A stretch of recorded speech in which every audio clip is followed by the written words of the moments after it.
Test, test, test.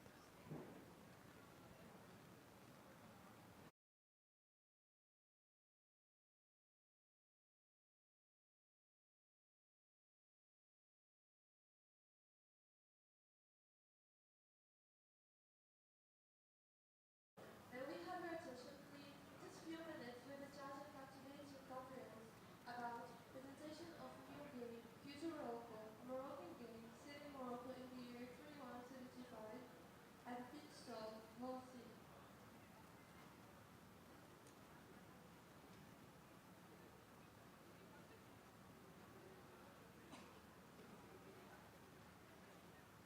Ladies and gentlemen, may we have your attention, please? Just few minutes with a charge and captivating conference about presentation of the new game, Future Morocco, Moroccan game, set in Morocco in the year 2175, and pit stop, whole scene.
تيشوفوا هادشي دابا ياك Test, test, test.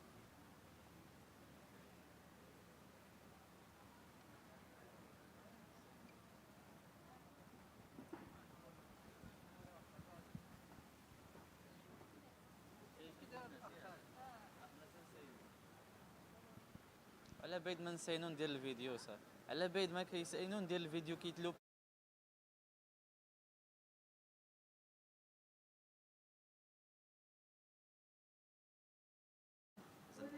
لا صافي ورس كيس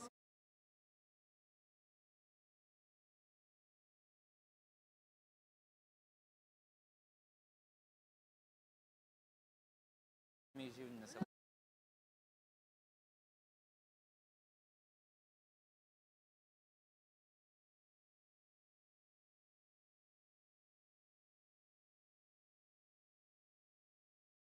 Future Morocco.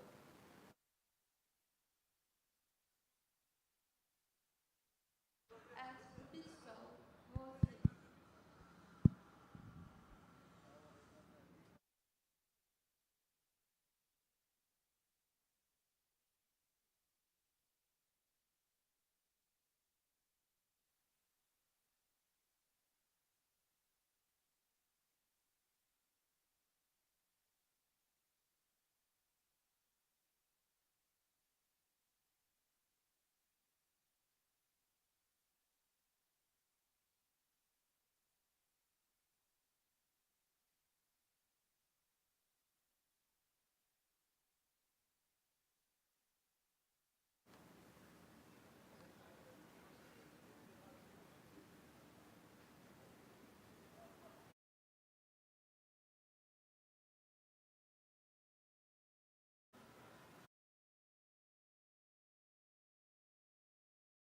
ويطلق الصوت دابا باش يجمع الناس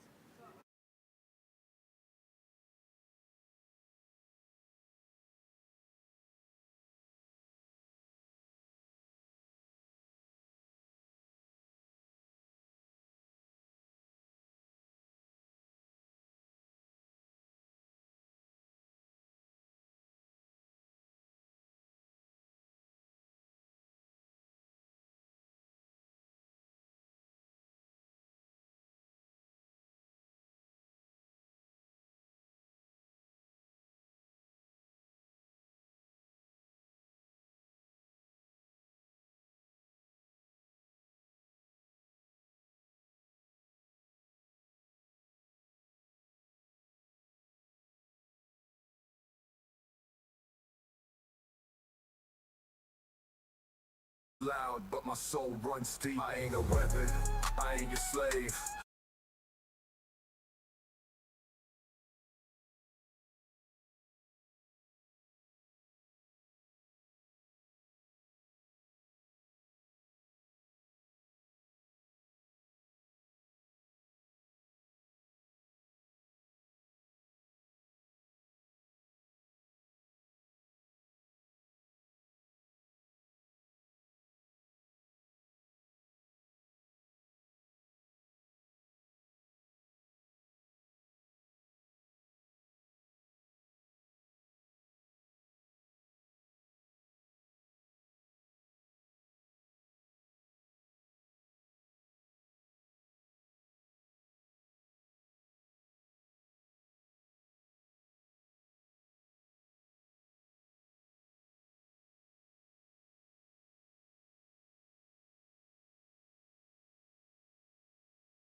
تيست تيست، نبدا ولا نستناو شويه؟ صافي نبدا. واخا. السلام عليكم. السلام عليكم، مرحبا بكم في ام جي مروكين جيمين اكسبو، مهرجان صناعة الالعاب، في الدورة ديالو الثانية، هنايا في الرباط في قصر الرياضة مولاي عبد الله.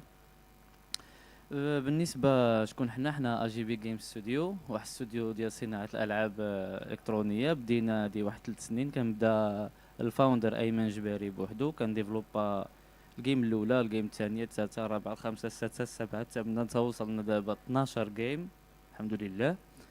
الجيم اللي تشهرنا بها سميتها مارتادول، هي واحد الهورور جيم اللي كتهضر على واحد المغامره، واحد ديتكتيف، واحد دار مهجوره وكيلقى فيها الدومه اللي كتخلع وداك الشيء. وبالنسبه لاخر بروجي ديالنا هو فيتشر روكو. الا لاحظتوا فيتشر موروكو، فيتشر روكو وقيلا ساهل الواحد يفهمو. داكور. فيتشر روكو هو مشروع ديالي التخرج في الفنون الجميله، ياك. دونك انا قريت الفنون الجميله، قريت شعبة الاشرطه المرسومه. والبروجي ديال الفان ديتود ديالي كان هو كوميك بوك. غنوريكم كوميك بوك. كان هو هذا فيتشر روكو كوميك بوك. في الاول في الدراسه ديالي كنا كنتعلموا الديسان، يعني معروفه اي فيديو جيم كتبدا بالفكره، القصه، سيناريو، ديسان، تقلب على الكاركترز، الانسبيراسيون، كتحاول تبني واحد حبكه. يعني كاين البطل غادي يدوز من النقطه ا بي سي تيوصل للجول ديالو، وكيكونوا عقبات وكتكون واحد المغامره. وحنا درنا هذه المغامره في المستقبل ديال المغرب، في كازابلانكا ديال لو فيوتور، فيوتشروكو كازابلانكا. هنايا عندنا لي زانسبيراسيون في لي سكيتش كيف ما كتشوفوا هنا. انسبيراسيون ديال الاشرار، درنا شي حاجه ديال امازيغ، شي حاجه ديال الميثولوجي ماروكان.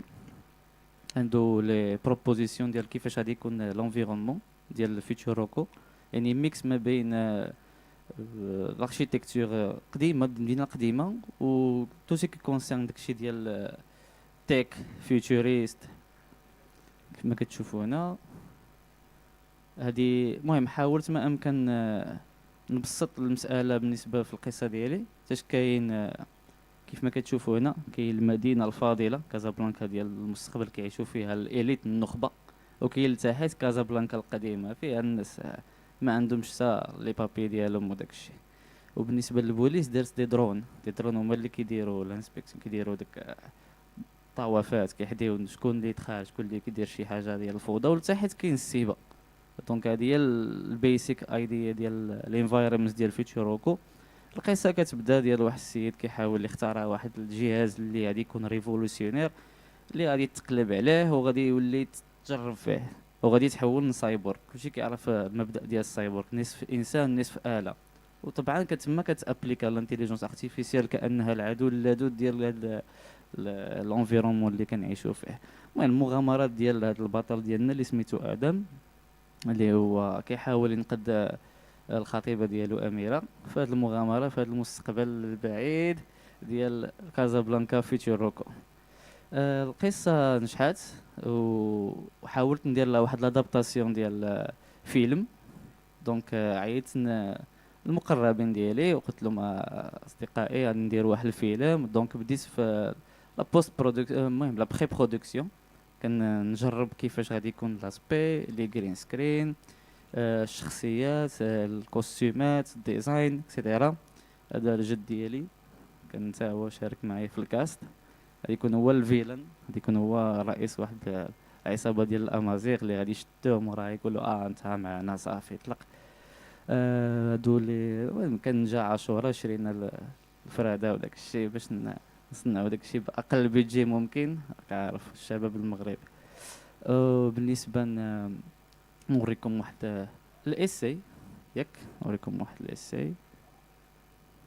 كنا درنا واحد اللايف اكشن صورناه.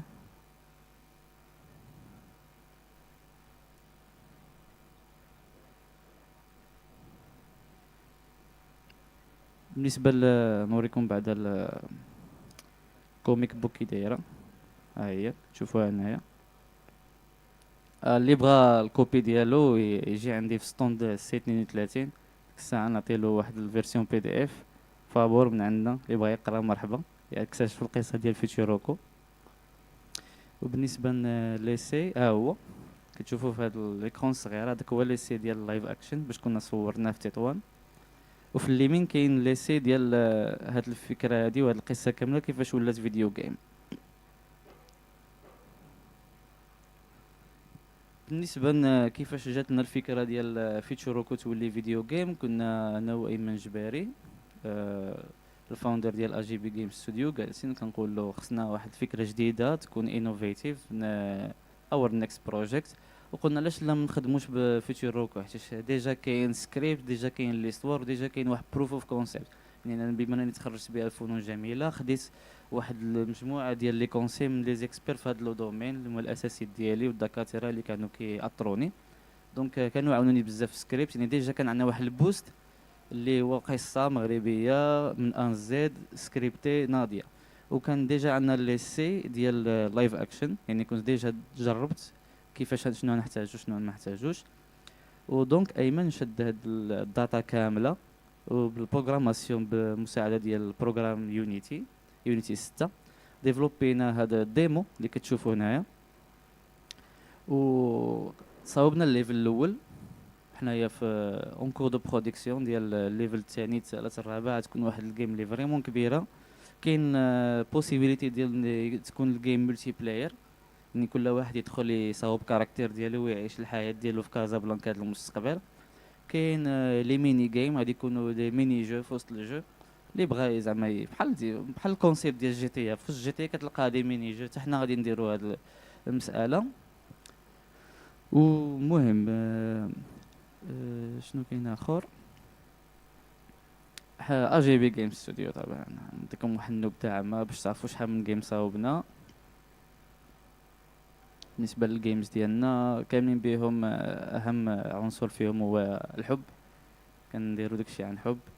كنديروا ديك الجيمز اللي كنتمناو حنايا كون لعبناهم، ولا كتكون عندك شي تخيل كتقول كرهتش انا نلعب شي حاجه فيها هادي وهادي وهادي ويكون فيها هذا النوع هذا. والعنصر الثاني هو الهارد وورك، يعني حط حط راسك على البيسي وخدم كري شي حاجه جديده انوفيتيف. بالنسبه لي جو ديالنا كاملين بهم الا برونشيتي فيهم مانيطه ديال اكس بوكس كتقدر تخدم اترافير ستيم. واهم حاجه هي حنايا كنفكروا في الناس اللي كيجيميو كنديروا لهم اوبتيميزاسيون. بحال مثلا دابا الا تيليشارجيتي جي تي الخريه 6 وفتحتيها في هذا البيسي، هذا البيسي يتحرق كلشي عارف.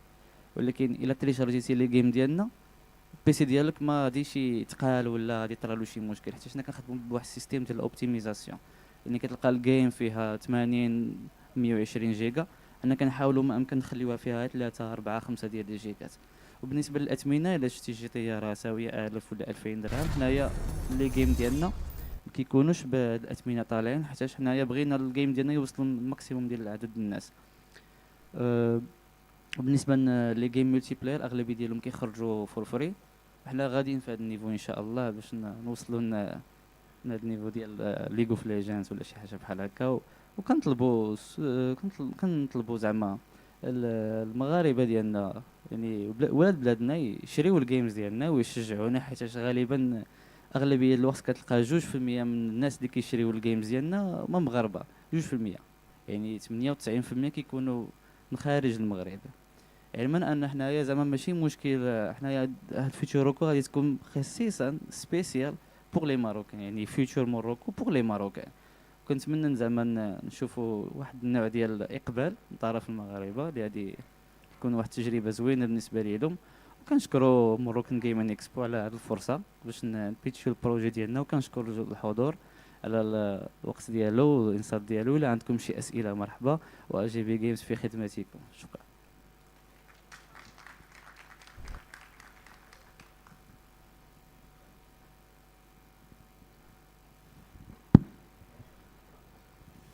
السلام عليكم. شكرا على هذه البريزونطاسيون. تبارك الله. هادشي اللي كديروا تري انتريسون. بالنسبه لهذا لو بوين الاخر اللي هضرتي عليه ديال 2% ديال المغاربه هما اللي كيلعبوا في لي جو ديالكم، واش عندكم اون استراتيجي دو كومونيكاسيون باش فريمون تبوستيو لا فيزيبيليتي ديال لي برودوي ديالكم و لو تيليشارجمون و لوتيليزاسيون ديال لي جو ديالكم؟ تيست سي شكرا على السؤال، سؤال جميل. بالنسبه للاستراتيجي ديالنا درنا جميع انواع شتى الاستراتيجي الممكنه، دخلنا ديسكورد، دخلنا في المنتديات، درنا شراكه مع الجيمين بونيم، درنا واحد ستريم كبير ديال لونسمون ديال لو جو انكرز، درنا الجيف اواي، هضرنا مع ستريمرز مغاربه باش ستريمرز مغاربه هما اللي زعما مسيبورتين جي بي جيمز بواحد طريقه كبيره، زعما هما اللي فيما كنخرجوا حنا شي جيم ديالنا هما كيديروا ستريم وكيعلموا الناس، كيقول لهم جو بلاي جيمز ديالنا مسائل. ولكن باقا 2%. ما فكرتوش دوزو اترافير اون اجونس دو كوم اكسبيرت في لا كوم اللي هي elle va s'engager انها تعطيكم دي زوبجيكتيف بريسي وميزورابل اللي غادي تقدروا تحاسبوا مع ديك لاجونس على هذاك لي زوبجيكتيف اللي غادي تكونوا دايرين.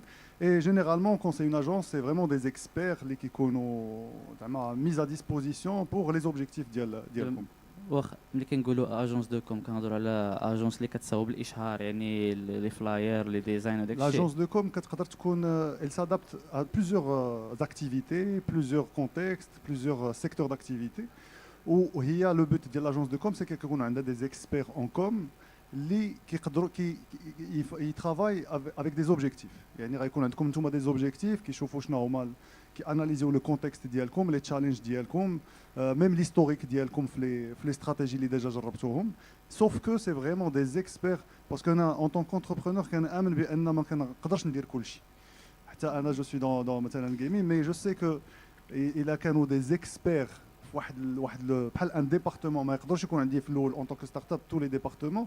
اي ميم كون جي تو لي ديبارتمون، ميم لي غرانز انتربريز elles font appel à des agences de com اللي كيكونوا فريمون سي ان اوتر نيفو اي كيكونوا فول فوكس سور ان ديبارتمون اللي مثلا هو لا كوم. اوكي، بالنسبه لهذا الجانب اللي طرحتي، جي بي جيمز فوسط منا كاين واحد الميني بوبليسيتي استراتيجي ماركتين ايجنسي اللي هي انا بي جي ار بيكسلز، يعني ايمن ديفلوبر وانا كندير هادشي ديال الاشهار وهادشي ديال الكومونيكاسيون. يعني اجونس دوكم كاينه في وسط، يعني هو انا درت لي فلاير، درت الموشن جرافيك كيف ما كتشوف، درت بزاف ديال لي زيسي، حاولت نتواصل مع لي بريس. ولكن من هذا المنبر اي واحد اكسبير سوبر اكسبير في هادشي ديال اجونس دوكم مرحبا به يجي انه يولي سبونسور ديالنا. بارفي. شي سؤال ان شاء اخر؟ الله. شي سؤال اخر؟ مرحبا.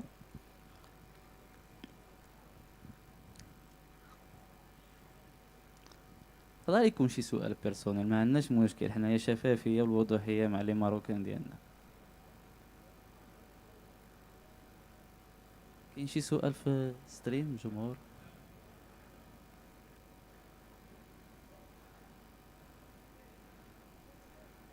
يلا فايقين الصباح ماشي مشكل، المهم هو الحضور. المهم واحد النقطة صغيرة بغيت نشير ليها، هي كنشكروا وزارة الثقافة على هذه البادره. كنشكروا فريق العمل ديال الام جي او حيت وفر لنا الظروف ديال كل واحد يقدر يجي يدير يوري البروجيات ديالو، يوري الاعمال ديالو، ووفر حتى العموم انهم تجربه يكتشفوا هاد الناس اللي كيصنعوا الجيمز، الناس اللي كيأثروا في الدومين ديال الجيمين. وشكرا الناس الحضور اللي فاقوا في الصباح وجاو سمعوا لينا في هذا البيتش ديالنا. و جي بي جيمز اجين في خدمتك. شكرا بزاف.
Donc, bonjour tout le monde et bienvenue avec nous donc, au MGE aujourd'hui.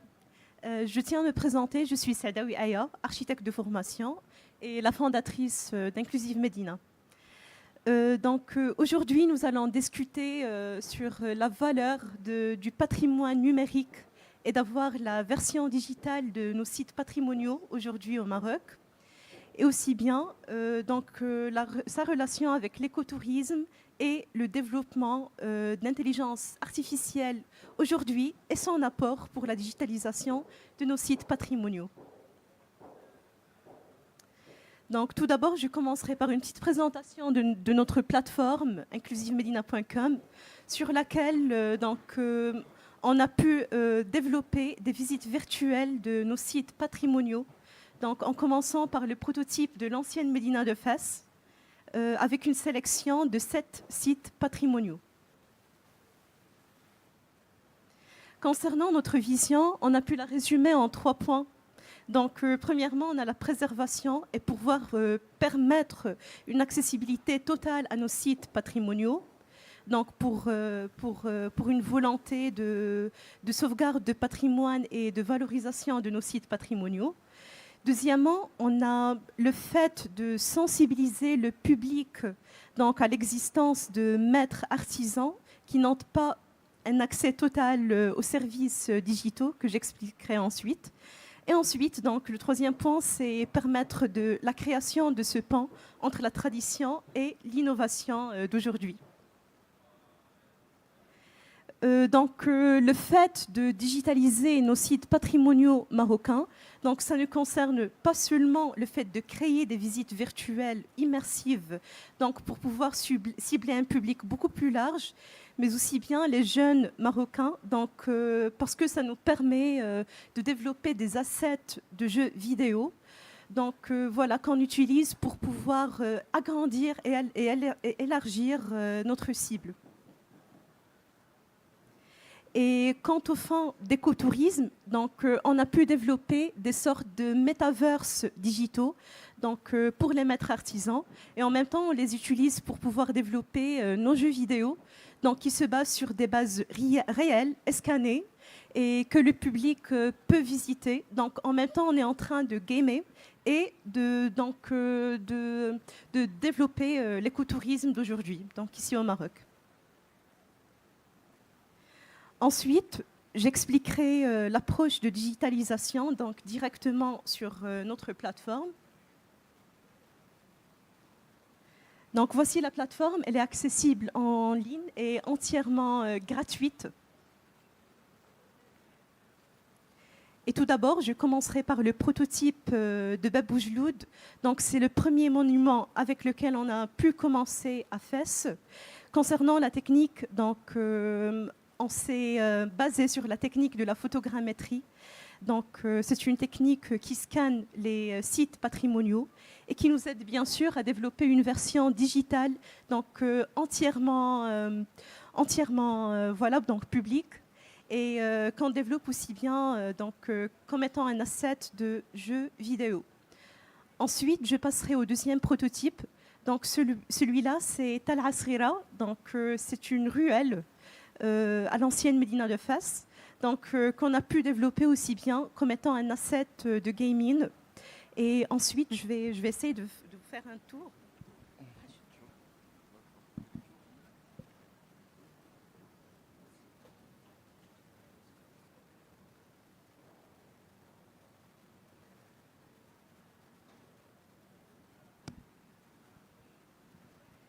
Et voilà pour le prototype de la ruelle. Oups, pardon.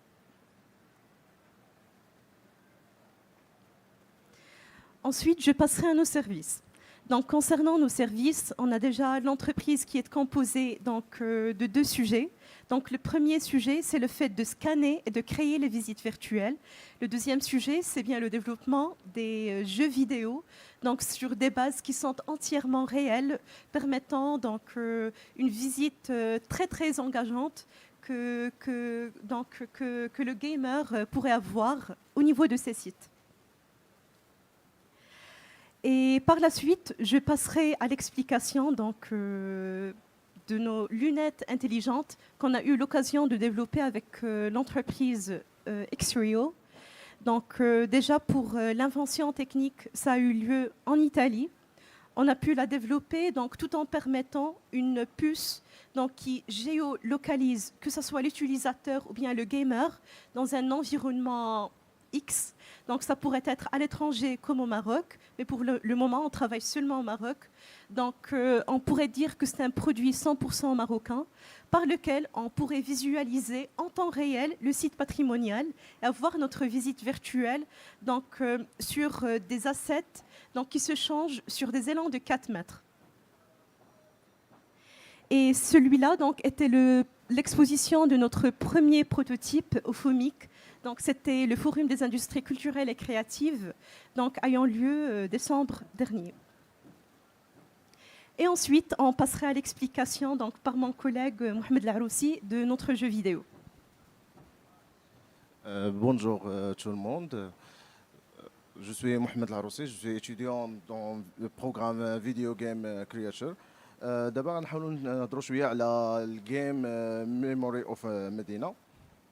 بالنسبه لهذا الجيم هو جيم ناراتيف اللي كيكون اللي بازي في لي بلاتفورم بي سي موبيل في ار و لو جونغ ديالو ناراتيف.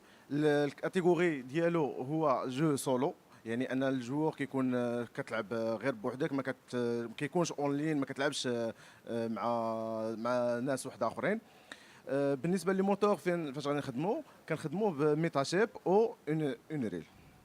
بالنسبه للبوبليك اللي سيبلي ليه هذا الجو هما لي جون، تقدر تلعبوا عائله، تقدر اي واحد باسيوني بالباتريمون يقدر يلعبوا.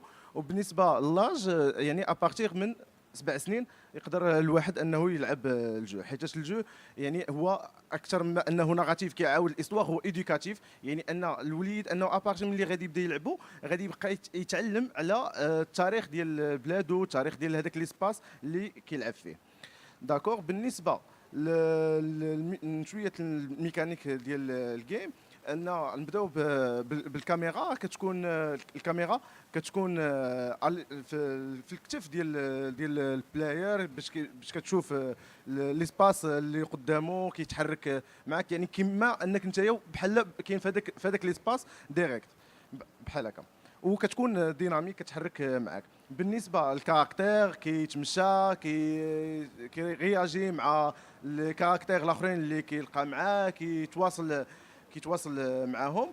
بالنسبه للكونترول كاين كونترول بالكلافي والسوري وحتى بالمانيت، وكاين حتى الكونتاكت فوكال، يعني تقدر دوز كوموند فوكال في الجو. بالنسبه لليو، ديما اليو اللي الماب اللي غادي نخدموا عليها ديما غتكون بازي على لي سيت باتريمون، على المآثر التاريخيه. فوالا.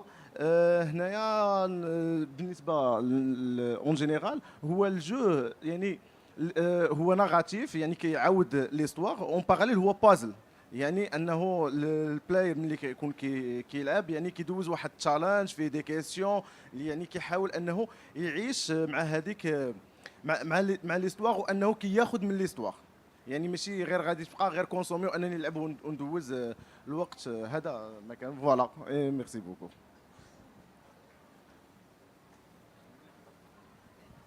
فوالا. شي كيسيون؟ مرحبا.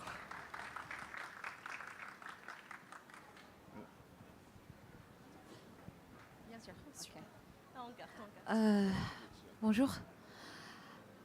Bravo pour la présentation, bravo pour le projet. J'ai une petite question. Monsieur Laroussi. Alors, هادشي كله مزيان صراحة. Le côté jeu. عندي une question par rapport à l'artisanat. J'ai vu que c'est un axe principal parmi les axes اللي كاينين في le projet ديالكم. وفي le côté game, واش ما كتفكروش في la transmission des savoir-faire pour les enfants et non pas seulement غير le site, غير l'architecture, غير داك le savoir-faire مثلا باش مقاد داك le plâtre, باش مقاد داك الزليج, donc à travers un jeu vidéo. Donc واش كتفكروا مثلا في هذا le sens هذا؟ وي بيان سور هذه كاينه حيت هو اصلا ملي غيكون كيلعب هذيك البازل مثلا غادي يلعب هذا البازل غتكون وسط واحد الميزون دو برونز.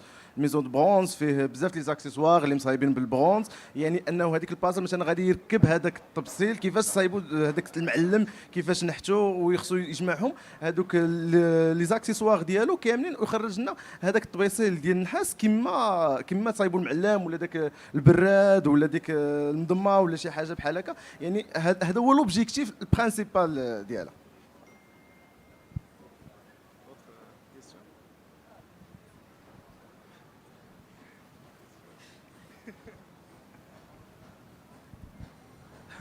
السلام. عندي ثلاثة الكيستيون. هو الكيستيون الأول انا اونريل انجن فيرجن خدمتي بها واش خدمتي بنين اي ماش ديال الجيومتري زعما درتي الاوبتيمايزاسيون ديال لي موديل، واش غيكون دايناميك لايتين زعما في الجيم، واش غيكون غير داي لايت ولا نايت، وقلتي ان كاين غيكون الكونترول اللي هو الكيبورد الكونترول و الانتراكشن اللي وريتي دابا، واش غيكون الفي ار فيه حاش قلتي ان هذا غير almost third person غير من شولدر، قلت غيكون مآثر واش غيكون جامع حسن الثاني اللي هو دوا غران، ولي كاركتير واش غيكون دي كاركتير كي سون كونو زعما في المغرب ولا غيكون غير كاركتير كري ازيرو. نجاوبك على لا كيسيون الاولى ensuite donc Mohamed prendrait la relève la question الاخرين c'est bon. Donc بالنسبه لو ماياج اللي هو لو بولي comme tu viens de dire Ouais. donc مخدوم في الميتا شيب. Meta shape c'est le nuage de points, ce n'est pas seulement le scan mais toute la procédure qui m'a شرحت لك البارح. Donc c'est les trois systèmes كاملهم d'accord مخدوم في الميتا شيب. Donc ensuite le développement هو يشرحه لك سي محمد et ensuite سولتي على جامع الحسن ثاني c'est ça. لا هي ولكن في الكيستيون الاولى هو ملي كتامبورتيه في اونريل انجن واش كيكون اوبتيميزي ولا كتستعملوا ديال نانايت تكنولوجي اللي كاين في اونريل انجن Optimisé. اوبتيميزي. Bien sûr optimisé. Ben, sinon pour le monument, je sais pas la dernière question, je me مزيان ولا لا, mais pour le monument historique, pour le moment بدينا بالقراويين ديال فاس. Donc pour le développement تاع le jeu vidéo بالضبط. Mais ensuite كاع هذوك لي سيت باتريمونيو اللي عندنا غادي نحاولوا نابليكيو عليهم لا ميم لوجيك مي نون با لو ميم جو داكور. داكوغ. وبالنسبه لا كيسيون الثالثه كانت على الكاركتير. الكاركتير بيان سور غادي يكون مغربي اللي فيه كنحسوا به في لا كولتور ماروكان وعلى حسب كل اسباس كيفاش داير. دابا مثلا انه غيكون عندنا واحد المونيمون في الصحراء دونك هذاك الكاركتير غادي يكونوا فيه عنده دي زاكسيسوار ديال الصحراء يعني كيبين لنا بلي ان هذاك راه البلاصه راه صحراء. مثلا غادي يكون عندنا على واحد المونيمون كاين مثلا في سوس دونك غادي يكونوا هذوك لي زاكسيسوار ديال سوس مثلا داير الخنجر داير هذيك الشاشيه ديال سوس بحال هكا. عاوتاني مثلا غادي يكون في شفشاون عاوتاني ضروري غادي يكون التقيه الشماليه غادي يكونوا دي زاكسيسوار. وفي نفس الوقت حتى لي زيفي سونور اللي غادي يكونوا ادابتي على حسب لو سيت باتريمون واللي سباس اللي كاين فيه فوالا بحال هكا. والان بي سيز انا كنقول ابا لي اكسيسوار ولا لي كاركتير زعما شي كاركتير معروف شي قصه في هذيك النواحي خاص كل ناحيه في المغرب كتعاود على شي قصه ديال شي كاراتيه بزاف مثلا مراه راجل. وي فوالا اصلا هو استواغ نيغاتيف دونك مثلا غادي نكونوا غنخدموا على واحد ليسباس مثلا كاين في طنجه دونك ضروري غادي تجبد غتكون السيده الحره حيت ديجا كان عندها واحد الباركور اللي كان داز في هذاك ليسباس دونك ضروري غادا تكون حيت لوبجيكتيف هو انه كما قلنا ايديوكاتيف الواحد خصو يعرف التاريخ ديال ديك المنطقه بالضبط شنو كاين فيها. والديرنيير كيسيون هو ديال الدايناميك لايتين واش غيكون في الجيم ولا لا زعما نايت اند داي زعما الصباح والليل. دابا هو ملي غادي نجيو نهضروا على هذه القضيه على حسب ليستوار اللي غادي نهضروا عليها. دابا مثلا غنهضروا على واحد الكومبا مثلا نمشيو الكومبا ديال معركه واد المخازن. معركه واد المخازن كانت في النهار دونك غادي يكون ملعوبه في النهار. مثلا غادي نمشيو غادي نهضروا على شي حاجه مثلا غتكون فيها واحد ليستوار ديال مثلا كيفاش حتى تسمم شي واحد ولا شي حاجه وكانت في واحد البلا في واحد الليل يعني انا جيت في العشاء دار له السم دونك غادي تكون في الليل دونك على حسب ليستوار كما هي. الاستوار غتكون بازي على لا رياليتي وليستوار المغرب. ولكن انا كنت نقول لك على زعما في هذاك الفيكس غيكون نايت ولكن واش غيكون دايناميك زعما من نهار الليل الليل النهار بحال هكا. وي بيان سور، حيت حنايا غادي تعاود استوار ديال واحد ليسباس كامل، يعني كاينين حوايج اللي طراو في النهار وحوايج اللي طراو في الليل، صافي. دونك ضروري ما غدوز من ليفل ليفل، ضروري غادي تكون بحال هكا. صافي شكرا. دوطخ كيستيون؟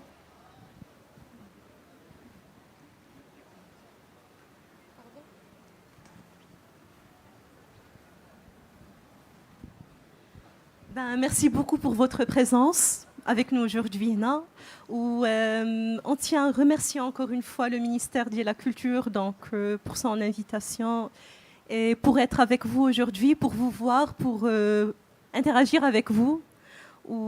Merci beaucoup. Donc notre stand est juste à côté, c'est 45 je crois, c'est 45, donc vous êtes les bienvenus. Donc, que ce soit pour essayer les visites virtuelles, etc. Donc, on est ouvert à tout le monde. Merci beaucoup.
Non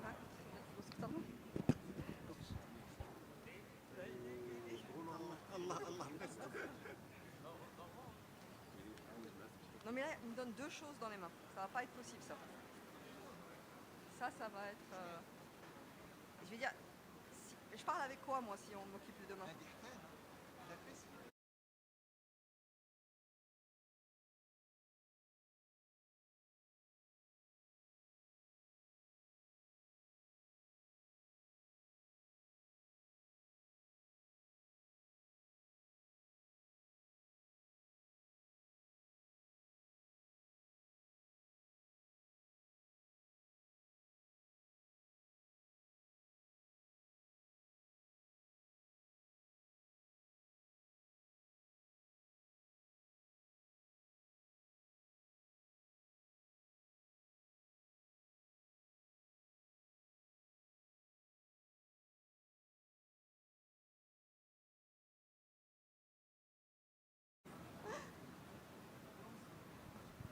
Hello everyone.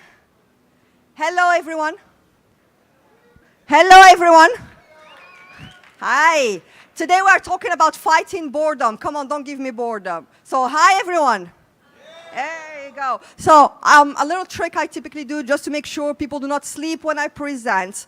And I want you to play this little game with me. Who's playing with me? Who's playing with me? Thank you very much. So when I say yekri, you say yekra. Can I hear you? Yekri. Yekri. And I'll be saying it from time to time just to make sure you guys are still alive. Yekri? Yekri? Yekri? Thank you very much. Today we are talking about fighting boredom. One math exercise at a time. I am Kautar Jalili. I am the founder of Kiddo Education. And today we're talking about teaching math through video games. So let's start with a little play. Yeah, I'm sorry. If you were expecting just to sit there and just listen to somebody talk, that's going to be missed out because you guys are going to move a little bit for me. So here is my little math game for you. Every time you hear an even number, you clap. Easy? Easy? Do you guys, everybody know what an even number is? Finishes with 0, 2, 4, 6. Okay? So, let's do this. Oh my gosh, I'm getting nervous because some people are confused, but it's okay. Every time you hear an even number, you clap. An odd number, nothing. Easy? Binary, two choices, odd or even. So, if I tell you 2, well, I'm going to let you agree on the timing of your clap. It's okay. Chacun son rythme, it's fine. So if I tell you 5, 6, 27, 32, good. 1,275, 1,027, 4. Thank you very much. Congratulations, you just learned the difference between odd and even. I didn't teach you any of the content. We just played the game. And this is how powerful math games are. The alternative to that is this. This is literally a slide. This is how I teach odd and even when I teach it in school. What's better? This or this? Right? I think too. Because we know how powerful games can be and how triggering, brain triggering it are. Kiddo Education is creating the solutions to boredom in classrooms. I am coming from more than 10 years of experience in teaching kids and teenagers. So for 10 years, I've been having people eye rolling at me. And the solution, well, first the problem. We agreed on the problem. Traditional teaching, passive, based on memory, one cookie cutter kind of situation. The game-based learning is active, the way you just been active. Trial and error, it's okay to fail. Games will always repeat. And there is more emotion. And when you are connecting to emotion, your memory will work differently. So now, even if we know games are the solution, most math games are still a little bit boring because they are just worksheets that are hidden. The worksheets that pretend to be games. Our solution, I give you MathPunk. MathPunk, thank you. MathPunk, our mission is to be saving the world one eye roll at a time. What is MathPunk? So, our guarantee, our promise for this is a smart gameplay with real curriculum. We are curriculum aligned, zero boredom. Welcome to the math game kids that actually kids want to play. That's the difference. So it is a math-powered Brainvania for middle schoolers with narration, with puzzles, and this little touch of humor and sarcasm. It combines the educational depth and the fact that it can be replayable ad nauseum wherever the kid wants to play. We built it to engage with the kid and reassure the parents. The type, this is a 2D mobile game. On 2D mobile narrative puzzle, mobile game. The audience are middle schoolers. Actually, it was, it's intended for middle schoolers, but was also inspired by middle schoolers. I'm going to ask you to give a big round of applause to my inspiration, Kenza and Tayyib right here.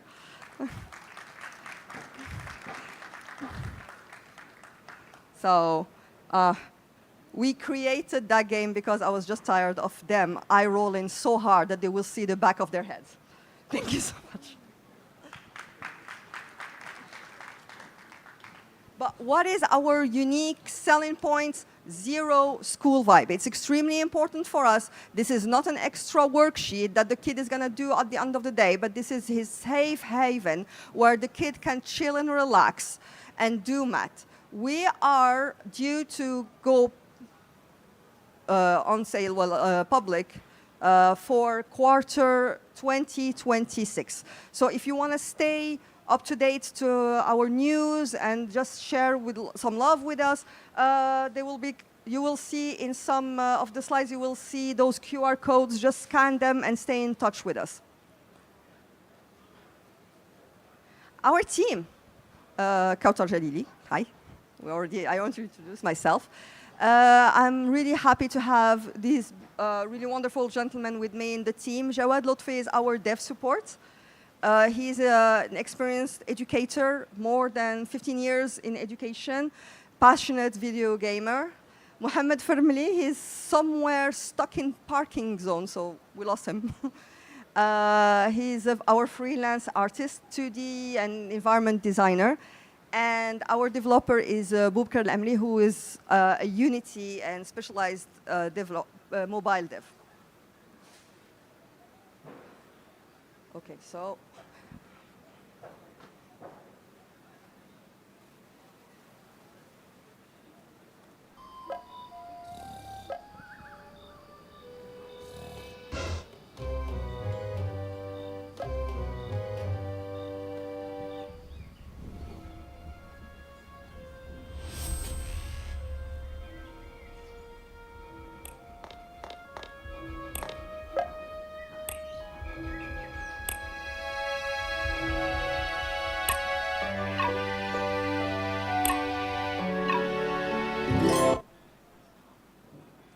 That was a little trailer to give you a taste of what we do.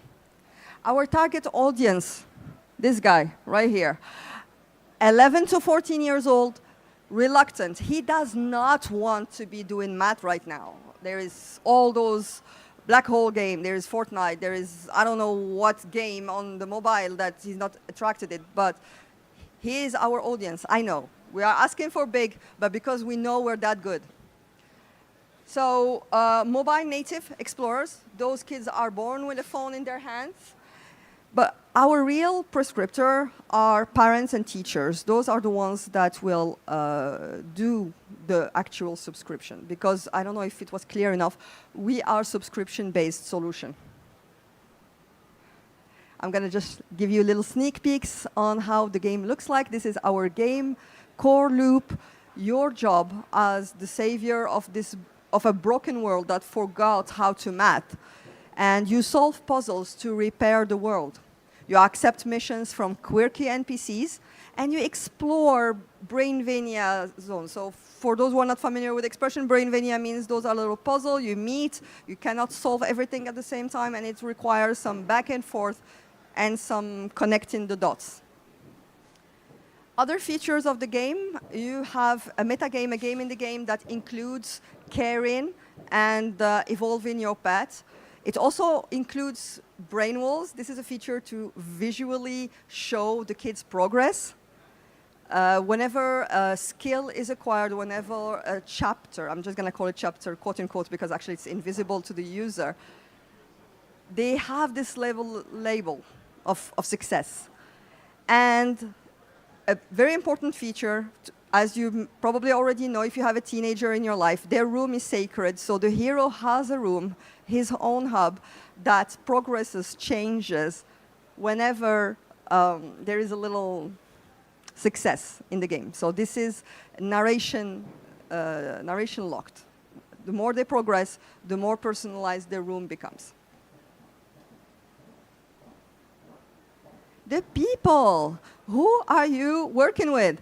The hero, the teenager who doesn't want to be here. He was thrown in this world, but have no idea why. Professor Koef, I'm going to ask you a question, but before I'm going to make sure you're awake. Yekri.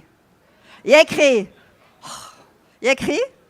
Thank you very much. Raise your hand if you had that math teacher you just love to hate. Oh, yes, thank you. Oh, okay, I see you. Good, that's the guy. He's the guy who thinks he's smarter than you just because he can do a little bit of math more than you. But if he was really good at math, he wouldn't be teaching. He would be having a prize, Nobel Prize. So that's a personal opinion. So Professor Koef is your helper. I'm going to say helper, quote unquote, because he is very snarky, very sharp at you, but he's still there to guide you through your mission. Your job is to help the NPCs, cute souls. They have no idea about what math is, and they have no idea where things stop working, because, again, no math. And there is this villain, sort of villain force that you are fighting against, and basically, this is what you are repairing. That force of destruction that keeps destroying whatever math can make work.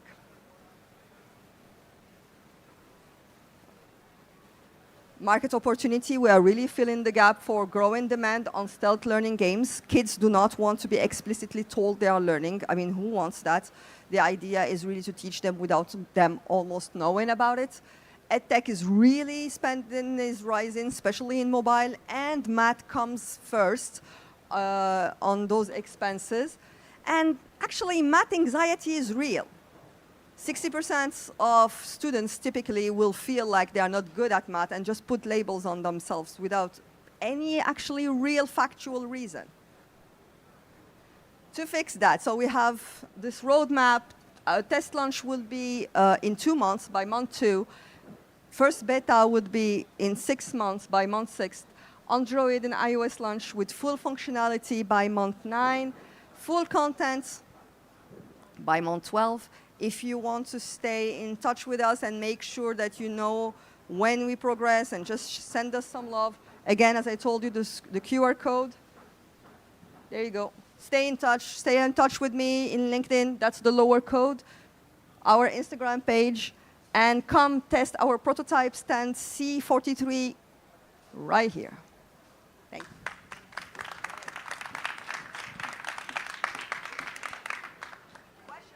Questions?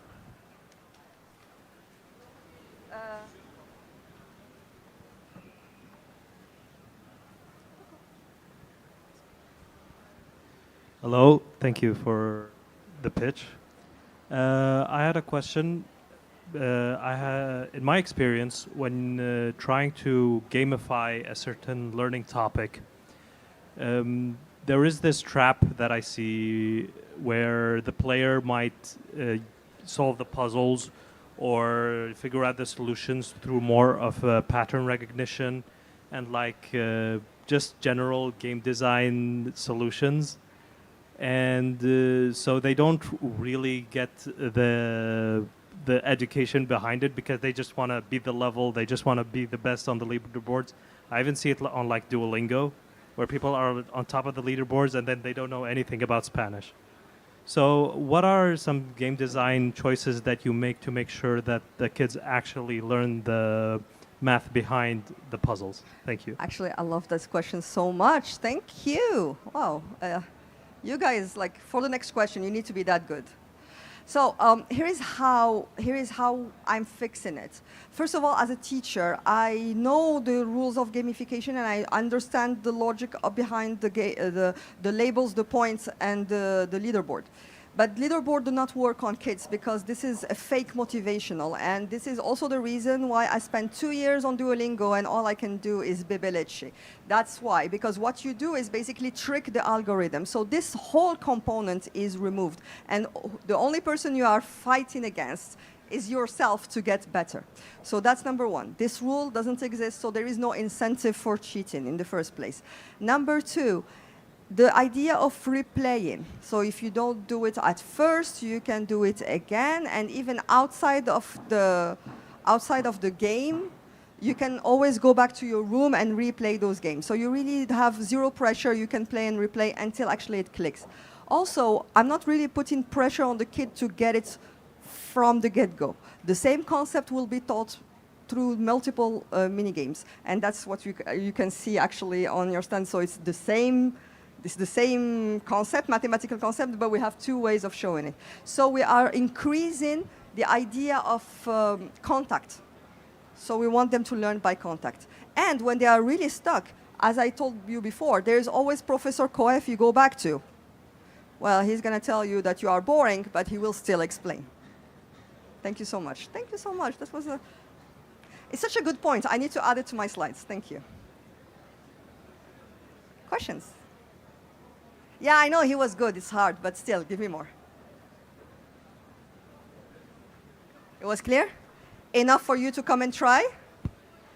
Enough for you guys to come and join me? But actually, not right away because we are meeting first June Studio with their game. So we are staying together to present June Studio. And after, I would love to talk to you there. Please try my game, crush it, challenge me. This is how I learn. Thank you so much.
Hello everyone, my name is Ilyas Belabed. I founded June Studio, and today I will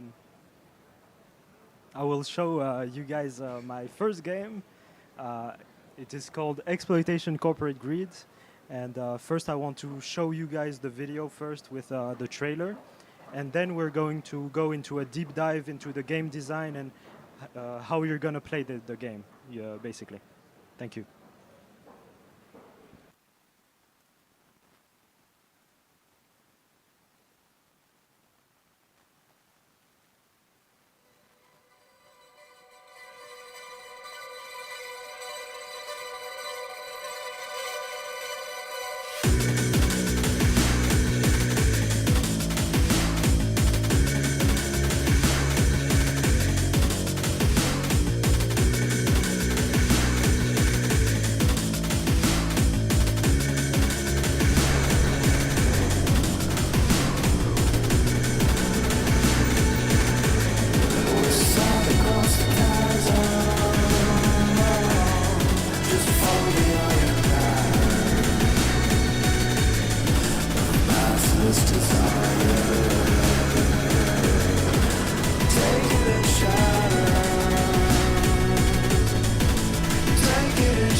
We are placing our confidence in you.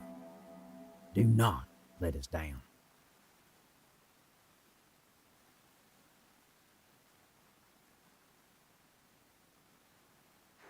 Okay, so thank you for watching the video. I hope you liked it. It's coming out in 2027. It's already on Steam, so you can already wishlist it. So basically, the game is about making a company, going to exoplanets, search for resources, scan the resources, drill the ground, get the resources back, send them to orbit, to the HQ, and then sell it to the market. So it's a unique blend of tycoon mechanic because you have to manage a company, but also you have to fight on the surface. You have to fight against the competitors, you have to fight against the planet by itself, with weather, with fauna and flora, but we're going to deep dive in it, so don't worry. So yes, as I said, I'm gonna repeat myself a lot of times, so I'm not as good as Kautar for the presentation. So yeah, in orbit you have the tycoon, the management. It's still accessible because we want action players and strategic players that to play the same game together. So for the lore and context, basically, why do you have to go to other planets to get the resources and fight other people? Is because there's been a big world war with nuclear weapons used, so the whole planet is destroyed. A united government was formed after it, and the United Earth gave exploration permits and privatized space exploration to help build Earth with all of the resource that we get from other planets. So we have the off-world department that is giving you the permits. They're giving you permits to competitors, and there's two permits. There's the exploration permit, where you can only roam the landscape. You can explore. You can drill to take samples of the resources and get them back to Earth to get a certificate and a little help, like a financial help from the government when you find a resource. So there's multiple companies and corporations that will be your competitors. They all have their own identity, their own culture, their own personalities, and their own languages. And it's a highly competitive market in the way that you have to fight the others.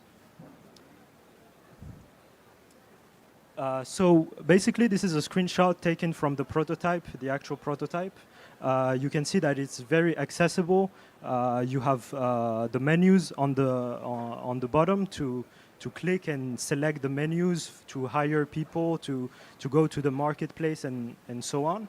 But also on the top, you have the day, you have the money, you have the numbers, the most important numbers, like how many machines do you have on the surface, and how many people you are currently hiring through the departments.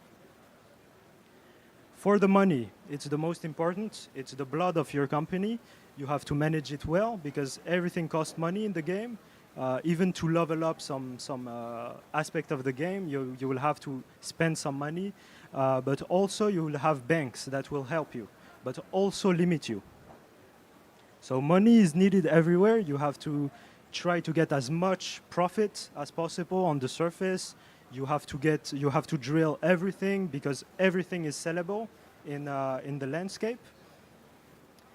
And you will consume, so you will have to pay a lot of things, a lot of machines, a lot of structures and people. And banks are going to limit you because the main bank that you're going to start with is going to limit you as 100,000 capital, money. So if you want to have more because of milestones and such, you will have to upgrade your bank. So you will have to pay for a better bank that will give you a better limit. So 500,000, 1 million, it's only incremental. You can go as crazy as you want. Then we have the human resources, where you can select on the bottom, and then you will have the screen. So basically, there's multiple departments. One for intelligence department, it's actually your CIA. So they're going to spy on the competitors. They're going to spy on the planet by itself. They're going to tell you, okay, there's a storm coming, be careful, it's going to damage your assets, even if it's people. And they're going to show you if like what kind of strategy your competitor are aiming to. So if they like petrol, if they like gold or something, you will know in advance that they're going to go to this planet because there's a lot of gold there. So you can hire staff members just by a click, but also you can fire people really easily. And with people, you will have more. You will level up the department, and you will have more abilities. Like for tactical purposes, as I said, the competitors, they have their own languages. Some competitors are Japanese. Some companies are Moroccan.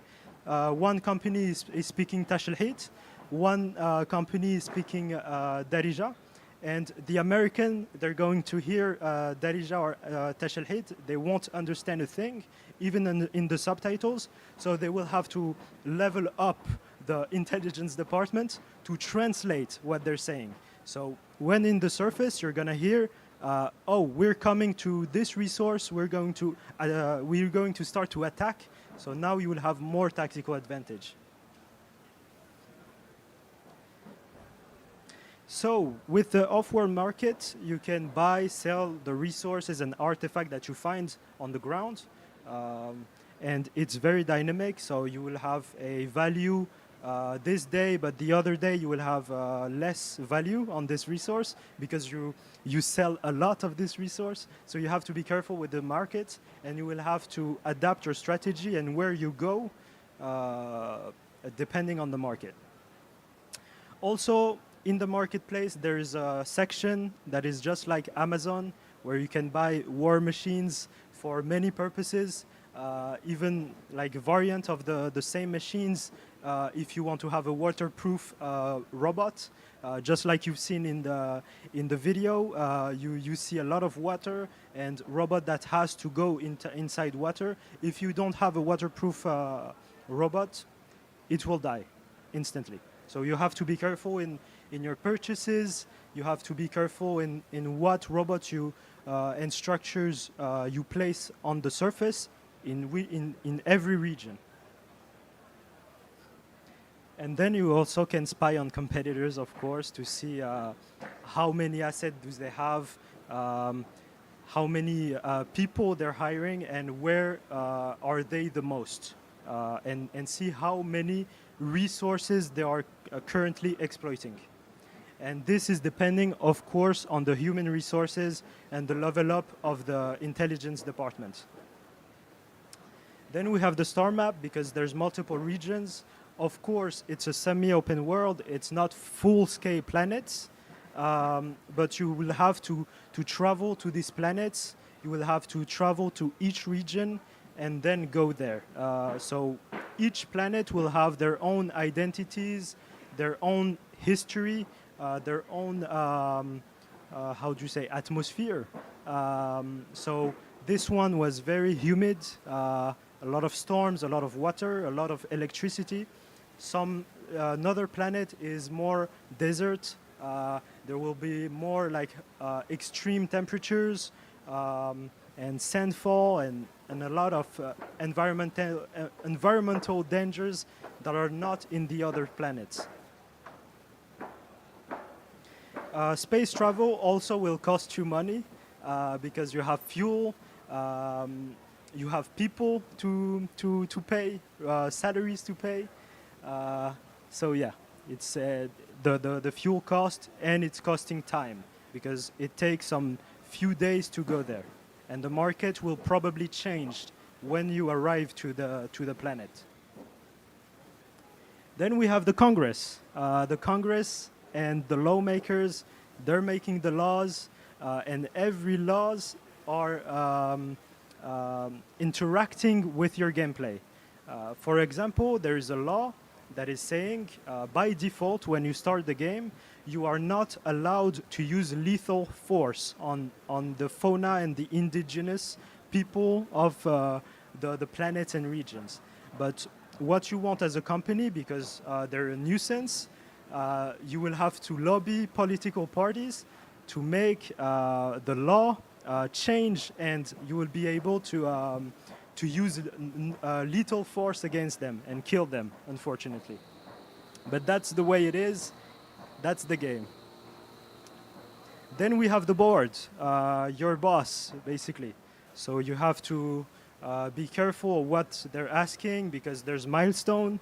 So probably they will ask you, okay, we need $250,000 by the day 45.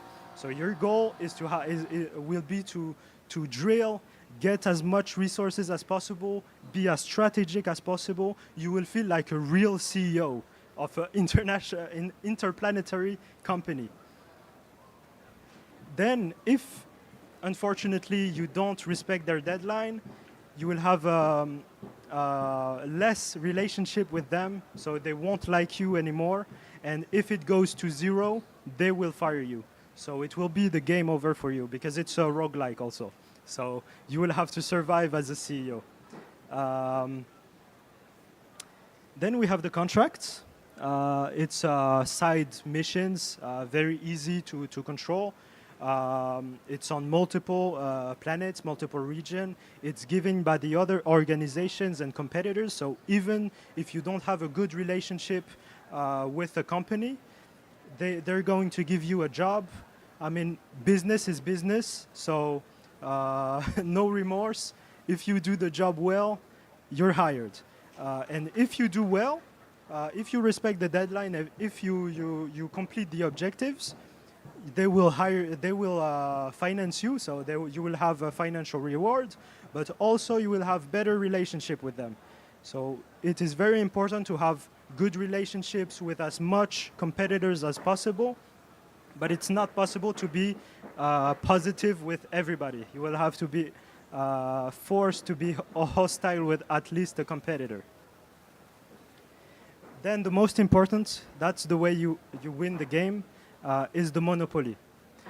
You will have to control as much resources as possible. So because it's limited regions, so it's not open world, it's semi-open world, you will have a limited amount of resource deposits on the regions. So basically, just like Battlefield control points, you will have to set up a structure that will say, okay, this is my resource now. I'm going to put defenses all around it, and I'm gonna excavate it, I'm gonna exploit it. But also the other competitors, they want the monopoly also. They're going to attack you, and you're going to have to defend yourself. Then to win, you actually have to gain 80% and exploit 80% of the resources in every planet charted for 10 days. And the more you have resources, the more you will be a target for big corporations. So you have to be ready, you will have to defend yourself as much as possible. And you will have to survive with most of the monopoly by yourself. So then we come to the surface. That was the tycoon mechanics. When you're on the surface, you will have the control of a scout, of a regular scout, but if you want to do the real things, you will have to get better machinery, better structures, and the right tools to do the job. So you will have to use the logistics. You hired people, basically on the previous slides, you hired people through the human resources, you hired people on the department, on the logistics department, and they're going to help you with this. They're going to send you and deliver you as much as you want, EVMs and scouts. That's the tools that we're using, the machines, and they're going to deliver you whenever you want. So 24/7 and wherever you want. They're very flexible. And also there will be they will help you extract the cargo, because you will have to send the resources back to the orbit to sell them to the off-world market. Then we have the orbital camera. In the orbital camera, it's like a tactical view from the top. It will show you, okay, we see some hostile here, we see a resource deposit here, we see dangers here. So basically it will show you as a company where to go and not to go. But also you will have two menus. You will have the tactical strikes and the logistics. In the tactical strikes, you will be able to shoot artillery. You will be able to shoot missiles, also launch missiles to the enemies. You will have a lot of fun destroying the environment, because every missile and every artillery impact is going to destroy the world. So there will be a difference between the day one you see the region, and the day 100 you see the region. So it will be a nightmare to see. And then the logistics, as I said, they deliver, they click on the, you can click directly on where you want your cargo and machine, and they will deliver it directly to you. So, the EVMs. those are the machines that are the most useful for your exploitation. You have exploration EVMs that are used, that are fast, that are maneuverable, that you can use in every difficult terrain, and they will show you where is the closest resource possible with a radar. Then we have the scanning EVM, where you have to go to the resource you found, send a sort of tool that goes and drills on the ground, and it will show you, okay, the deposit is like 250 meters deep in the ground. So, and with this information, you will be able to start drilling with the industrial EVM. So you will be able to drill as much as possible depending on the size of the EVM, because there's multiple size of them based on the price. So with your budget, you will be able to buy some useful EVM, but not the best. And then we have the cargo EVM, because when you drill with the EVMs, they're going to drop some cargo box full of the resources you drilled, and they're going to drop it on the ground. And with the cargo EVM, you will be able to pick the cargo box, put it on the storage, and send it where it needs to go. Then we have the military EVM that will help you protect your exploitation.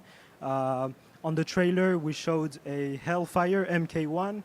It's a sort of Apache helicopter that shoots rounds everywhere, and it's very powerful. The scouts, those are humanoid machines.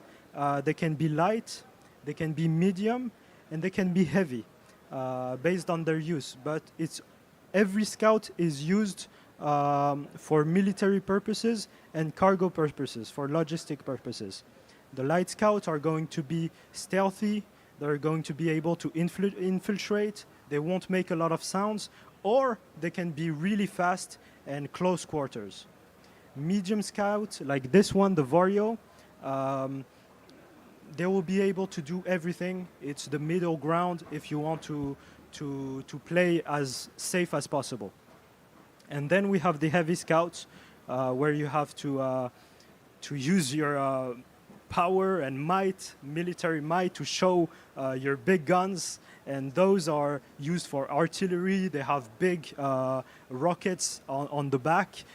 They can use miniguns and Gatlings and so on. But also we have humans, because the title is still exploitation. If you don't have the budget, if you don't have the money to buy those powerful machines, you can still send some staff members from the security department. So they will be forced to go on the surface and try to survive, fight for you as you control them. If you have at least more money, you will have PMCs, private military contractors, where they're going to send you humans. Okay, they're going to have stamina and they're going to be more fragile than machines, but they will be veteran. So they will have some skills, and you will see the difference in the way they aim and the recoil and yeah, basically everything that is needed to fight. And then there's the activists, because of course you're destroying a planet, you're doing bad stuff. People are going to go after you, good people. And these activists are going to come to you. They're going to try to stop your EVM, your machines from drilling everything. And then you do whatever you want, if you want to kill them or if you want to push them. I don't know, but yeah, you do whatever you want with your game. Then we have the danger of the planets, the weather hazards that are basically storms based on the regions or the planets that you're in. Here on Nebulon Fields, because this region is Nebulon Fields, you have thunder, you have a lot of problems with electricity and water. But on other planets, you have metal storms. So if you have humans there, they're going to be completely destroyed and annihilated by those storms. Then you have firestorms where you're going to be forced to use EVMs and scouts that are protected from the extreme weathers, and so on. But yeah, also it's affecting the ballistic physics, because when you shoot a bullet, it's physicalized. So if there's a storm, the bullet is going to go somewhere else. But you will be able to see where your bullet go. So you will be able to survive, even so. So yeah, basically they're going to be damaged on every storm, because it's going to be, yeah, it's crazy weather. Then we have the environmental dangers, like water bodies, and the fact that you need waterproof EVMs and scouts. You have the mud that will completely, depending on the size, they will completely stuck your units. If it's a heavy scout, it's not going to be able to move anymore. But if it's a light scout, it will slow down the machinery. And then we have hot surface that is going to burn your scouts, melt down your scouts. You have gravity anomalies, so you will be pushed up and down and completely destroyed. You will also have slippery surfaces on the snowy planets. So basically, if you move, you will continue to move on. So it will be complicated to fight in this situation. And then you have the resources, the most important thing. There's multiple resources generated on the region, but it's a limited size and limited amount of them. So you will have to be able to explore as much as possible and drill as fast as possible. You need to be able to drill everything out of the planet as fast as possible, so you can go on to the other resources.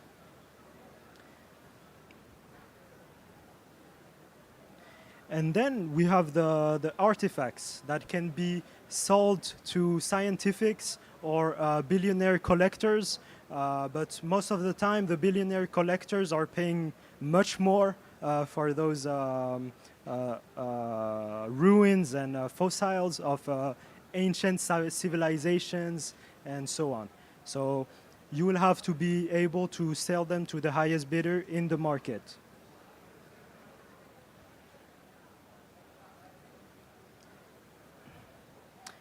Then we have the terrain interaction, because it's voxel based. You will be able to drill. If some people know Astroneer, it's like the game where you find resources on the ground, you drill, you get them out. But also it's a sandbox, it's tactical. So you can drill trenches to protect yourself. You can drill to pave roads, to clear the way for your EVMs. You can drill the terrain as you want, but it will be useful for many cases. And everything is sellable. So even if it's dirt or sand or even gold, it's sellable. You can take it, sell it, and until there's nothing left, basically. So yeah, there's the excavation. This is more for deeper into the game. You will be able to automatically excavate with more bigger structures like this one. And then you have the permanent structures like refuelers, cargo extractors. The cargo extractors, they're going to be like elevators in Satisfactory, but you're going to be taking the cargo box with the cargo EVMs or the cargo scouts. You're going to take them to the cargo extractor, and there is a cannon, and it's going to launch them into orbit. And then your staff is going to manage the orbit and take them from orbit to the storage. Then we have refineries, where you can refine the product before launching them into space and selling them to make more profit.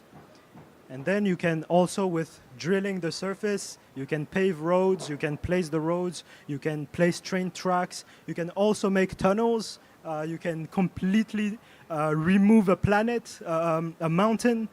If you want, you can drill into the ground and make a tunnel, so you don't have to go on top and fight everyone on the surface. You can do whatever you want with it. Then you can use tactical walls for more protection, of course, even if you put trenches. And of course, you can put turrets, automated or remote. You can control them like scouts and EVMs. So thank you very much for listening to me. I hope it's clear. And please ask me whatever you want. Yeah, thank you.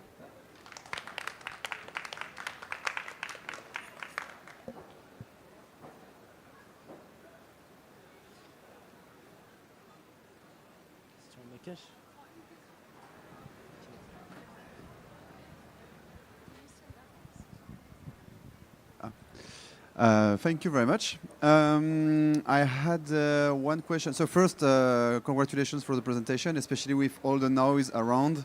They are drilling behind you, basically. So great that you still kept your focus. I had a question. It's not. I have actually two questions. The first one is I'm not sure if you embody the CEO of your embody. I mean, how do you justify in the game that on one hand you are the CEO and on one hand you are also gonna embody the humans, the robots? What are they doing when you are not embodying them? For example, I have two robots, I'm controlling one. What is the other one doing? Is it controlled by AI or something? And the second question for you is it's huge. It's huge. I was curious, it's super exciting, but it's huge. What are you planning as a first version of the game and when? Okay, thank you. So basically, in orbit, you are the CEO, you're managing the company. But when you're on the surface, you're either a technician controlling the machines, or you're directly the human trying to survive there. So you will have stamina, you will have more difficulties with the terrain, and so on.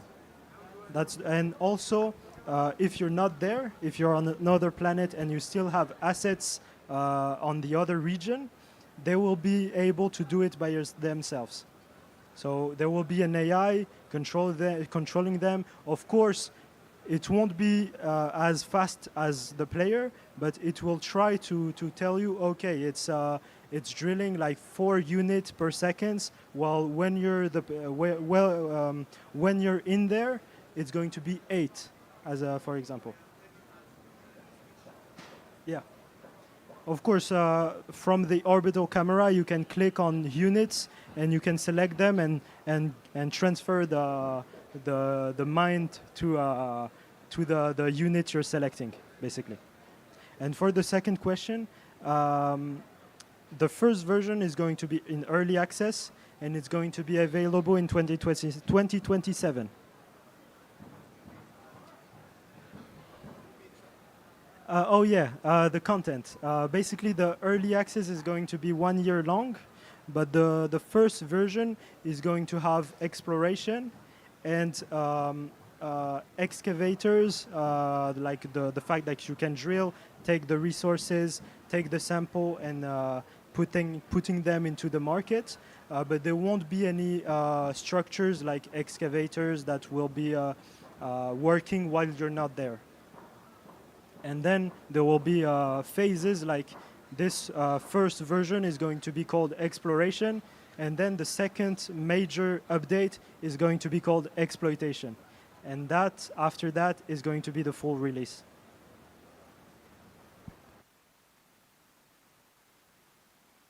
Thank you. Thank you very much.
Hi everyone, can you hear me? Hello. So thank you for assisting to my talk. It's going to be about a real-time strategy game named PowerPlay. So little words about myself. I have experience at video game companies like Ludia and Ubisoft. I consider myself a generalist programmer. I worked on many aspects of games, including engine programming and tools and gameplay. Here are some of the games I worked on. It was mainly on mobile and Nintendo DS, and I have some experience on console programming as well. Since 2018, I've been working as an independent. So my aspiration is to become an independent game developer, but it takes many years to get a game that is commercially viable. And so in the meantime, I'm working as a freelance and working on websites and applications for different companies. Eventually, next year, my game is gonna be released, and I hope to transition from a freelance programmer to a full-time indie developer. And here are some of the projects I worked on. So let me get to the making of PowerPlay. I'm going to go through the original idea, the development, and some very important marketing aspects. So the origin started in 2023, about 3 years ago. I participated in a game jam called Pi Game Hackathon. I don't know if you know about it. This is something I try to do every year towards the Christmas period.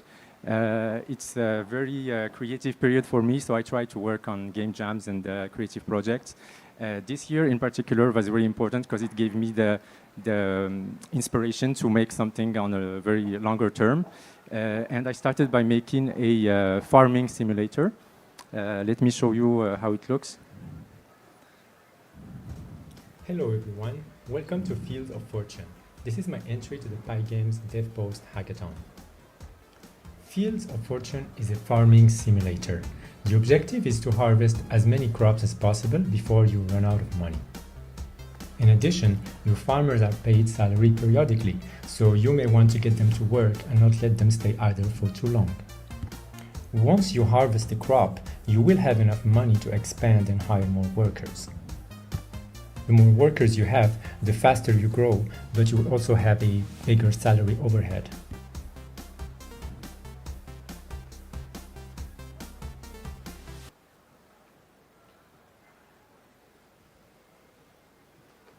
So that was the initial creative exploration, and I started building on top of it. And very quickly, it's a very steep transition, but I'm going to explain it. Very quickly, I realized that the farming simulation has little sense if there is no conflict. I think conflict is a very important element in video games. So I tried to gradually introduce military aspects and fighting between elements in the game, and I very quickly realized I needed a military component to go side by side with the construction and economic component, and it became a much darker version. It's called PowerPlay, where you manage an army that is fighting for resources with different armies in the world. It's not about farming anymore. It's a lot more about resources and control of the land. I'm going to show you a quick video to show you the concept. We're getting attacked!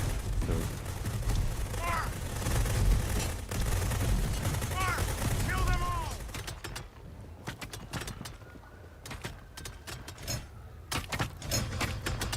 Your command.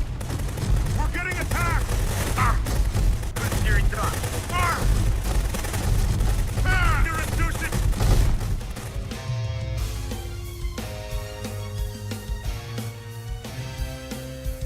So this was the preview of the first playable version that we used to participate at the Steam RTS Fest in January.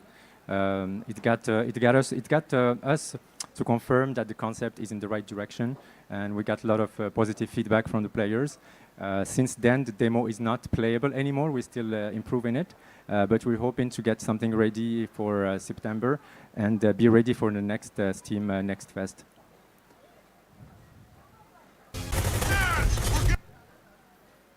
So just a quick word about the setting. So I'm not a game designer at all. This is my weak spot. I'm an engineer, so I try to lead with references that I know. And my main reference, honestly, is Star Wars.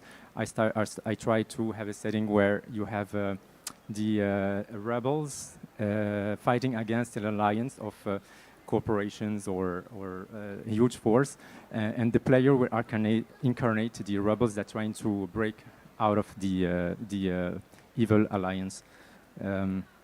So this is the main setting that is trying to mirror the universe of Star Wars. And some of the references I use are RTS games that I used to play a lot before, so it can help me fill the gaps that the skill gap that since I don't have a dedicated game designer, I'm just using my experience as a player. I think it's a good substitute to make a prototype and to push the project forward, and to eventually get a professional designer to fill the gaps and to polish it towards the end. So far I try to mix between, it's a lot more close to Command and Conquer than it is to Age of Empires, but it has elements from each of the games that I used to play. So the first step was about quickly making a prototype, and I decided to eliminate a lot of the things that are a lot of time wasters initially. So this game is going to be a purely single player, even though RTS games are traditionally need a multiplayer component, but initially it's going to be a single player experience, and if it works well, we're going to invest in making it a multiplayer. We're going to have a survival mode where you play against the environment, and a sandbox where the players can create their missions and make any maps that they want to play.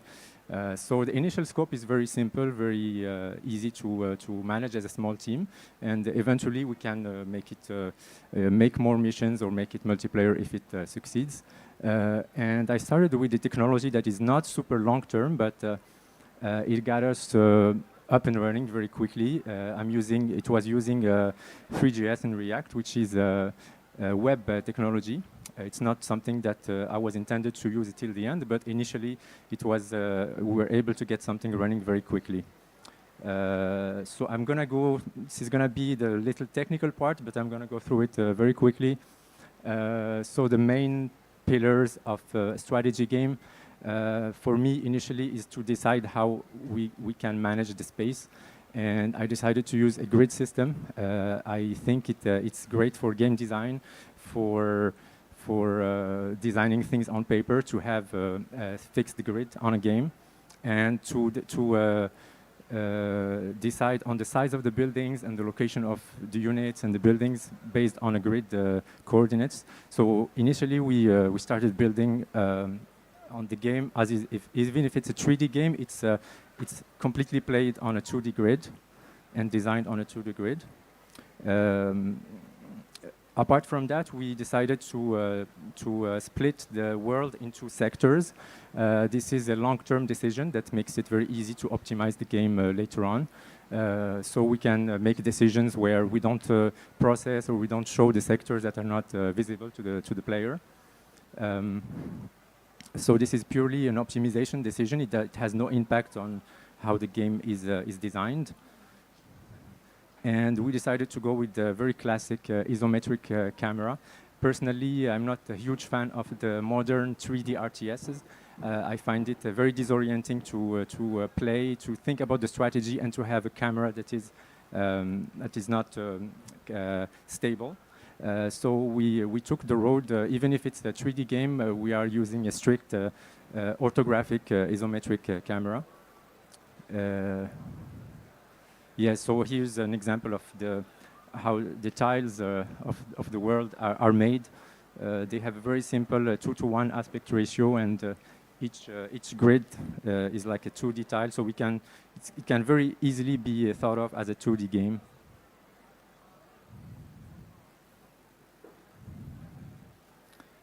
I'm going to show you some very early prototype of the pathfinding of controlling the units. As you can see, we have everything is designed on a grid. We have a lot of things going on, but this is the core part of a strategy game. We have the pathfinding, and unit avoidance. Is this music? No, c'est pas moi. So we have the avoidance between the units and the structures, and the avoidance between the units themselves. In parallel, the very important part of the RTS is the avoidance between the units. So any single unit can travel the world and plan their own path, but they have to avoid running into each other. So we're running a void simulation that is always running in parallel to the pathfinding to make sure the units do not run into each other.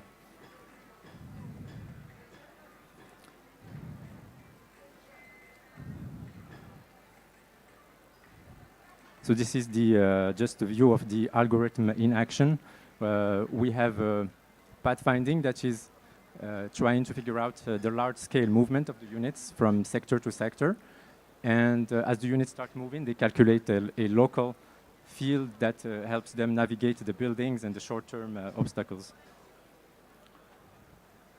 So the initial public demo, physically available demo, was at the last year at the Expo. So we've come a long way since then. This was using the old technology, and since then we switched to different technology. Yeah, so when the project started growing, we took the step to move from a prototype to a longer-term game, and it helped us do many things right. I think it was great to start from scratch, even though we had something already, and clarify also, the roadmap of the project as well. So we switched to Unity since about 1 year ago, yeah. And we redid some of the core features of the game, but it's more or less the same challenges in Unity as well. This is the pathfinding. It's no longer using the grid system, but it's using a navigation mesh. It's something that's very standard in Unity, and we just used it as is. As an engineer, I am proponent of using as little code as possible. So if there is something in the industry that is already proven and used by a lot of people, I just use it. I don't believe in making your own solutions and making everything from scratch.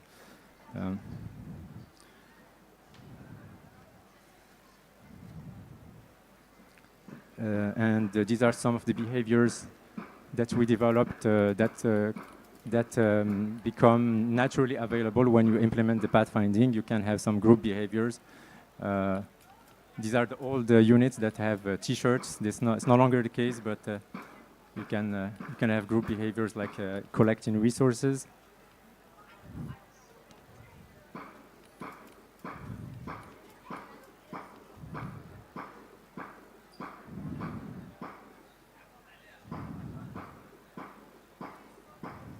And just another example of a group behavior where you have units attacking structures. And they can do it nicely since they go towards the goal, but they also avoid each other.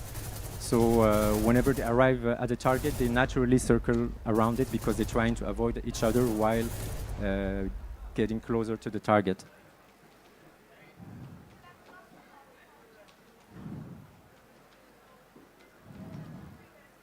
And of course, one of the big challenges is collision detection.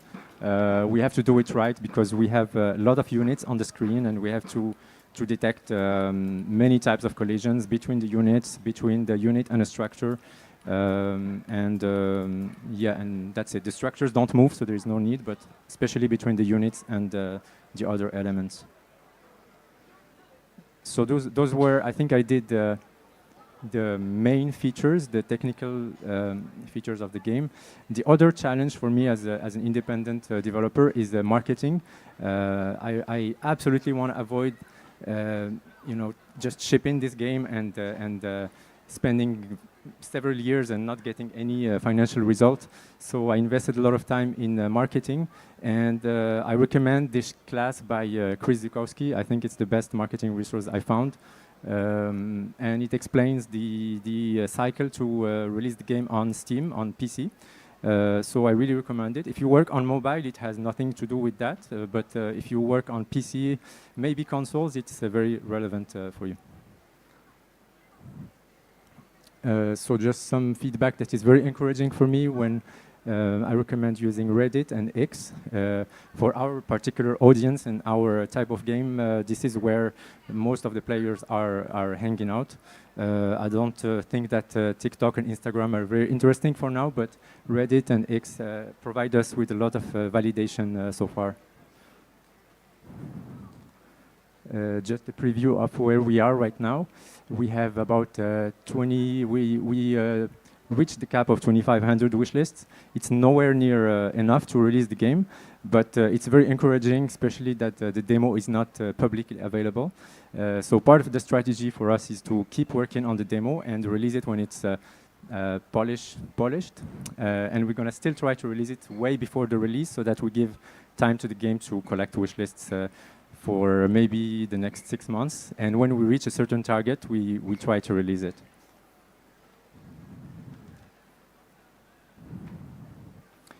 So this is a much more recent trailer. I'm going to show you where we are right now.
Voila, that was it.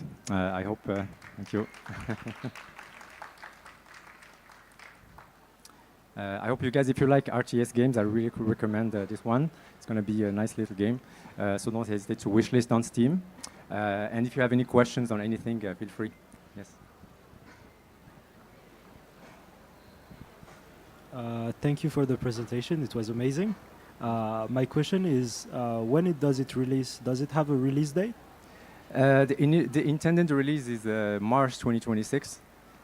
So I try to keep it in Q1 because I heard that the November, December, the last period is very crowded and a lot of competition. So we're going to shoot for March. And if we miss it, we're probably going to do the summer in 2026. What is going to determine is the number of wish lists. And if we have a good median play time on the demo, if the people are playing the demo and enjoying it, then it's going to be a green flag for releasing the game. I have a last question, sorry. Did you reach out for a publisher or someone or an agency in marketing? My approach right now is to listen to publishers that knock on my door. So far I had 4 publishers reach out. We're still in discussions. I'm not reaching out myself, but my door is open for publishers to reach. And I think when the demo is going to be up, you're going to get more reach. But my door is open, but I don't spend a lot of time pitching the game, or I just focus on making the game, and I have a lot of projects going on, so it keeps me very busy. Yeah.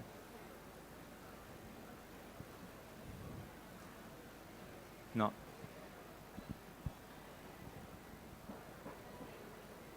بالنسبة للديمو how do you find people to test your game? Do you just use the subreddits, or are there specific people that's their job to test games to get feedback specifically? Like, is just families and friends, or is there a specific target for that? We have several channels. The main channel to collect the community is Discord. But people come mainly from Reddit and X. They come to our Discord, and then we can keep a long-term relationship with them. So far, we have a small community of 40 people on the Discord, but people who play are hundreds of players that have access from Steam. Do you give them just keys for Steam? How does it work? Yes, we give them. It's called Steam Playtest. So it's not a public available demo. It's a private demo. It's called Steam Playtest. So you give them the Steam generated by Steam. Yes, and I recommend doing that. By the way, don't start with a public demo right away. Start with a private one. So you polish it and you listen to feedback from a small community. And when it's polished enough, then you can switch it to public. And when it's public, you don't need keys anymore. But you need the keys when it's private.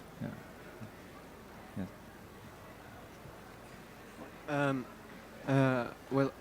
Amazing presentation. I like the idea of the game. But I have a question concerning, let's say, computer science engineering students who are aspiring to become a game dev. Who are aspiring to become a game dev someday. What advice do you give those students? Do you think that game jams are a good starting point for them? Yes, I advise to start with making games, whether it's in a game jam but game jams are really good to encourage you to make them. I don't spend too much time trying to learn the fundamentals. Just learn backwards. So decide which game you wanna make, and then you learn what you need to make that game. And game jams are a great setting for that. You can find them online or physically, but yeah, it's a great start. Start from making from the game, and then work backwards into what you need to learn. Thanks for the presentation.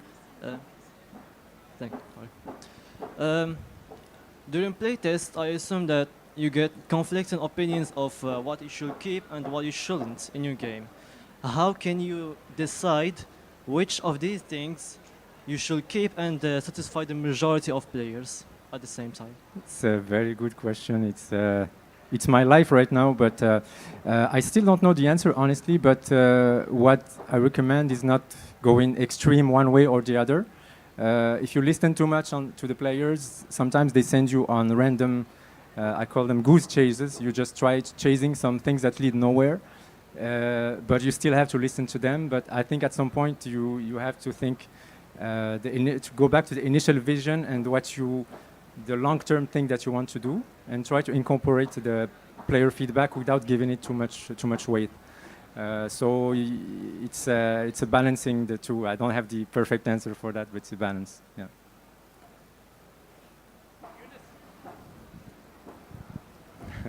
Thank you. Thank you for the game. Pleasure. I'm really excited to play it in the future. My question is technical. So is there any problem when you switch from React.js to Unity? For me, it was no problem because I have experience in both. It's not something I recommend until you have experience in both. But I always recommend to start with the easy technology to prototype quickly. But when you switch, you have to make sure to switch to something that you know already. Yeah. Thank you. No problem.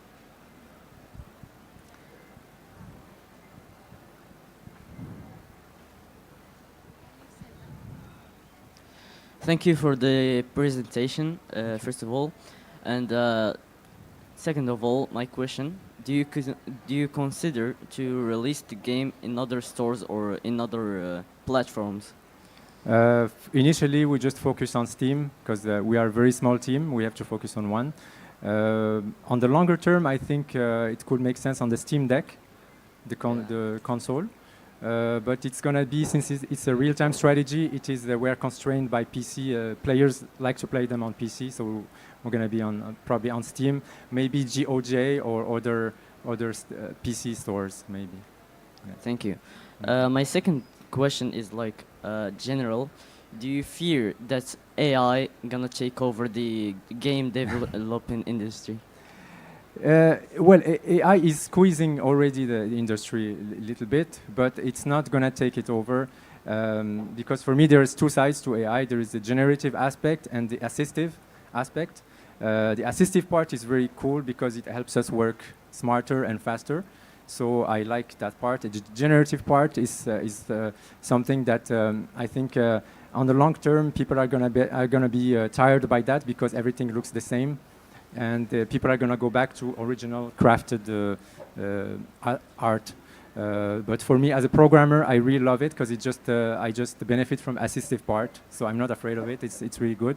Makes me work faster. For the art part, it's a little bit worrying, but I tell artists to be patient because eventually we're gonna feel a thirst for original and authentic art. So just stick to your art, and it's gonna be fine. Yeah. Thank you for your presentation and your time. I really hope to the game to make it in like big, Thank you. future. Thank you.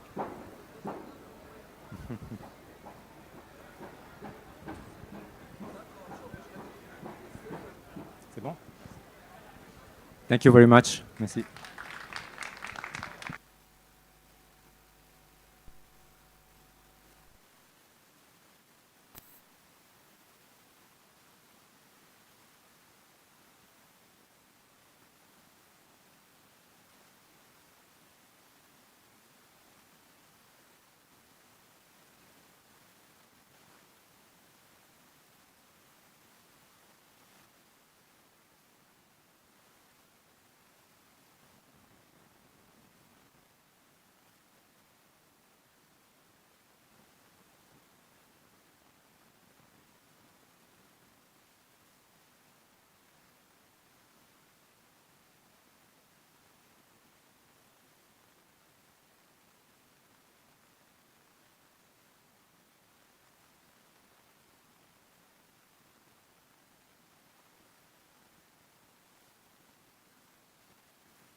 ومورا فاش نوصلوا للسلايد ديال environment بعد ولا بقى غادي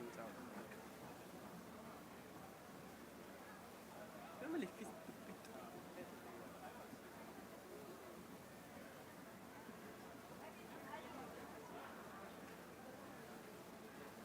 بريزونطيو the 100 people اللي واقفين هنا.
We have been making games since 2022. We specialize in PC games. We have 2 games on Steam and a bunch of other games on itch. And we're here to present our new game, Mega the Simulator.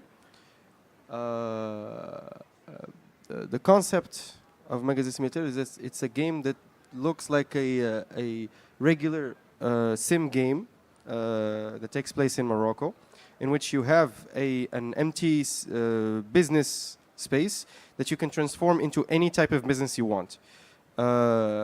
Meaning that if you want to be a butcher or a regular store, you can. Or if you want to be like a hair salon or barber shop, you gotta go to the certification center, do a mini game ranked to have the ability to open that type of business. All the administrative requirements of business is gamified in mini games in government buildings and stuff like that.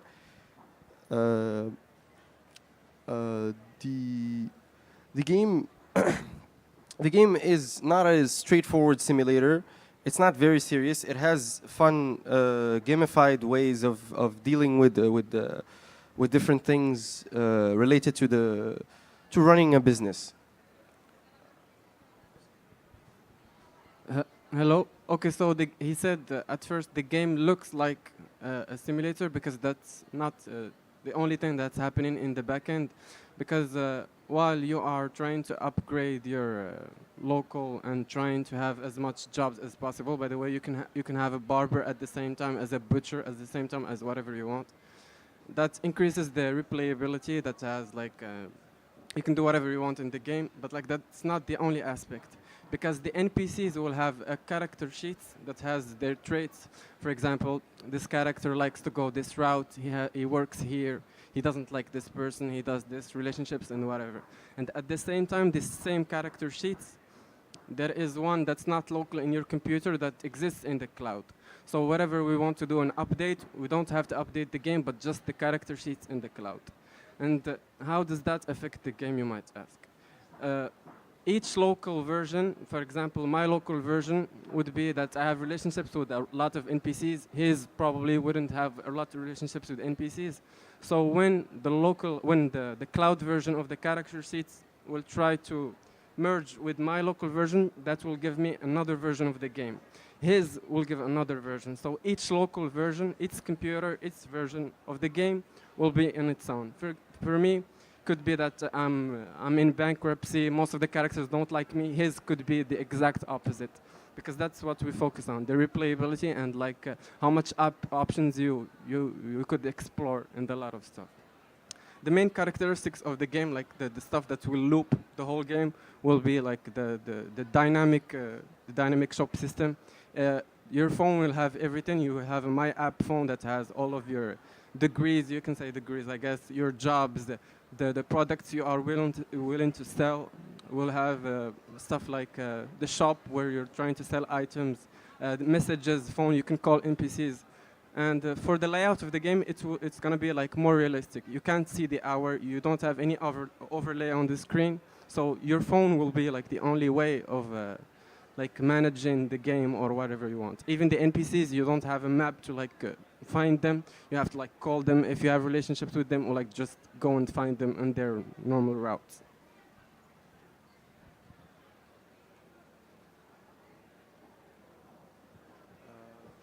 The visual art style of the game will be very colorful, not very realistic. It's a more low poly type of game.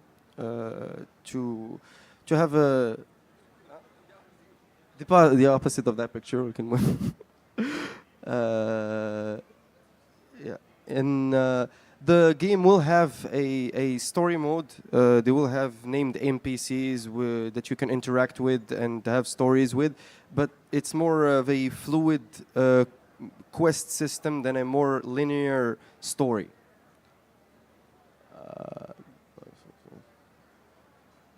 Yeah, it's At the moment, we are in pre-alpha. We only have the prototype and most of the mechanics up and running, but like the visual style is not up there. And yeah, well, like I said, we want to focus on replayability.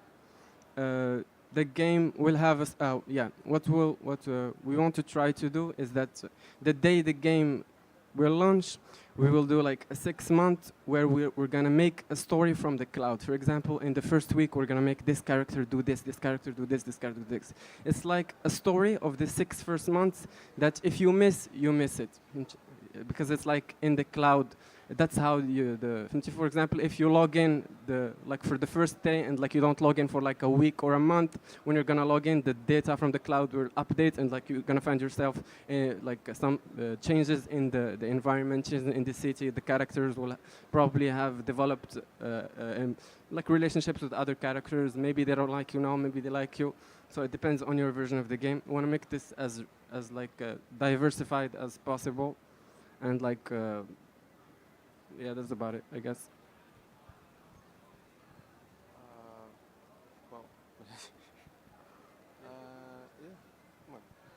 Thank you. Does anyone have any questions about the game?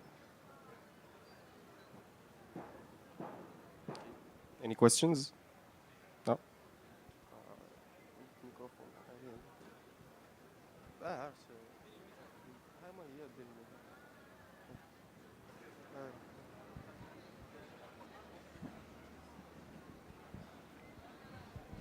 Hi, thank you. That was really interesting. I'm curious on how you're going to manage the cloud side of the architecture. Are you going to use your own API? Are you going to develop your own services? We've tried like a simplified version, not for this game, but like for the simulation we ran. in Firebase, and like the system Firebase uses is more JSON type of stuff, so it suits like the character sheets that I said with traits and stuff. So probably Firebase would be the to go. Yeah. Awesome. Any other questions?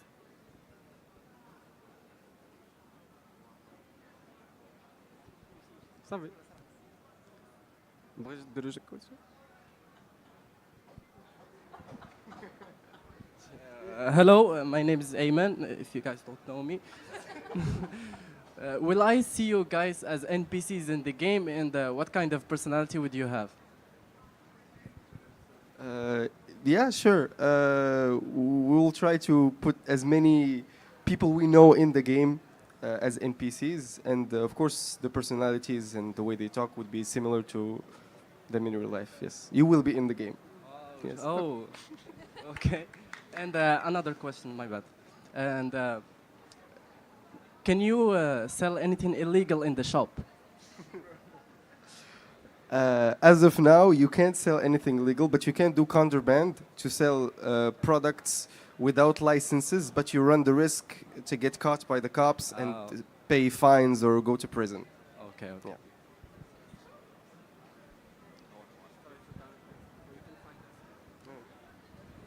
Thanks everyone for your attention. You can find. Hi. So I want to know what type of characters that you will have. You said at first that you can choose a butcher. I mean, what type of other things that you can choose? Other characters. We will try to include like a diversified list of jobs. Like for now, like the ones we have in our mind is like a normal shop where you can sell like day-to-day stuff. A barber, you can have a barber. You can be a butcher. You can like I don't know. I don't have any jobs at the top of my head, but like any jobs, mechanic and stuff. But like the twist is not that you have to choose. You can at the same local, you can like choose to be a barber at the same time, like sell sandwiches at the same time, do whatever you want. So like the shop would be in chaos. Like that's the beauty of it. Thank you. It's infinite possibilities. We have systems for each shop that can interact with each other. So it's practically infinite in the way it works. Practically marketing. I think. Yeah, I think that's it. Yeah. My bad, guys. Another question.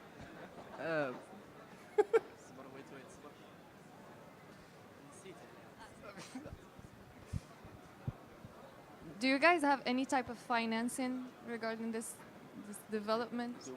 Do you have any help with financing this?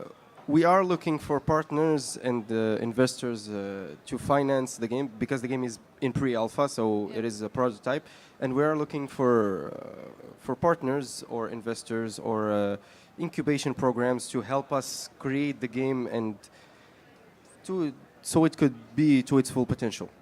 Yeah. Good luck. Thanks. Thanks everyone.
Salam alaikum.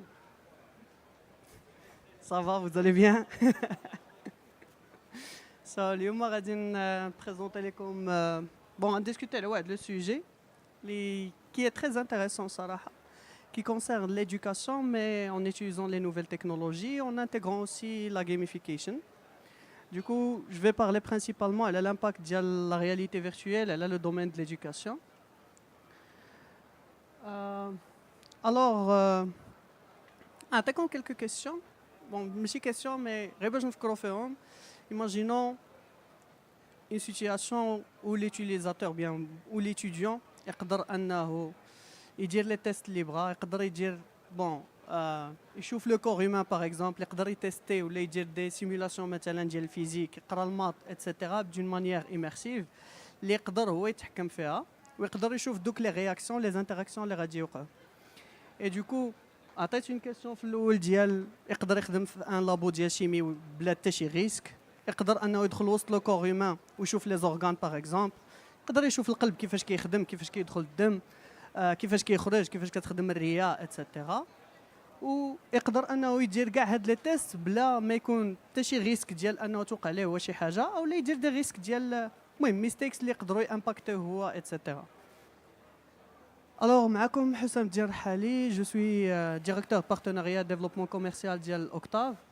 On est un studio de développement des solutions, les simulations réalité virtuelle, réalité augmentée ou réalité mixte. Alors, notre spécialité principalement, c'est de développer les simulations. Plusieurs industries, le domaine de l'éducation, la culture, les visites virtuelles, etc. Mais les entreprises aussi, la partie de la formation, training, les formations HSE, etc. Alors, challenge اللي كاين واللي هو اكبر تشالنج كاين بالنسبه لي étudiants هو لا بلوبار ديال لي étudiants داك لانتيغي بالنسبه سورتو لي ماتيير ديال لي سيونس اللي فيهم مات فيزيك بيولوجي باغ اكزومبل ولا شيمي, كيفقدوا داك لانتيغي اون فوا لو بروف مثلا كيبدا اكسبليكي ديك لا ماتيير.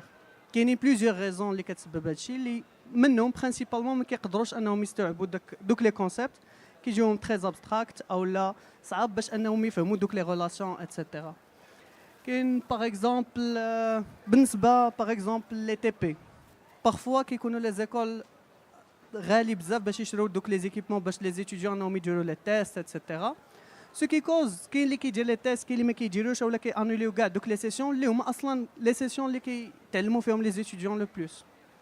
اي اونفان لا مانيير تراديسيونيل صراحه كاملين دوزناها وكاملين قرينا فيها, كتبين داك لو بوين ديال ما قادرينش اننا نفهموا شي حوايج الا ما مشيناش عاودنا شفناهم المره الاولى, المره الثانيه, المره الثالثه, وشفنا دي سيميلاسيون قدامنا عاد غادي نعقلوا عليهم.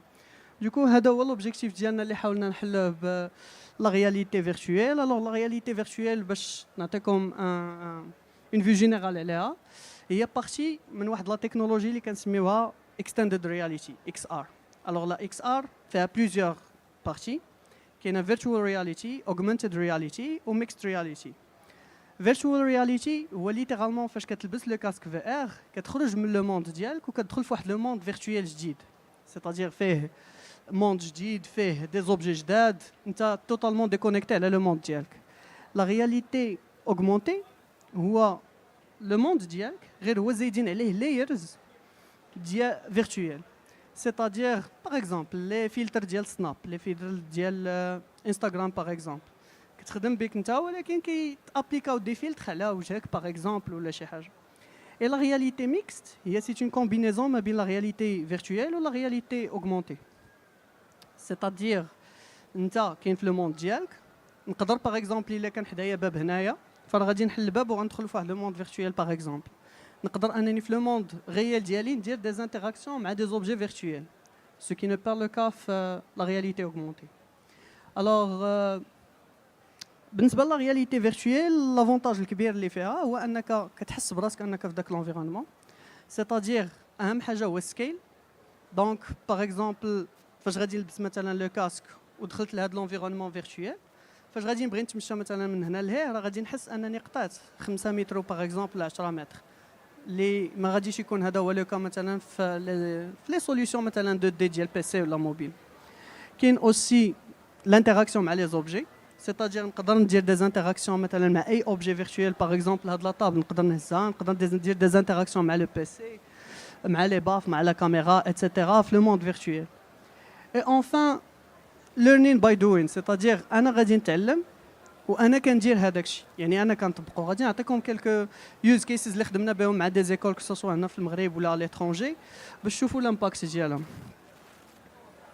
الوغ كما قلت لكم قبيله حنا بالطبع ديالنا فاش كتكون شي حاجه اللي بريميرمون كتخليك انتريسي انك تكملها كتكون تشالنجين باش انك تكملها اي سورتو ما كتخليكش انك تحس براسك راك كتعلم بزاف منك. دوكو هادي واحد الحاجه واحد لو كونسيبت اللي دائما تنهضروا عليه اتسيتيرا كتسمى فان فيرست education ليتر. هادي هي لا باز ديال الجيميفيكيشن اللي كنخدموا بها دو فاسون جينيرال. دوكو هادي هي لا باز اللي كنخدموا بها حتى حنا غير هو اش كنخليوك انك دير هو انك كتعيش هذيك لا سيتوياسيون. دوكو باغ اكزومبل نعطيكم ان اكزومبل كاين بزاف تاع لي سوليوشن مثلا اللي كيهضروا على ليستوار ولكن واش فايتين جربتوا اون سوليوشن اللي كتهضر على مثلا الحرب العالميه الثانيه كاملين قريناها دوزنا فيها الجهوي اتسيتيرا ولكن كاينين دي سوليوشن اللي فاش كتلبس لو كاسك كتلقى راسك وسط الحرب العالميه الثانيه ستادير كتلقى راسك هاز السلاح مع دوك سولجرز وغادي حتى انت ديكو في بلاصه ما كتقراها وكتسمع راه وقعات هذه كتكون انت في وسطها ستادير انت اللي كتاخذ لا ديسيزيون ديك الساعه وكتشوف لامباكت اش وقع اتسيتيرا. هكا هو ما غاديش يتفكر اش وقع مي غيتفكر اش عاش وهذا هو لوبجيكتيف اللي حنا باغيين نوصلوا ليه. دوكو غادي ندوز لا بروميير يوز كيس ديالنا هي كيمستري في ار. الوغ هادي سي اون سوليوشن اللي ديفلوبيناها لي لوبجيكتيف برينسيبال ديالها هو انه تخلي لي زيتيديون يكونوا انتريسي بلا شيمي. الوغ فاش كتهضر الان ايتيديون كتقول ليه الاتوم راه فيها نوايو كيدور عليها لي زيليكترون وراه صغيره بزاف اتسيتيرا ما كيقدرش يتخيلها. كتقول ليه لا ديفيرونس ما بين مثلا الهيدروجين الهيليوم الاكسجين اتسيتيرا ما كيقدرش انه يتخيلوا على مده. حنا لوبجيكتيف برينسيبال ديالنا هو نحاولوا نقربوه من هذوك لي كونسيبت دون مانيير تري سامبل بطبيعه الحال اون يوزون لا رياليتي فيرتويال. الوغ غادي نوريكم واحد لا فيديو ديال لا سوليوشن اون فوا تسالي غادي نكسبليكي لكم واش فاهم.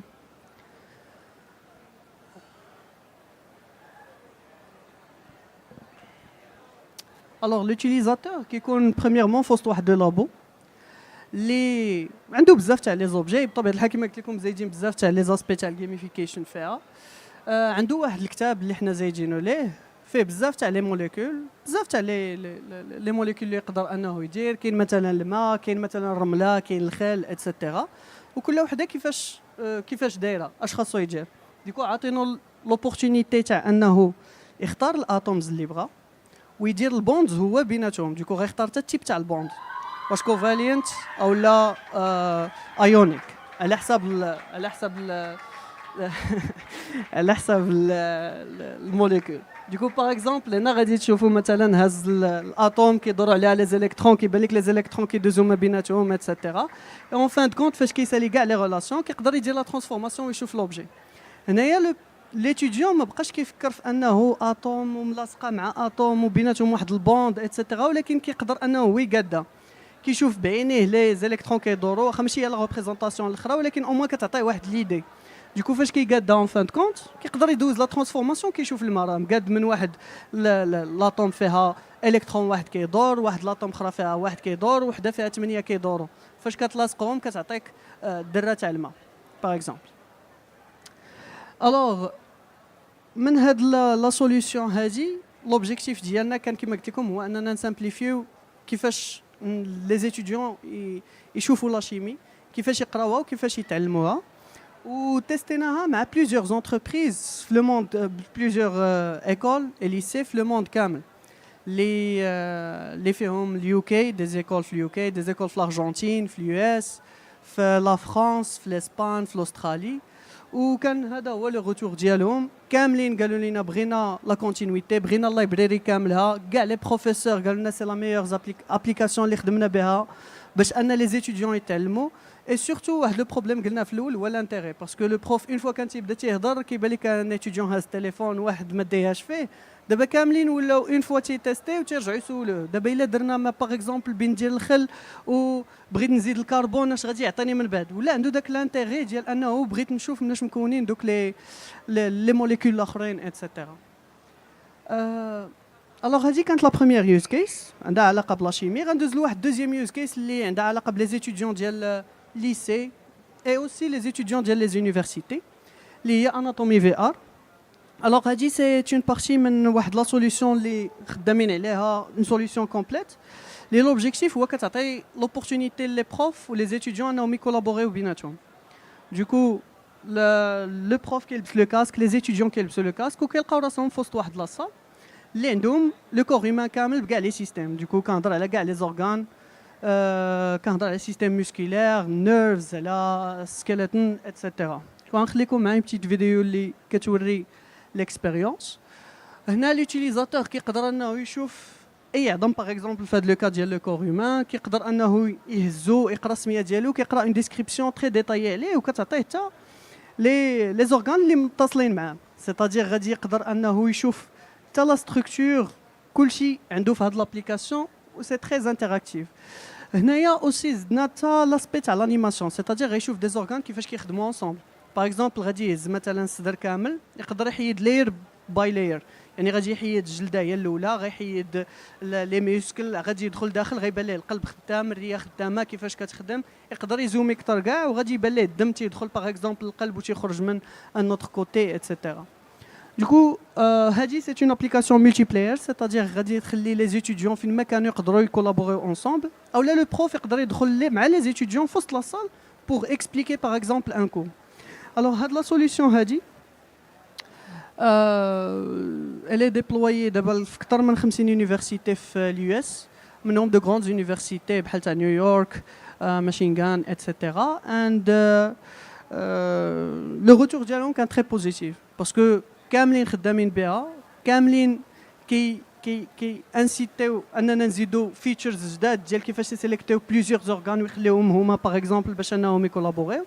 خدامين معاهم فينالمون في هاد لي ديرنيير جور، بون لي ديرنيير سيمين، على لانتيغراسيون ديال اي اي فيها. سيتادير غادي يكون معايا واحد لاسيستون اي ا كاركتير اللي غادي نسولو باغ اكزومبل مثلا وريني مثلا هاد العظم سبيسيفيك فين كاين في لو كور، اوتوماتيكمون غيتهايلايتا باغ اكزومبل، او غيعطيني اون ديسكريبسيون ديتايي، او شنو هما الديسيزز فور اكزومبل اللي كيكونوا امباكتي بهذاك لورغان باغ اكزومبل اتسيتيرا. دوكو الفيدباك ديالهم هاد لا سوليوشن مع واحد لا سوليوشن اخرى ولا تيستي هنايا في المغرب نيت مع لا فاكولتي دو ميديسين ديال كازا، و لو روتور كان تري بوزيتيف باسكو كاع لي زيتيديون قالوا ان سي لا ميور ميثود اللي قراو بها اللي شافوا بها لاناتومي من غير دوك لي ميثود تراديسيونيل اللي خدامين، وكيشوفوا دابا كومون لانتيغري في لو سيستيم ديالهم وفي البروغرام ديالهم. اي ميرسي.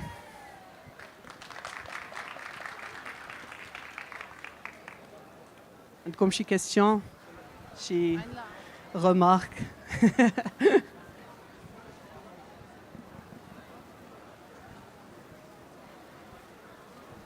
المهم انا يلا انا صراحه عندي واحد ليدي ديال هاد السيريس جيمينغز اللي زعما لي جون اللي عندهم واحد الهدف سواء في الاديوكيشن سواء في شي دومين اللي كيرجع بالنفع على الناس. عندي واحد الصراحه واحد الكيسيون اللي ما كانتش كونفيدونسيال بيان سور. بغيت نعرف هذه ديال الكيمستري شحال خدات لكم ديال الوقت ديال الديفلوبمنت؟ هذه تاع الكيمستري غير لو ام في بي كانت دات تقريبا بريسك 3 موا 4 موا. لو ام في بي فيه 4 موليكول، دوكو بلونفيرونمون بلي سيستيم دانتيراكسيون بالفيزيكس بالانيميشن بكلشي، دوكو 3 حتى 4 موا. ولكن هنا كنهضروا انك قديتي ديجا لا باز، سيتادير فاش غتبي تسكيلي باغ اكزومبل غادي نبي نزيد توت ان بروغرام باغ اكزومبل، فانا كنهضر انه دا ليا 3 موا في الاول باش انني ندير 4 تاع لي موليكول، دابا نقدر ندير حتى 20 موليكول باغ اكزومبل 2 سمان باسكو الانيميشن ديجا واجده، الفيزيكس ديجا واجد، لي زانتيراكسيون واجدين، فهمتي؟ دوك غنبدا نزيد غير لو كونتوني، ولكن حيتاش لا باز هي اللي كتجي الوقت. صافي.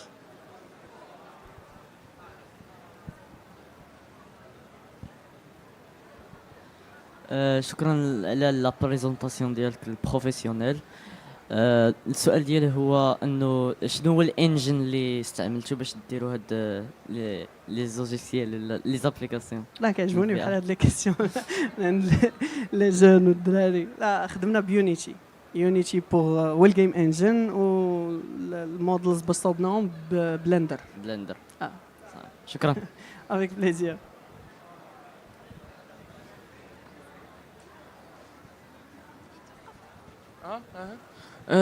Merci pour votre présentation. Je voulais vous demander, est-ce que vous optez à mettre vos applications plus accessibles au lycée marocain? Oui. Oui, oui, effectivement. Du coup, les applications, on les déjà publiées dans les stores, par exemple Metastore, etc. Non, pour les stores pour les headsets, les VR headsets. Le problème اللي كاين هنا في المغرب هو واش لي هيدسيت اكسيسيبل ولا لا. دوكو فاش كتجي تشوف مثلا واش كاين شي فوندور اوفيسيال باغ اكزومبل ديال لي هيدسيت ديال الفي ار ما غاديش تلقاه باغ اكزومبل هنا في الماروك. دوكو حتى بالنسبه لي زيكول فاش كيبغيو يشريو لي هيدسيت ما كيلقاوش شي فوندور اوفيسيال اتسيتيرا. مي انا اللي نقدر نقول لك هو راه لا تكنولوجي بدات كتدخل المغرب، ستادير من هنا العام هذا العام ولا من هنا العام الجاي غادي تلقى بزاف تاع لي زيكول بداو كي انتيغريو لا رياليتي فيرتويال، اي فورسيمون غادي يلقاو واحد من لي كونتوني باغ اكزومبل ديال ان ستوديو ماروكان اللي مديفلوبير غادي يزيدوه. مي لو كونتوني ديالنا بور لو مومون فري تو يوز في ستور، ستادير اي ايكول في العالم تقدر تخدم به بور لو مومون. Ah oui, merci. Avec plaisir.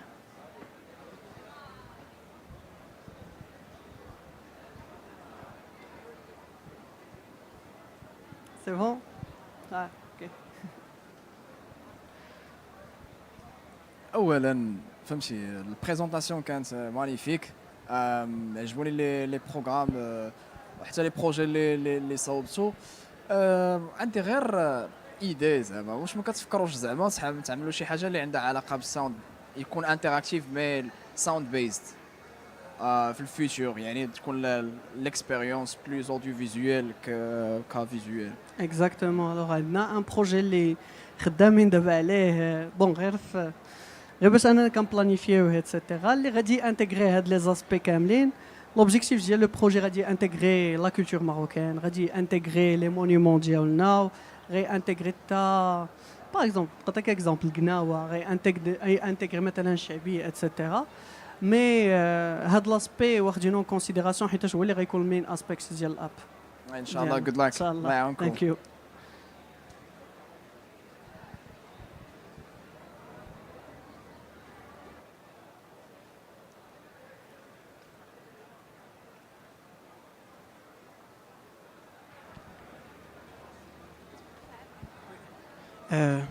المهم شكرا بعد على البريزونطاسيون. عمرو فكرتوا ديروا شي باغ اكزومبل شي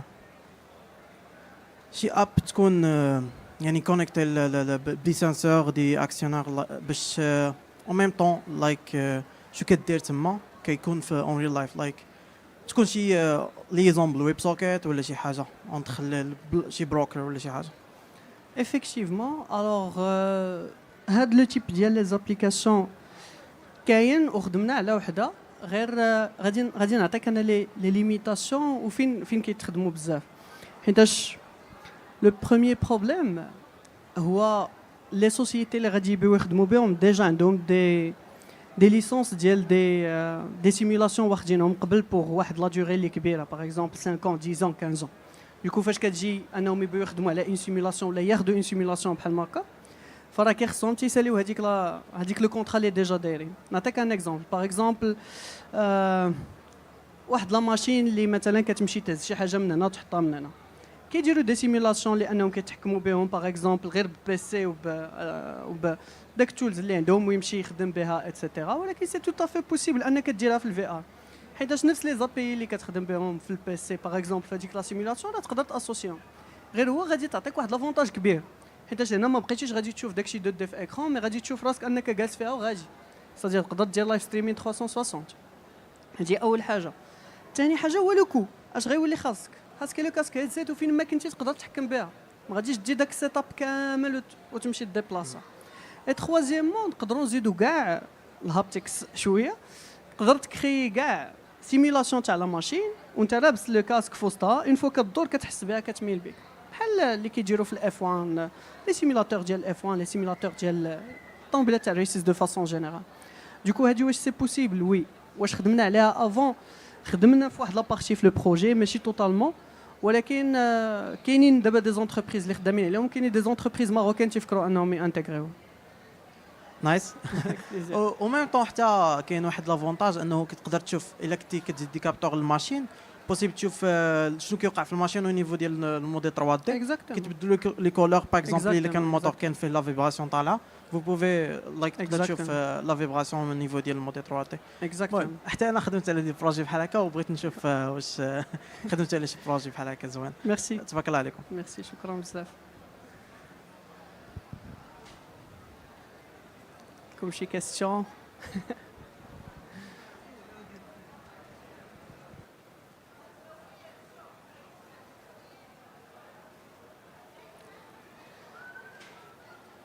C'est bon, donc merci pour votre attention. J'espère تكونوا تعلمتوا بعدا شويه من هذا. راكم مبروك.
On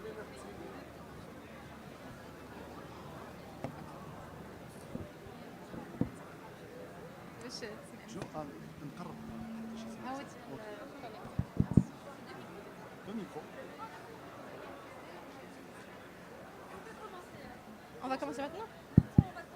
Test. Ok, ça passe. Bonjour tout le monde, salam alaikum. Merci de votre présence et de votre attention. On va commencer la présentation d'Yanadaba qui va parler de l'e-sport.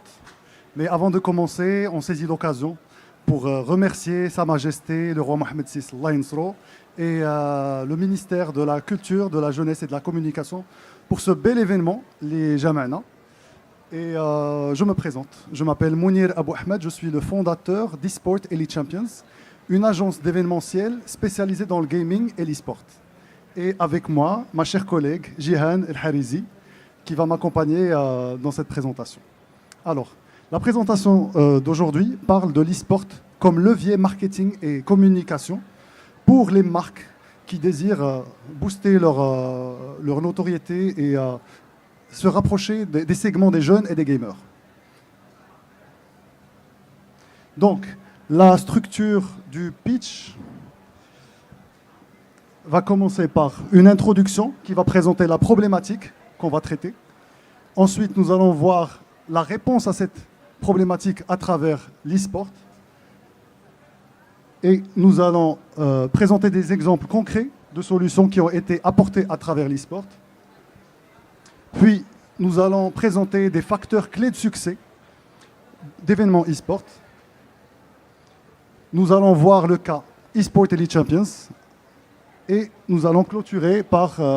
puis nous allons parler de la client experience qui joue un rôle très important dans la réussite de l'événement. Et nous allons clôturer par une conclusion. Je cède la parole à Jihad qui va nous parler de la problématique. Merci beaucoup Mounir. Bah alors, laissez-moi vous parler. Soyons honnêtes, les canaux marketing traditionnels comme les affiches, les journaux ne sont plus aussi efficaces qu'ils l'étaient il y a quelques années. Et pour cause, l'audience des 18-30 ans ne se sent plus aussi connectée et n'est plus aussi stimulée par ces canaux qui sont surutilisés et ils sont devenus légion. Bah, du coup, les entreprises qui préfèrent la good old way, bah, elles financent, elles dépensent des sommes astronomiques, mais malheureusement ne se retrouvent pas avec les résultats qu'elles escomptent. Et pour... Ouais, vas-y. Donc, j'appuie ce qu'a dit ma collègue. Aujourd'hui, on voit une communication qui est traditionnelle à travers des canaux traditionnels, on va dire. Et qu'il s'agisse de publicité, télé, affichage, réseaux sociaux, c'est toujours la même chose qui se répète. Et du coup, les marques sont, comme a dit ma collègue, les marques ont de plus en plus de mal à se démarquer à travers ces canaux qui sont surutilisés et saturés. Et par conséquent, l'impact des actions menées par ces marques est de moins en moins fort comparé au budget marketing dépensé. Alors que dans le marketing, ce qu'on cherche le plus dans des actions marketing, c'est l'impact. Parce que le but de la com, c'est bien sûr de développer la notoriété, de développer le positionnement, renforcer le positionnement et l'image de marque. Et bien sûr, le but ultime ou l'objectif ultime, c'est de développer le chiffre d'affaires. Mais tu vois, Mounir, heureusement que l'e-sport et le gaming en général, c'est la tendance du moment. Et pour compte, on a beau être tous différents des uns des autres. Et d'ailleurs, big up pour ceux qui, comme moi, aiment bien mettre un peu d'ananas sur leur pizza. Hein. Don't judge me, thank you. Mais les faits sont là. Qu'est-ce qui nous réunit tous ensemble? C'est le gaming. Ça nous fait vivre, ça nous réunit, ça nous fait vibrer. On aime cliquer, on aime se connecter, on aime partager, on aime repartager. Et les marques n'en ont pas conscience, malheureusement. Mais de façon générale, Mounir, si tu veux, tu peux passer. Hein. Mais de façon générale, on est d'accord. On donne. Je connais un setup de gaming. Je ne veux même pas vous demander le setup parce que je sais que qu'est-ce qu'on une marque vraiment on aime les soutenir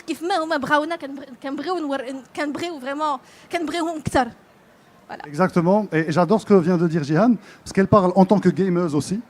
Et c'est important d'entendre la voix des gamers. Qui fait ils veulent être approchés, même dans la com et dans le marketing, de la part des entreprises et des marques. Mais tu vois, Mounir, d'abord, le problème, c'est que مازال الناس حاليا ils se disent ouais mais non le gaming c'est pas healthy, l'e-sport c'est pas du sport, غير براج, غير كيلعبوا. Et pourtant ce n'est pas le cas. Nous sommes une population aussi diverse que diversifiée. On aime ce qui est fun, on aime ce qui a du peps, on est jeune, on est dynamique. Vas-y. Continue. Tu sais, là, j'ai envie, mais tellement de dire des choses, et là, ça se bouscule dans ma tête. C'est l'occasion, vas-y. Ouais, c'est ça se bouscule vraiment dans ma tête. Mais comme je le disais, on est jeune, on est dynamique, et comment dire, j'essaie de contrôler l'émotion, mais overall, c'est bon, tu peux. Ok, vas-y. Donc, je vais reprendre ce que essaie de dire Jihan. Donc, voilà. Aujourd'hui, l'e-sport, il représente une opportunité pour les marques, pour les raisons suivantes. Un petit instant, s'il vous plaît. Bah, du coup, le temps que Mounir règle le problème technique qu'il y a, Librin Golikum tout à l'heure, c'est que nous ne sommes pas des consommateurs. Nous sommes des acteurs. ما كنتبعوش حنايا التندنس, حنايا اللي كنقادو la tendance. Super, excellent. Donc voilà. Et ce qui est intéressant pour les marques et les entreprises qui veulent mener des actions marketing et comme l'e-sport, c'est que les gamers représentent une communauté qui est ultra connectée.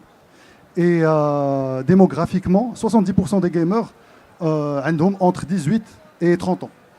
Ce qui représente un pourcentage qui est très intéressant pour différentes entreprises qui opèrent différents secteurs d'activité, comme la tech, comme le food ou d'autres marques ou entreprises. Et en plus de ça c'est un point qui est très important, les gamers passent plus de 3 heures par jour, soit des streams ou là à jouer, tandis que une personne lambda, les réseaux sociaux, elle passe en moyenne entre 30 et 60 minutes. Et donc, l'e-sport propose des opportunités variées, soit à travers le sponsoring, des logos sur les maillots des joueurs, ou la naming des équipes, comme l'exemple de Red Bull ou BMW en F1 virtuel. On a aussi des exemples marocains, comme MDJS Esports, qui a créé son club e-sport, et bien sûr qui sponsorise aussi des joueurs. À travers du brand content, à travers la création de tournois sponsorisés, comme l'exemple de Doritos avec Crash Cup sur Fortnite ou d'autres exemples. On a des exemples des compétitions e-sport qui ont été sponsorisées. Et on a aussi des opportunités à travers des influenceurs e-sport, à travers des partenariats avec des streamers, voilà, pour un accès direct aux fans. Et ça, c'est une technique qui voit de plus en plus. On connaît même des streamers locaux au Maghreb qui sont sponsorisés. Et voilà, ça donne de la visibilité aux marques et aux entreprises. Et on a aussi l'exemple de produits dérivés, comme la collaboration limitée de Louis Vuitton avec League of Legends.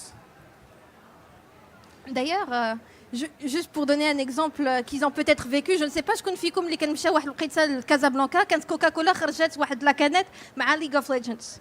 ما عمركم ذقتوها حتى حاجه؟ Je pense que si, je pense que c'était l'année dernière ou là, il y a 2 ans. Je crois بحال هكا l'année dernière. Ouais, exactement. Donc, quand on parle marketing et communication, on parle budget, mais on parle aussi retour sur investissement. علاش هاد les marques ou les entreprises مثلا الا كان شي واحد فيكم, j'ai rencontré pas mal de jeunes اللي كيبغيو كيقول لك كنقلب على des sponsors باش organiser un événement ou une compétition e-sport. Mais كاين un challenge, c'est que ديما on rencontre une réticence ou une résistance من عند هاد les marques ou les sponsors parce que هو كيقلب على le retour sur investissement. باش يقدر يقتنع انه يinvesti في l'événement ديالك, il doit calculer avec le retour sur investissement. Donc, il faut argumenter dans ce sens. Et c'est un point qui est très déterminant. Donc, quand on parle retour sur investissement, par exemple, dans l'e-sport, c'est une stratégie marketing qui peut être très bénéfique et très efficace pour les entreprises et les marques. Si on prend l'exemple d'un seul événement comme LOL Worlds, il génère 100 millions de vues et c'est l'équivalent à la Super Bowl. Et ça, c'est extraordinaire, à travers un événement e-sport, d'avoir des chiffres aussi importants. Et il y a aussi l'aspect qualitatif à travers le retour émotionnel.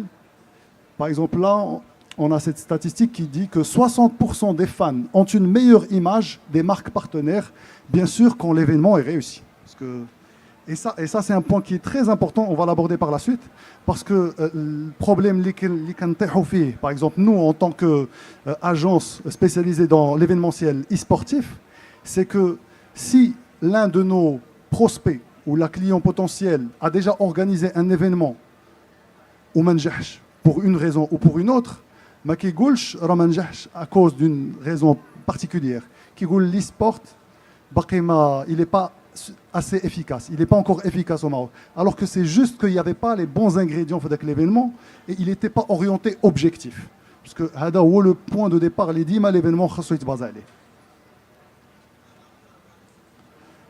Et là, bien sûr, on donne aussi encore des exemples concrets. Donc, on a parlé tout à l'heure de Red Bull qui sponsorise des joueurs et des événements, mais crée aussi des contenus. Gucci, avec sa collaboration avec Fanatic, avec une souris à 1 000 € vendue en 24 heures. Et McDonald's, bien sûr, avec McDonald's en France pour mixer e-sport et restauration. Et bien sûr, les exemples, je pense que on en connaît plusieurs. D'ailleurs, je voudrais rajouter deux exemples égyptiens et un exemple algérien. Je ne sais pas où je fais Team Anubis ou Team Rad. Bon, League of Legends, Free Fire ou Crossfire. Anubis est sponsorisé par Mercedes. Team Rad est sponsorisé. Oui, c'est ça, Rad. Elle est sponsorisée par Telecom Egypt. Wow. Et il y a carrément une université, Smith Al-Houari, qui a sponsorisé un événement gaming Fdzaïr. Excellent. Très bien. Alors là, on va parler des facteurs clés de succès d'un événement e-sport. Et pour moi, ce sont des facteurs clés de succès. Ils peuvent être appliqués sur n'importe quel commerce ou business. Commerce ou business. Alors, le point de départ, c'est de bien cerner le contexte du partenaire et ses enjeux. Le contexte de son marché, le contexte de son secteur d'activité, sa concurrence, la phase de maturité avec le partenaire et bien sûr ses objectifs. Parce qu'à partir du contexte et des objectifs, on va commencer à penser à la conception de l'événement qui va être adapté bien sûr au contexte et aux objectifs. Toujours être orienté. Parce qu'à la fin, on garde en tête que le partenaire, il raisonne impact. C'est l'impact. À la fin, Radi Chouf, shna huwa l'impact de l'événement dans lequel il a investi de l'argent. Donc, une fois la conception est bien définie, j'ai rajouté innovation à côté de conception parce que chaque entreprise ou marque cherche à se distinguer. Aujourd'hui, la concurrence est très rude, tous les secteurs d'activité. Donc, en tant qu'organisateur d'événements, il faut apporter des solutions et être force de proposition. En essayant de donner une signature à chaque événement, une signature originale mais pertinente. Pertinente pour le secteur, pour le partenaire. Donc, une fois la conception, elle est bien faite, là, on passe à un point qui est super important et décisif, c'est la direction artistique. Et ça, comme j'ai dit, ça ne s'applique pas que sur l'e-sport, même dans le sport. Par exemple, on est fan de foot. Mais je ne sais pas quel est le différence entre la Liga ou le MLS ou le Botola de Hollanda. C'est la direction artistique. Et l'exemple qui a cartonné et qui réussit, c'est l'exemple américain. On dit à l'américaine. Ils font les choses à l'américaine. Quand on dit à l'américaine, quand on fait un drama, quand on fait un univers sensoriel, les lumières, un truc bien sûr bien fait, avec des experts qui maîtrisent leur métier et qui vont créer, qui vont déclencher les émotions escomptées par le partenaire ou par le produit. Et ça, c'est un travail qui est très très important. Et donc, cette direction artistique, elle va se décliner sur l'univers sensoriel, sur la scénarisation de l'événement et sur le contenu qui va être généré pendant avec l'événement, avant, pendant et après, bien sûr.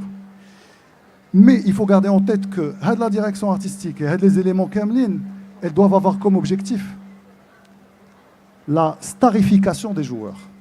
Et ça, encore une fois, c'est un point qui est très important. Parce que, encore une fois, il a dit l'exemple des championnats, des Kora, مثلا, شنو هو اللي كيدير الفرق ما بين بطولة وبطولة. مثلا غتقول هذه البطولة لا ليغا فيها فينيسيوس فيها مبابي فيها دي جوور دي ستار. Et بطولة أخرى مثلا هولندا كاين très peu de joueurs اللي كنعرفوهم. Et ce qui fait la différence, c'est la starification des joueurs. Parce que quand on starifie les joueurs et quand on a des stars dans nos événements, on valorise l'événement, on lui donne de la valeur.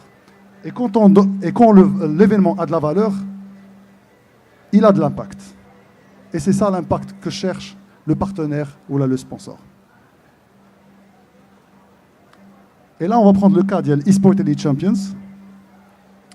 Donc, c'est l'exemple concret d'un événement qui a été organisé par eSport Elite Champions et qui a été conçu, élaboré et produit de bout en bout par eSport Elite Champions pour Africa. Donc voilà, donc Africa a ouvert des espaces gaming dans quelques-unes de leurs stations. Nous, on y a vu une opportunité. On leur a proposé de faire la promotion de ces espaces gaming, mais aussi de la marque Africa, en tant que nouveau partenaire majeur du gaming et de l'e-sport au Maroc. Nous avons donc conçu Africa Gaming Station, le tout premier événement e-sport d'Africa. Donc, tout à l'heure, on a parlé du contexte et des objectifs. C'est le point de départ. Avec le client, l'objectif dialogue. Il va débourser de l'argent. C'est quoi son objectif? Parce que l'objectif, c'est le Donc, premier objectif, annoncer à toute la communauté, des jeunes et des gamers, l'existence d'espaces gaming dans des stations de service Africa. Très bien. Associer la marque de manière forte et pertinente au gaming et à l'e-sport. OK. Tisser un lien émotionnel entre la communauté et la marque et renforcer le positionnement de cette dernière en tant que top of mind des stations de service les plus attrayantes pour les jeunes. Parce que si vous avez remarqué, ils sont en train de travailler sur l'attractivité des stations, qui font des cafés, des espaces qui sont jolis, conviviaux et tout, des tables de billard parfois, des choses, les gens يقدر يدخل la station où il passe un bon moment, bien ما يدير مثلا vidange ou la يجلس ياكل, etc., etc. Et ils ont pensé à ajouter le gaming dans des stations de service dialogue. Et donc voilà. Et nous, le troisième point, tisser un lien émotionnel est un point qui est très important pour l'image de marque. Mounir, est-ce que tu pourrais expliquer ce que ça veut dire le top of mind? Ok, le top of mind, c'est le game, entre les marques et les entreprises, dans tout le secteur d'activité. Par exemple, une boisson, un point de vente, l'équipe et les boissons, c'est la marque l'oula اللي كتجيك في بالك. l'oula اللي كتدخل باش تشري لها قبلها. في كل catégorie de produits. Et le challenge ou l'enjeu عند les marques, c'est d'être top of mind. مثلا يوقف عليك شي واحد وسولك وقال لك شنو هما لي مارك دو بيسكوي اللي كتعرف. هذيك الاولى اللي كتقول اول وحده كتخرج لك هي اللي كتسمى توب اوف مايند وهذاك هو اللي كيخدموا عليه لي مارك لي زونتربريز بزاف à travers le marketing et la com. Ok, donc on est passé, après avoir cerné le besoin précis et les objectifs du partenaire, on est passé à la conception d'un événement sur mesure à travers le choix et on va dire la création de la direction artistique de l'événement qui doit être originale et pertinente. Le naming, donc on a pensé à un nom qui est attrayant, original, mais en même temps qui a la station de service d'Africa. Africa Gaming Station. Le terme Gaming Station, station de jeu, mais aussi station de service. Donc c'était un jeu de mots. La conception, rédaction de contenu promotionnel, le choix du format de la compétition, en fonction aussi des objectifs, mais aussi des contraintes budgétaires ou la contrainte de temps, et parfois les deux. La scénarisation, la production et post-production audiovisuelle. Donc, on va vous donner un exemple de contenu qu'on a produit exclusivement pour l'événement mondial Africa Gaming Station. C'était le teaser.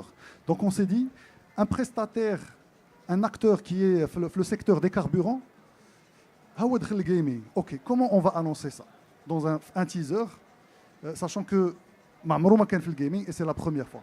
Et فكرنا في هذا لو تيزر هذا.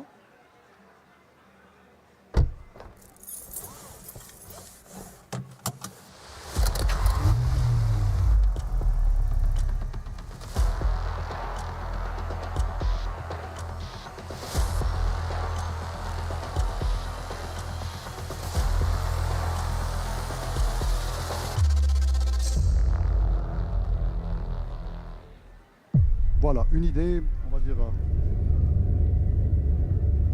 Donc ça, c'était le teaser. Une idée simple, tableau de bord qui te les icônes des produits, اللي عندهم علاقة مع station, le carburant, الزيت, الماء, les pneus, etc. Et طلعت لهم واحد l'option جديدة في tableau de bord, c'est la manette. غتولي تشعل لك la manette باش تمشي تلعب. Donc, et كاين l'espace gaming في la station. Donc c'était ça l'idée. Ok. Donc, libre à échauffer d'autres contenus. On vous invite à visiter notre compte Instagram, et plusieurs autres vidéos, etc. de contenu qu'on produit pour nos partenaires. Alors, toujours en parlant de l'événement, on va parler un peu de des meilleures réalisations de l'événement. Donc, c'est un événement qui a réuni les 16 meilleurs joueurs du Maroc, des joueurs professionnels avec une notoriété élevée au sein de la communauté. 4 des meilleurs commentateurs, analystes, ou là ce qu'on appelle les casters, de la communauté, qui prennent part aux plus grands événements gaming au Maroc. Le streamer de jeux de foot le plus connu au Maroc, il a co-hosté l'événement pour lui donner plus de visibilité sur les plateformes de streaming. Et 3 influenceurs marocains de haut calibre pour couvrir l'événement, dont 2 des meilleurs créateurs de contenu gaming au Maroc, كان معنا Redline ou كان معنا Denas, et un vlogueur, créateur de contenu et journaliste qui couvre les plus grands événements e-sportifs, sportifs et footballistiques, Donc on a essayé vraiment de rassembler tous les ingrédients pour donner un maximum de visibilité à l'événement. L'une des meilleures réalisations, et ça c'est notre fierté, le diagramme, la conception et innovation. Il y a toujours moyen d'innover, il faut juste bien réfléchir et que l'innovation soit pertinente et cohérente avec l'événement. Nous sommes heureux et fiers de dire que le premier tournoi d'Africa, c'était le premier tournoi mixte en présentiel au Maroc du jeu IAFC et probablement le premier au monde, qui a donné l'occasion à Yousra Chafiq, joueuse numéro 1 au niveau national et top 8 mondial, de mettre son talent à l'épreuve face aux meilleurs joueurs masculins du royaume. Et Hadi reste une signature avec le partenaire. On lui a donné une signature. C'est que Dima, c'est le premier événement mixte en présentiel de l'IAFC. Et juste ça, ça a beaucoup de valeur. Et bien sûr, c'est l'un des objectifs de cette innovation, mais c'est aussi pour commencer à penser à l'inclusion de la gente féminine dans les compétitions e-sport pour leur donner une chance d'améliorer leur niveau. Alors, encore, on va parler des meilleures réalisations. La production de contenu exclusif pour notre partenaire, bien sûr. Premier événement gaming à offrir des gift box incluant des manettes PS5 à tous les participants. On a parlé de starification. Les joueurs, ils doivent se sentir valorisés. On aurait pu ne pas le faire, on fait gain, la marge d'Yelna, mais on essaie de tout faire pour donner le maximum de l'événement, pour valoriser les joueurs. Parce que on pense moyen terme et on sait que si on arrive à starifier les joueurs, la demande à les événements e-sport beaucoup plus importante. Et premier événement en son genre au Maroc à faire des captations de drones. Voici quelques images de l'Africa Gaming Station. Starification et scénarisation.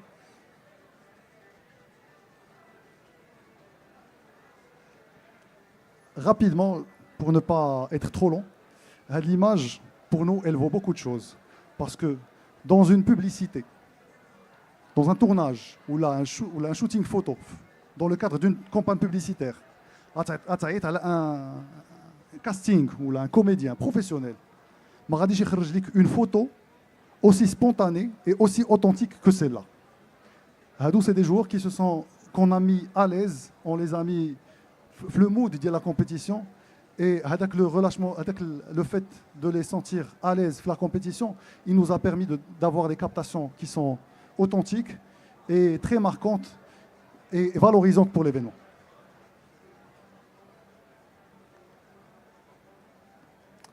Et je vous laisse avec un témoignage des 3 gagnants d'Africa Gaming Station. باش نكون واقعي انا مشيت بزاف ديال لي زيفينمون ديال لي تورنوا نقدر نقول لك هذا من لي توب اللي كاع لعبت فيه اللي حضرت ليهم. من تلاقينا حتى لدابا كلشي كان غادي سلو كلشي كان غادي واعر. من لوكاليزاسيون من الستاف اللي كيدوي معاك في اي حاجه خاصك من الشوتينغ اللي كتسمع بالدراري كتلاقى بهم. من اول اديسيون داروا داكشي اللي ما عمرني تخيلت غنعيشو.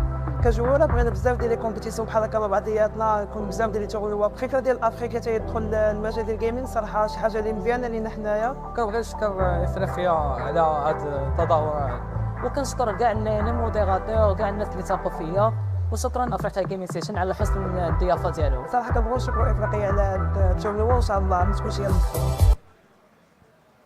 Donc voilà, encore une fois, le témoignage il a beaucoup de valeur à l'âge parce que فيه des joueurs internationaux اللي شاركوا في des compétitions à Londres, في السعودية, في الدنمارك, un peu partout وكيقول لك انا شاركت في بزاف ونقدر نقول لك بان هذا من احسن les compétitions اللي شاركت فيهم. Et ça, on parle de l'image de marque et de l'association d'image entre l'événement et la marque. Et en parlant, ملي كنشوفوا des témoignages, شنو كنسمعوا؟ كنسمعوا des expériences de clients. Et là, on va passer à la client experience, qui est un élément très déterminant dans la réussite des événements en général, pas que les événements gaming ou la e-sportif. Donc, voilà. Tout au long du pilotage de nos événements, nous gardons toujours à l'esprit la client experience de ces 4 catégories de clients. Et ça, c'est important dans l'événement e-sportif. Les joueurs, كيفاش غيعيشوا هذيك التجربة ديالهم في l'événement. Les invités, فاش كيكونوا des invités. L'audience اللي كتبع l'événement sur le digital et en direct في les streams. Et à la fin, bien sûr, le partenaire.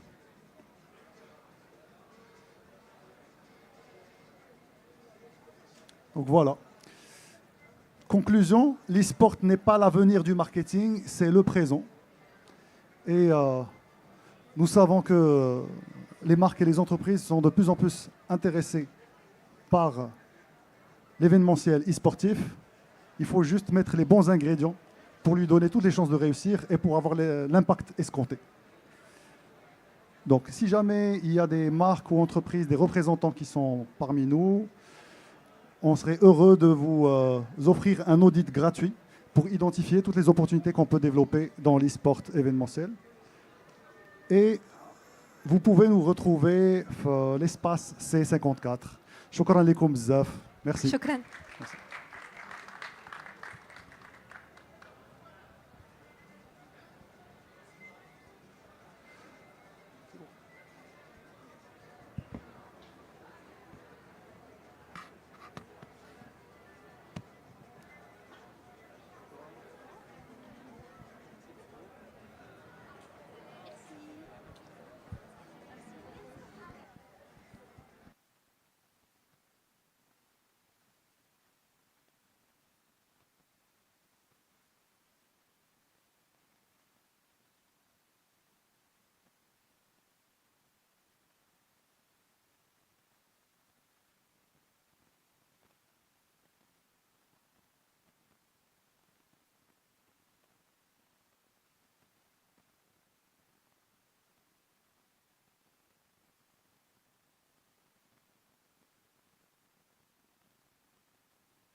modéliser en 3D le Cora.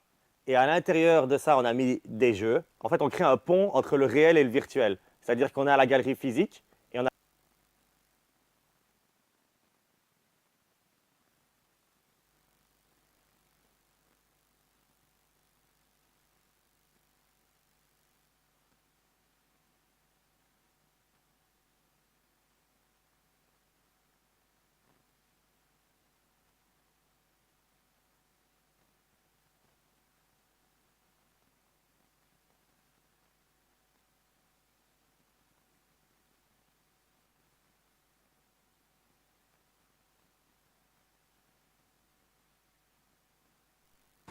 Bref, le shopping Cora. Le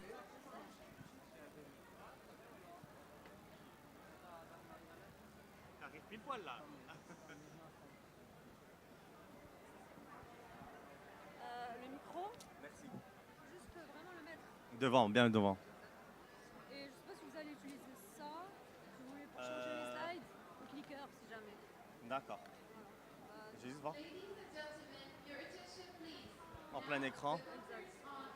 Fichier, affichage, diaporama.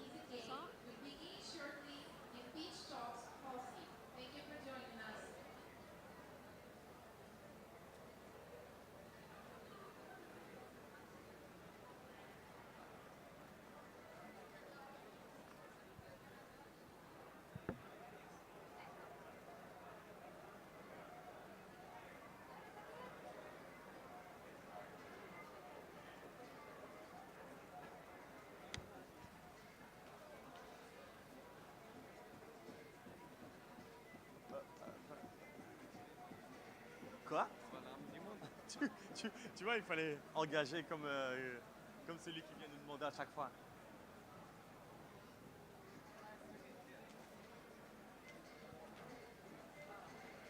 Test, test, test.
Je peux y aller? Ça va, super. Bonjour, bonjour tout le monde. Donc aujourd'hui, je m'appelle Étienne Lambeau. Je suis le fondateur et CEO de A314. Donc en fait, on est un labo de développement de jeux, comme beaucoup ici présents, et en même temps une régie publicitaire. Donc aujourd'hui, je vais vous parler donc, du gamevertising. Donc c'est un acronyme qui, un mot qui résume le gaming et la publicité mixés au sein un seul média. Donc, comme vous le savez, aujourd'hui, en 2025, on est impacté on est touché par plus de 8000 messages publicitaires par jour. Donc, ces messages publicitaires, pour la plupart, sont intrusifs et généralement, du coup, manquent d'impact parce qu'il y a une saturation auprès de... je sais pas si... Je vais le faire comme ça, c'est pas grave. Et donc, on vit dans une économie de l'attention où l'objectif de ces marques, c'est nous toucher et avoir notre attention pour, du coup, nous vendre des produits et leur faire et nous permettre donc d'être au courant de ce qu'ils vendent. Avant l'ère de l'AI, les 6 entreprises les plus valorisées au monde donc, sont des entreprises avec pour motif et activité de connecter donc des acheteurs, des consommateurs et des vendeurs, c'est-à-dire des marques. Donc on parle de Amazon, Apple, Microsoft, Alphabet et Facebook et leur business model est basé sur cette publicité et cette économie de l'attention. Donc, sachant cela, le marché de la publicité, aujourd'hui, c'est plus de 700 milliards de revenus générés. Pourtant, à contrario, nous avons 90% des consommateurs qui se sentent impactés négativement par cette publicité. Donc par rapport à ce paradoxe et ce contraste, il y a en règle générale une saturation des canaux traditionnels de la publicité. Quand une vidéo YouTube, on a une publicité qui vient avant notre vidéo YouTube, quand on a le réflexe de ne pas cliquer sur un lien sponsorisé sur Google, quand une story est interrompue par du coup une publicité, l'effet principal de la publicité ne fonctionne pas. C'est-à-dire nous toucher positivement et avec les produits de la marque. Pourtant, il y a une opportunité qui n'est pas encore assez utilisée par les marques aujourd'hui, c'est celle du gaming. Donc comme vous le voyez sur l'infographie ici, c'est une infographie de 2021, donc les chiffres ont encore évolué, mais on voit pour autant que le temps passé est de 8% par les consommateurs sur la TV. Pourtant, les revenus générés publicitaires aux États-Unis sont de 60 milliards sur ce média publicitaire télévisé. A contrario, on passe 37% de notre temps sur des supports liés au gaming et il n'y a pourtant que 1,5 milliard d'investissements publicitaires. Et donc, il y a une opportunité énorme pour ces marques parce que le terrain est encore, somme toute, relativement vierge. On voit que par rapport aux 700 milliards que j'ai cités précédemment, seulement 17 milliards représentent donc le marché publicitaire in-game. C'est des chiffres assez interpellants qui montrent du coup que ce terrain où notre attention et notre temps passé pourrait être mis à profit de ces marques. Donc, ici aujourd'hui, on va parler donc de gamevertising. Du gamevertising, comme je l'expliquais, il y a plusieurs manières de faire de la publicité dans les jeux. On va en parler de 3 aujourd'hui. Donc, la première, c'est l'in-game advertising. Donc, c'est de la publicité classique que vous retrouvez qui est immergée comme quand vous jouez à un jeu à FIFA. Vous voyez ici, c'est des panneaux statiques qui sont donc intégrés à l'expérience de jeu ou des produits dynamiques. Par exemple, on va remplacer un objet du jeu qui va être comme un placement de produit dans un film ou autre. La deuxième, c'est tout ce qui est publicité autour du jeu. Et donc, à ce moment-là, on parle plus de promotion, de banners qui sont généralement entre les parties, qui ne sont pas vraiment dans le jeu. Et finalement, l'advergaming, c'est quand on crée réellement une expérience, un jeu autour d'une marque propre. Et c'est principalement cela que chez A314, notre entreprise, nous faisons et que je vais vous présenter. Donc ici, c'était une illustration de l'évolution donc de la publicité dans les jeux mobiles de sport.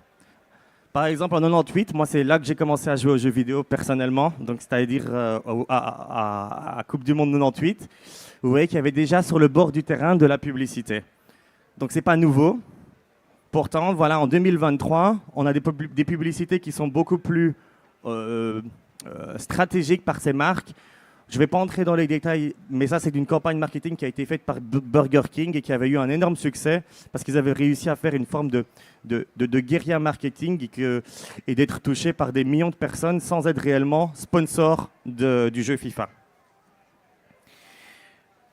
Ici, c'est pour nous dire qu'en règle générale, le consommateur et son parcours utilisateur évoluent et qu'il est de plus en plus omnichannel, c'est-à-dire qu'on a notre smartphone, on a la TV, on a notre ordinateur et les marques essayent de créer un parcours utilisateur pour nous toucher dans les différents moments d'attention.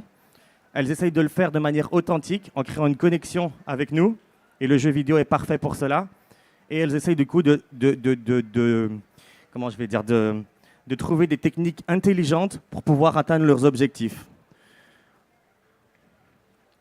Et comme on le voit ici, le gaming est parfait parce que vous avez du coup, à contrario dans les messages traditionnels, une publicité sur 3 est vue. Et pourtant, 85% des utilisateurs, comme je l'expliquais dans cette logique de omnichannel, utilisent un autre médium que pendant qu'ils regardent la TV, que ce soit l'ordinateur ou le smartphone.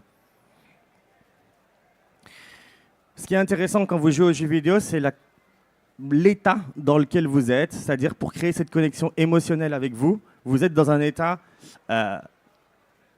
neurologique qu'on appelle une immersion importante. Les marques tirent profit de ça en l'utilisant dans le jeu pour vous amener à acheter. Et on voit ici, du coup, une statistique qui nous montre que 49% des gens qui jouent aux jeux vidéo sont amenés à découvrir des nouveaux produits pendant leur temps de jeu. Et que même 27% d'entre eux ont été amenés à acheter directement suite à cette publicité dans les jeux. Pour une marque, c'est des statistiques qui sont quand même très intéressantes quand on sait, comme je vous l'expliquais précédemment, la saturation par rapport aux canaux traditionnels et l'impact négatif qui est généré sur ceux-ci. Donc ici, vous avez c'est un petit benchmark en fait qui exprime, qui démontre la FIFA, donc la FIFA a utilisé des jeux publicitaires comme ceux que A314 du coup développe. Donc nous on a fait ça en 2023. Donc c'est un jeu publicitaire. Vous voyez ici les Twin Center et la mosquée à Casablanca en fond. Donc c'est un jeu immersif de football web et c'est important web. Je vais y revenir. Et du coup, ici, vous avez un jeu de la FIFA en 2025 pour la Coupe du Monde des clubs qui vient de sortir avec une visualisation d'espace publicitaire, comme vous le voyez, pour que pendant nos parties, on soit du coup impacté positivement par ces marques. La particularité de pourquoi je vous montre ça, c'est pour vous dire que l'avenir de la publicité passera par ces expériences immersives instantanées. Instantanées pourquoi parce que ici, je vais vous demander en fait de scanner le QR code pour vous plonger dans une expérience immersive à un des jeux qu'on développe chez A314. Donc, je vous invite à le faire, à scanner pour pouvoir jouer en moins de 10 secondes. Ça ne va pas vous prendre plus que ça, pour pouvoir entrer dans une expérience qu'on a développée pour la plus grande chaîne de centres commerciaux en Belgique, les Shopping Coa.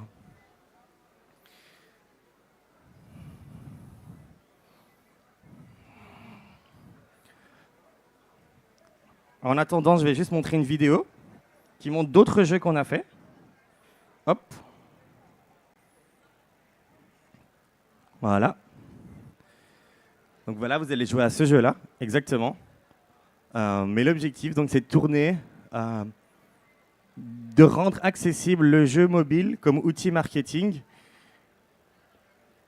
Et on va y revenir. Pourquoi est-ce que cette technologie instantané de scan en moins de 10 secondes de pouvoir jouer et d'être immergé dans un jeu mobile peut, pour ces marques-là, être utilisé pour booster les canaux existants de leur stratégie actuelle. Hop, je reviens.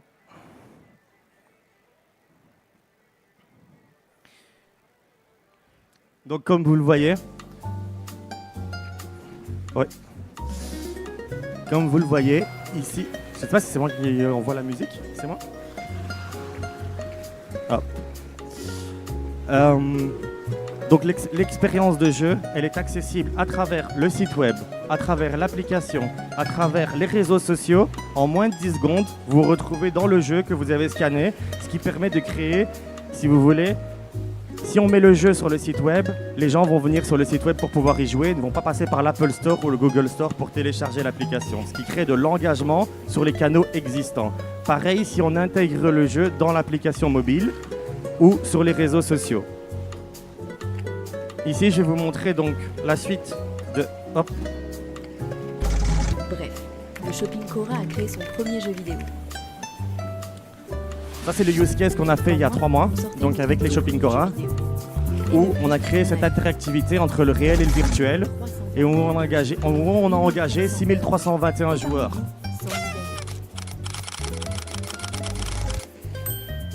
Mais surtout, on a fait de belles rencontres.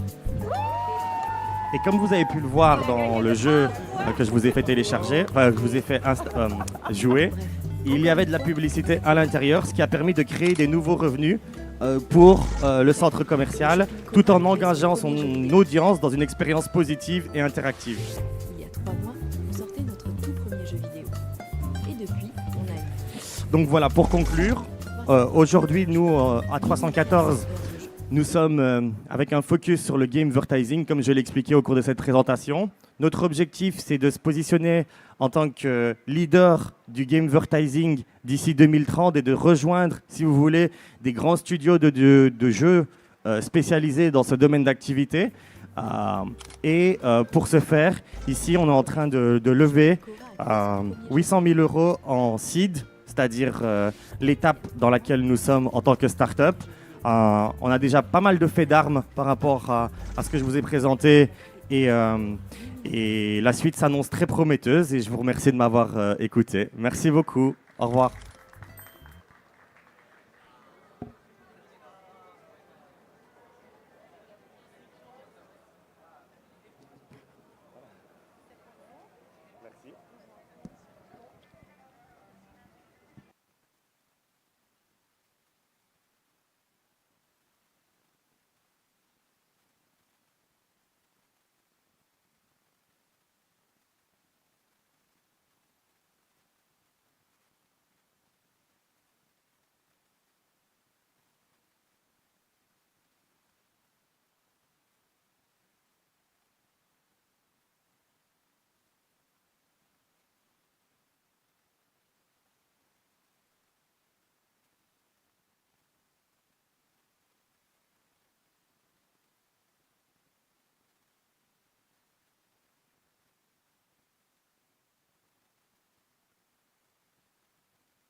صافي نديرو اخر مره الجايه شو ما دارش لا لا اوكي On va pas tester le son de la vidéo, c'est pas grave. Ah, tiens, parce qu'on n'a pas le temps.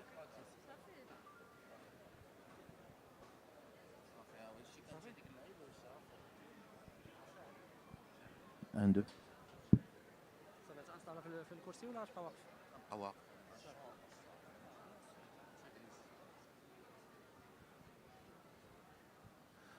Salam alaikum, معكم كيلبوكس ستوديو ان ستوديو دو كرياسيون دو جو فيديو اللي يلاه هاد العام هذا باش دار لو ستوديو كومبوزي من 6 ناس وتفوندا من طرف جوج ديال الناس دابا اكطويلمون اللي هما يا انايا رشيد الانصاري اللي كرياتور دو جو فيديو كرياتور دو كونتوني و كرونيكور في واحد ليميسيون راه تكونوا شفتوها اللي سميتها ستارتر اللي كدوز في يوتيوب وداك الشيء ومعايا موناكوليت اللي حتى هو لو كوفونداتور ديال كيلبوكس ستوديو اللي هو مروان اللي غنخليه بريزونتي راسو هو يا فوالا ميرسي مروان باعوت الوغ كوفونداتور ديال كيلبوكس ستوديو انا بروفيسور في l'université Hassan II j'enseigne le game design et autres modules ديال tout ce qui est multimédia. Alors on va parler un petit peu de Killbox. Voilà ندوز. Alors Killbox en fait قبل ما تكون لا كرياسيون ديال لا سوسيتي كان ديجا تجمعنا حنا لي باسيوني ديال الجو فيديو اللي تنتلاقاو كو سا سوا في لي جيم جام كو سا سوا في دوطخ ايفينمون وكل واحد فينا تي كريي دونك لي تروك ديالو قلنا علاش لا من بعد تكون واحد الكولابوراسيون ما بين هاد لو جروب دو بيرسون اللي حنا اون 6 بيرسون ان فيت اي كان فوالا عطى لو فروي هو كيلبوكس ستوديو. هنا غادي نشوفوا كيلكو بتي زعما هاد لي بروتوتيب ولي لي جو اللي كنا صاوبنا قبل لا كرياسيون ديال لا سوسيتي. هذا كان سميتو مونك هذا سي ان جو موبيل هادو كانوا داروا في اطار واحد الجيم جام ومن بعد فيناليزيهم مروان. هذا سيتي ان بوزلور حتى هو اللي بدا في ان جام وسميتو هذا اوسي هذا سميتو هيومن اكسكلودد. المهم اون اون بوتيت اكسبيريونس في لو دومين ديزون وكان عندنا شويه ديال كيما كيقولوا واحد الباك جراوند. اوكي دونك بور لا سويت عندنا واحد قبل ما ندوزو لو جو ديال تبوريداش غادي ندويو على واحد لا شيء سمحوا لي. اوكي صافي هو هذاك. دونك قبل ندوزو لتبوريداش حنا ديجا كنا ensemble avant de créer le studio بنينا بواحد لو كونسيبت اللي سميتو ستارتر اللي هو ان كونسيبت سيتي زعما سي واحد لو بودكاست جيمين اللي كيجمع 6 ديال لي باسيوني دو جو فيديو واللي انيمي بار لو سوان ديال الاستاذ اللي قدامنا هنا اللي هو السي عبد اللطيف بشار وفوالا اللي كيدير لكم لا ديديكاس راه عندك انا دابا صافي سميتو. كاين السي عبد الحميد حتى هو اللي اللور. دونك هذا فهمتيني سيتي لو بروميير بروجي قبل ما نديروا لا بواط لا سوسيتي اللي بدينا فيه وفوالا ابخي زعما مولت تونتاتيف قلنا بان صافي سي لو طون دو فير اون بواط دو جو دو كرياسيون دو جو فيديو. فوالا الوغ هنا تنشوفوا لي بروميير با ديال سورتو في غرافيكمون كيفاش تنتصوروا لو جو غادي يكون. Alors, rien n'est final ici, mais juste باش تكون عندنا une idée. بالنسبة للجو نقول لكم شوية على le plot. Alors le plot en fait c'est هذا لو نون نفكروا في لو نون دو جو تبوريداش. دونك سي جو بو نديروا لو تروك انفيرسمون نديروا هو سي ان جو اللي هو تيبي روغ لايت واللي هو عنده واحد لا كومبوزونت اللي هي اساسيه ومهمه اللي هي لا كومبوزونت ران اند جن.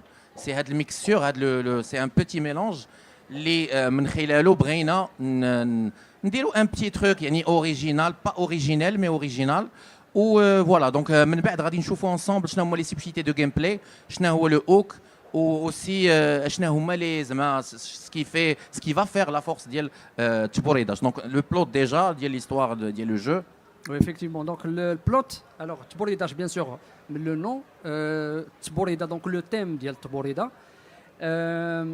Alors l'histoire, en fait, c'est le protagoniste, غادي يكون في واحد le petit village et غادي يجيو واحد les ennemis اللي هما الغوال.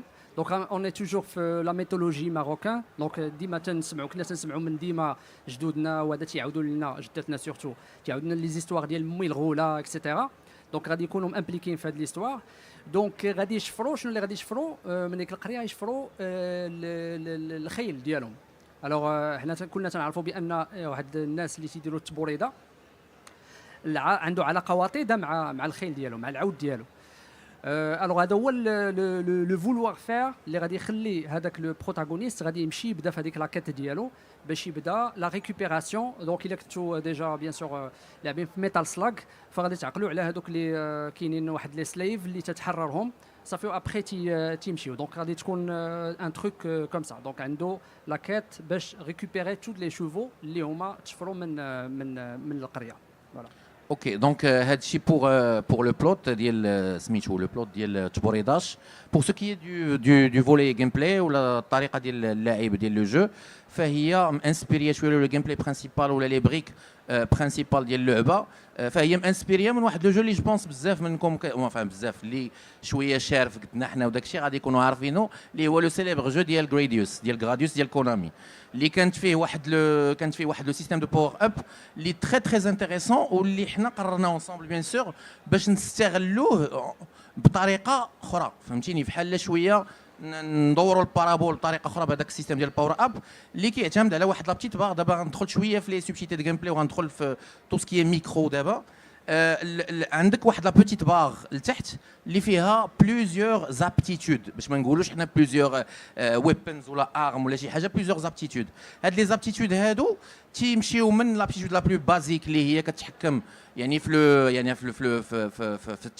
المشي ولا في السرعه حتى من بعد كتولي يعني سوبر يعني باغاكي وكتولي كتقدر تمشي مثلا دير شيلد وكتيري وكتدابلي لي بروجيكتيل ديالك اتسيتيرا اتسيتيرا.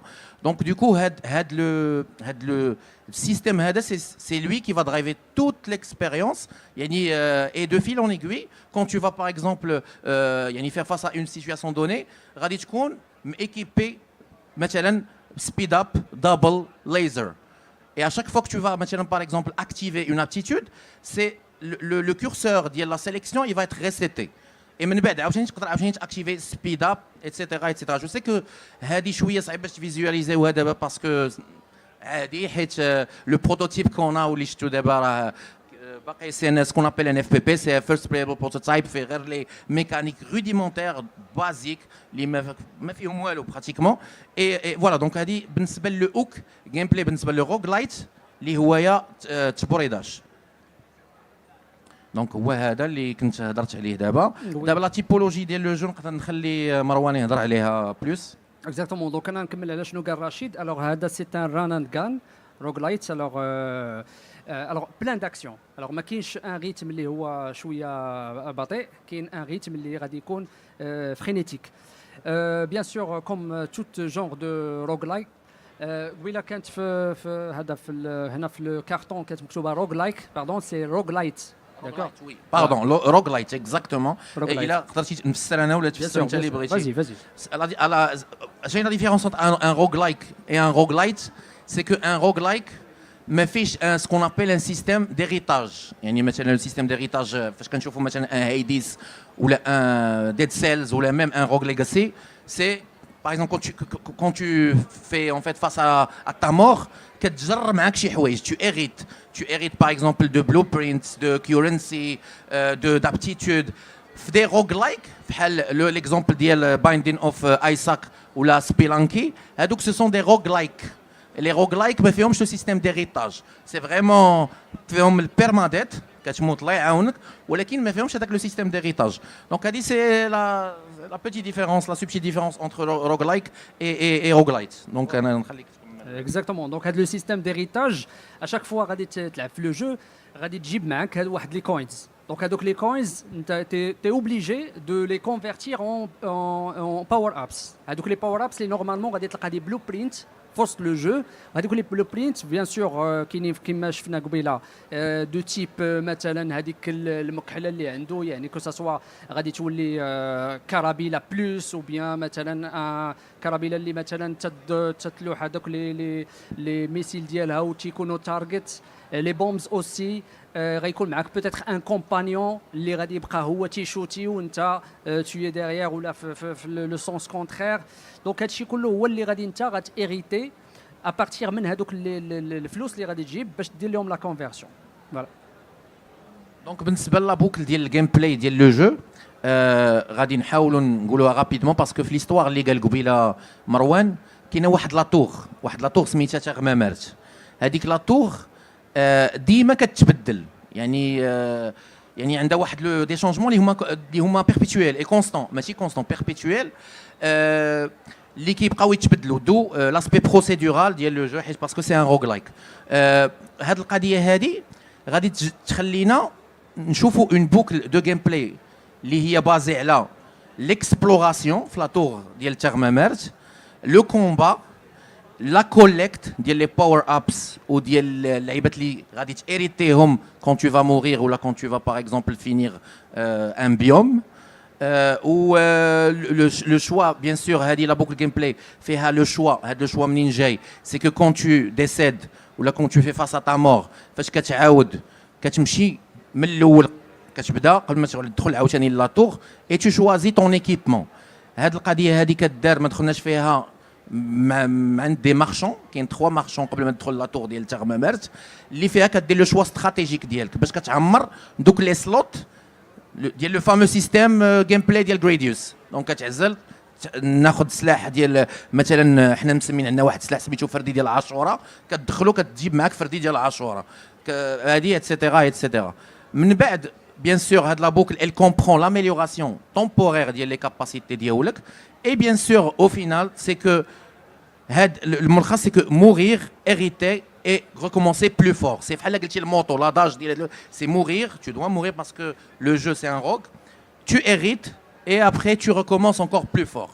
Donc du coup هذه هي لا بوكل جيم بلاي ديال تبوريداش اللي درايفي اي يعني كاربوري par le système ديال Gradius parce que هاد اللعيبه سون لو سيستيم دو Gradius غيولي ان روغ لايت لوندا غان ستاندارد اكزاكتومون. بالنسبه لا ديريكسيون ارتستيك حنايا كاملين هنا الدراري ديال كيل بوكس اون واحد لو فيبل مع واحد ليكول اسي بارتيكولير اللي هي ليكول تشيبي سوبر ديفورمي شويه داك النينتندو اسك شويه اللي دابا ولاو كيادوبتيوها لي جوان دي دابا اللي كتشوفوا. دونك دوكو حنا الانسبيراسيون ديالنا بروميير كانت هي جو سي با سي فو كونيسي هذا لو جو ولا لا سميتو دراغون ستراب مونستر وندر بوي دو دراغون ستراب اللي هو ريميك ديال واحد لو جو كان خرج في سيغا ماستر سيستيم. وعندنا عاوتاني انسكريبشن اللي غتعرفوه سي ان جو انديبوندون وعندنا مونستر بوي حتى هو اللي سي فوالا سي واحد لو سميتو اون سويت ديال لا سيري ديال لي مونستر بوي. الانسبيراسيون لو بلوتو لو ستيل ارتستيك سي ان ستيل تشيبي اللي انسبيري plus ou moins l'univers marocain avec des personnages bien sûr hyper expressifs bien sûr grâce à les aux proportions super déformées. Donc du coup هذه بالنسبه la direction artistique. Et voilà, donc du coup je pense que on a fait le tour parce que le jeu في واحد l'état vraiment اللي هويا كما كنقولوا assez basique. C'est vraiment on est في les balbutiements ديال l'expérience. Et il عندكم وقيته تقدروا تمشيو للستاند تشوفوا غير au moins le look pas le game feel mais غير le look ديال le jeu. Le stand C19. Merci beaucoup. Voilà. Merci. Il y a des questions, des trucs, peut-être même des commentaires, des suggestions. عام ديال الخدمة سؤال وجيه. alors حاطين حنا تقريبا عام او لا عام ونص حيت دابا يلاه بدينا صافي 2 موا. داكور دونك صافي 2 موا زيد عليهم واحد عام اخر جو بونس بحال هكا. عام ديال الخدمة نورمالمون avec bien sûr un soutien pécuniaire. يعني une aide ديال un collaborateur غيكون le bienvenu. Donc du coup هذا هو البلان. علاش لا وي صح. ديال لو اس تي ديال اش؟ هو كنقول لك شهرين تتقول لي لو اس تي. Ah ouais, هادشي اللي كاين. Là, كاين des questions, كاين des suggestions, des recommandations peut-être.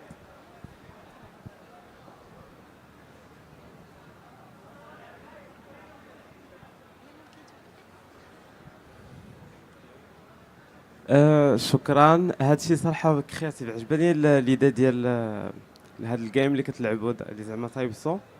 غير هي جاتني في ليكيب ديالكم اللي نتوما كتصايبوا زعما كتخدموا على هاد الجيم هادي كامله فيها غير الدراري، وتا لا ريبريزونطاسيون اللي كاينه في وسط الجيم فيها غير الدراري.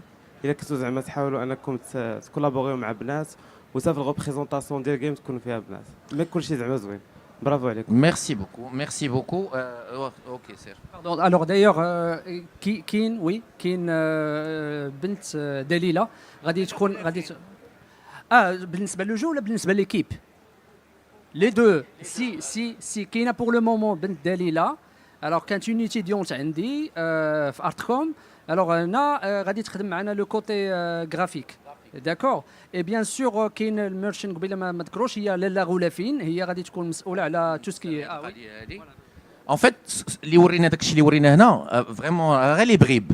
Vraiment c'est des mais normalement le joueur a fait des marchands, fait des NPC, fait un village et parmi par exemple les premières يعني personnalités qu'on a يعني intégrées في le jeu اللي هي واحد السيده سميتها لاله غولافين.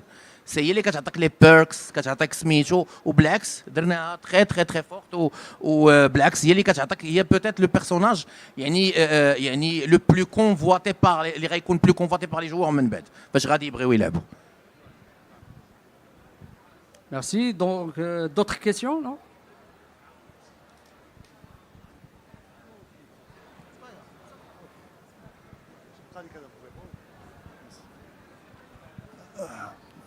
Bravo عليكم. En tant que gamer, je trouve que c'est un jeu qui est très attrayant et ça donne envie. أنا الواحد يتستيه. Donc أنا ديما كنشوف un produit زوين. Est-ce que vous avez c'est quoi votre stratégie, on va dire, ou la vision commerciale pour le mettre à disposition pour qu'il soit accessible au grand public, c'est au maximum de gens. Ok. Donc pour nous, la vision qu'on a maintenant, c'est d'attaquer le marché via un éditeur, via un publisher. On va essayer bien sûr d'être accompagné par des incubateurs pour qu'ils puissent bien sûr nous fournir, nous prodiguer leurs expertises et leur savoir-faire. Mais pour tout ce qui est par exemple financement, pour tout ce qui est accompagnement pécunier, on cherche des éditeurs parce que au final on cherche la pérennité. On cherche d'avoir un produit certes de qualité, mais on cherche aussi un accompagnement au niveau marketing, au niveau distribution, au niveau contact networking. Peut-être un éditeur va nous garantir cela. Il va nous garantir le fait d'être présent sur la première page d'un, je sais pas moi, d'un Game Jolt, d'un itch.io, d'un Steam, etc., etc. Je pense que pour nous, c'est plus intéressant d'avoir un éditeur et bien sûr le combiner ou le coupler avec un incubateur qui va par exemple nous dire la direction, nous fournir les directions cardinales à suivre. Donc voilà. Merci.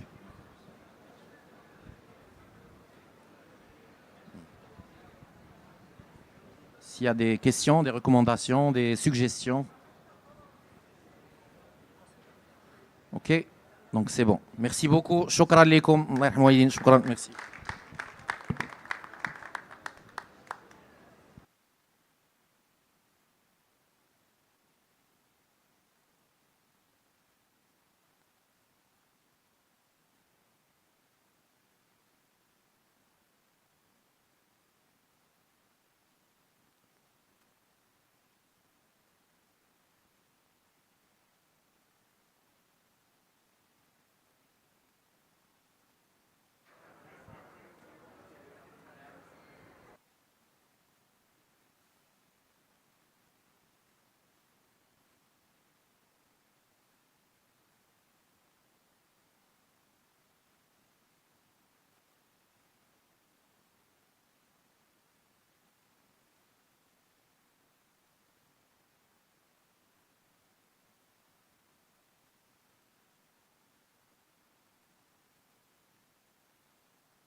Test.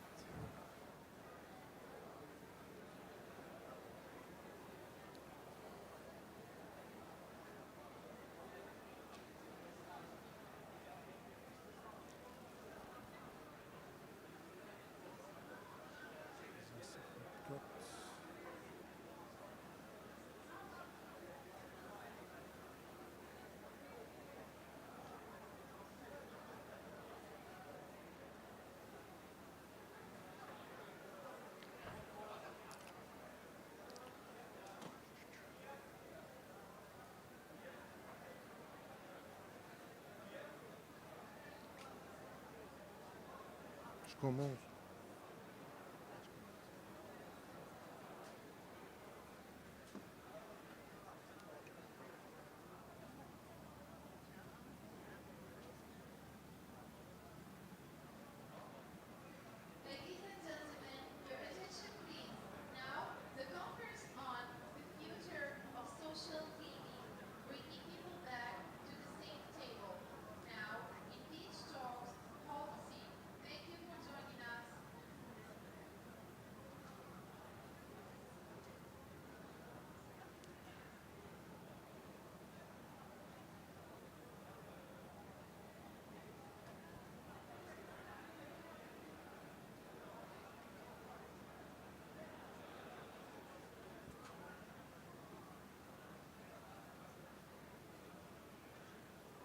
Hello everyone.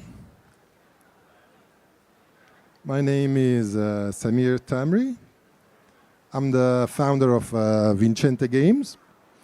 So at Vincente Games, we develop games, we love games, but we felt it was not enough, so we even develop the hardware on which these games run.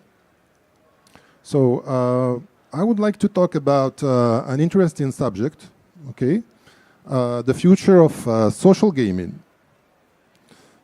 Bringing back people around the same table.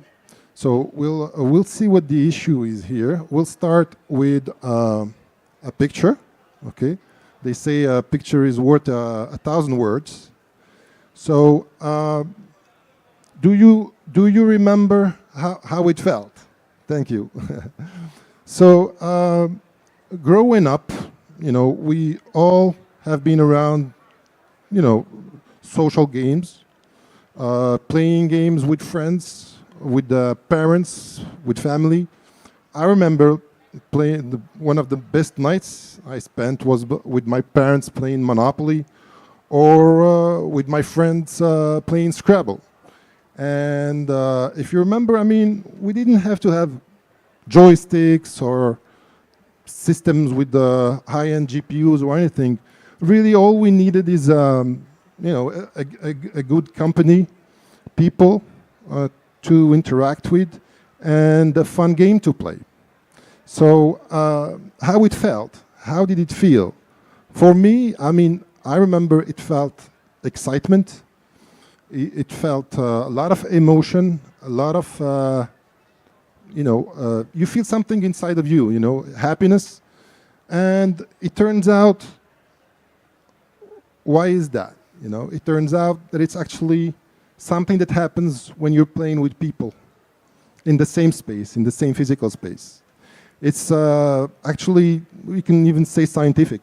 It's a hormone that gets released. It's called oxytocin. And it only happens when you're around people and you're playing. So I just wanted to start with this before going into this, okay?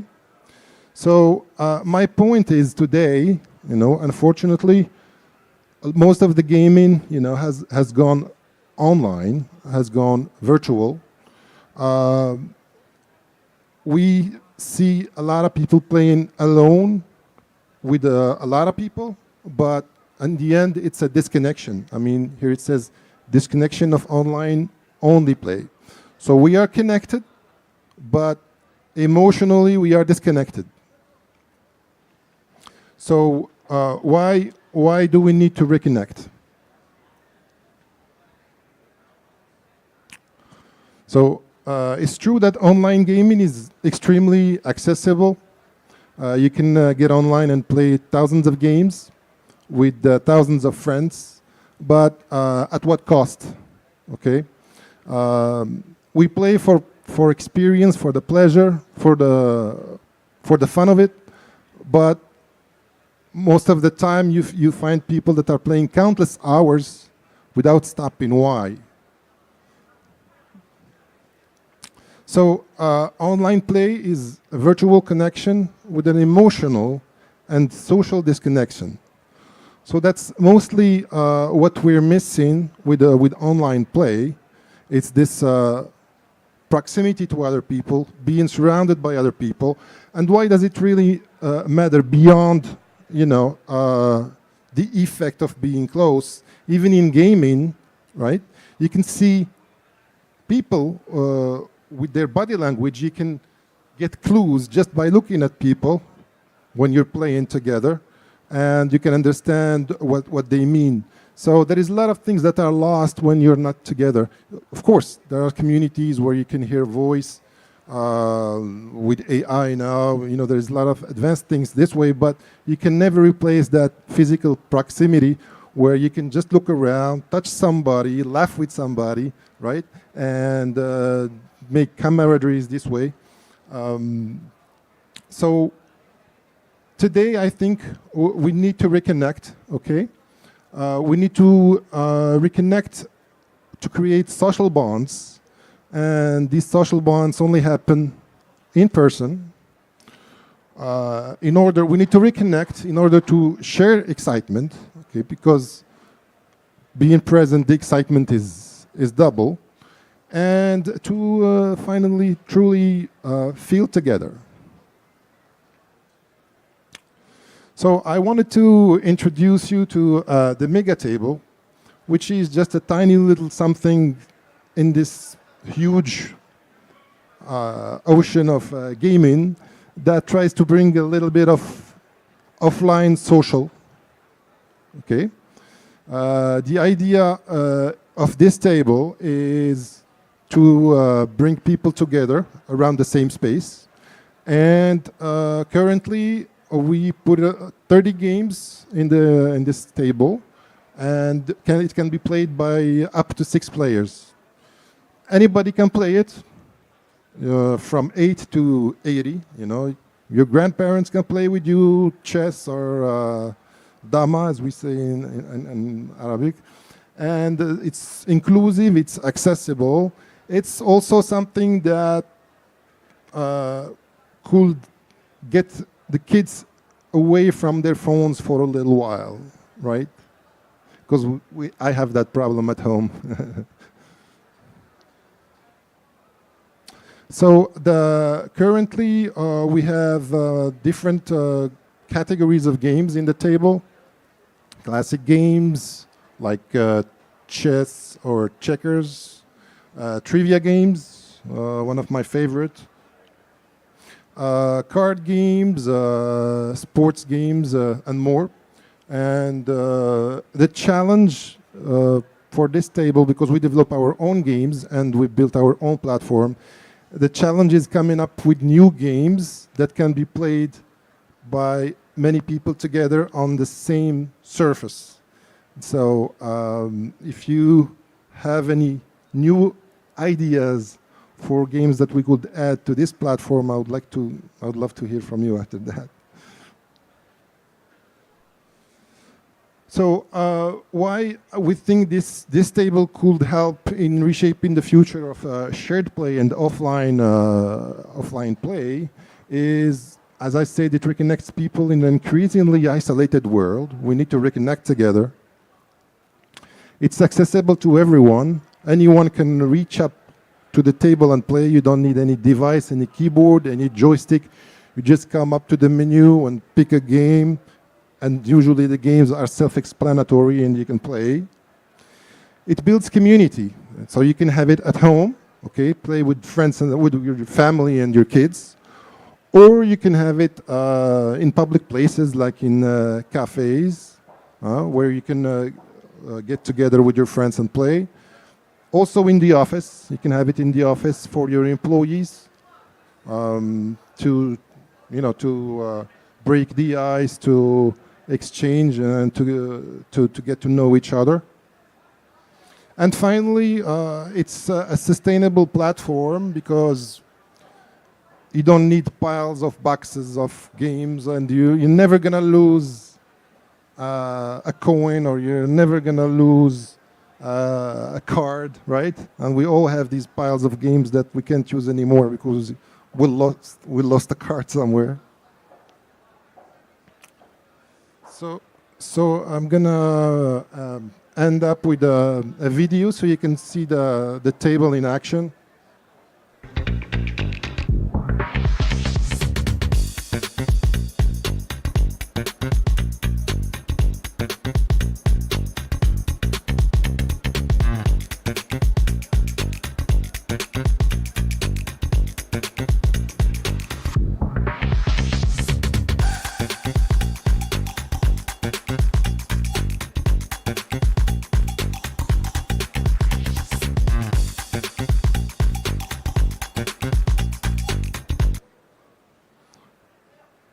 Okay, so before I end, I just want to mention that this was 100% Moroccan product.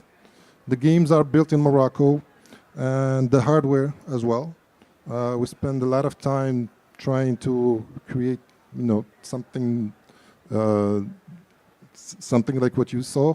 So it's 100% made in Morocco. If you want to try it, you can go to the free play area upstairs. It's in there.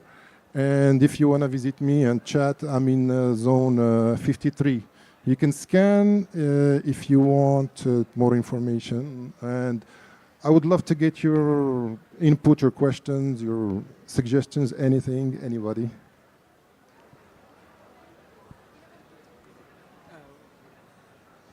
Thank you for this talk. It was very informative, and I really enjoyed the presentation and the whole idea. I'm a software developer and a game developer. I work on my games, and fortunately, our goal is very, very similar because I'm a developer who makes board games. So my goal is to make a game that englobes a lot of board games and make them accessible on Windows devices, so people can use touch control and stuff to play together on the same screen. So it's the same objective. My question is are you going to make like a store for your device where other developers can make their games and publish them on your tabletop? Yes, thank you very much for the question. First, before I say excellent question, I'm actually glad that you're here and you said that you develop social games and tabletop games, because I'm looking for people like you, actually. And the idea of opening up the platform to developers is the future in order for the machine to keep on growing and on the system to keep on growing. It's just that there must be like an ecosystem for it and people that are willing to develop for it. But by you being here and telling me out of, 20 people that you do this, gives me actually confidence that there may be people that will be able to plug in into our platforms and we could collaborate. So definitely, after this, come and see me, we exchange cards and we see how we can work together. Any other questions? Go ahead. Thank you for your presentation. It's very, very interesting. I like the product. It brings the friends, the family together to play, which is very, very instructive. I just want to ask if there is a possibility, because I miss my friends and my family. They are outside of Morocco. So is this a possibility to make a metaverse where you can meet your friends in a digital world, in a virtual world, and you can play the table in a digital world, a digital space, which is unlimited space. Can you, is there is a possibility to launch an application like in the MetaQuest, for example, MetaQuest store or any platform which uses virtual reality. I can, for example, I can buy a headset, and my friend in the US, for example, also buy a headset, and we can reconnect in the digital world. Is this idea looks because I really find this idea interesting, because there's a lot of fans, we miss them. So okay. Yes, I mean it's a good point. Another way of trying to feel like we are together, is VR, right? I mean, we can put on a headset and be all together virtually in the same world. Is it going to feel the same as really being together? Maybe not, but if that's what we have, that's what we have, right? I mean, you're here, they are there, and if you can use technology to connect, sure. For us, of course, it's not our roadmap, because the idea is to be physically together, but still, maybe other ways of connecting could be added to the table. For example, I have a table and you have a table, and right, and usually we play together, but we can't, so we're gonna connect, virtually on the same table. Well, not the same table, on the same game, while not in the same place. But the headset idea, yes, of course. I mean, we don't do that, but definitely it can bring more people together. Thanks. Yes, go ahead.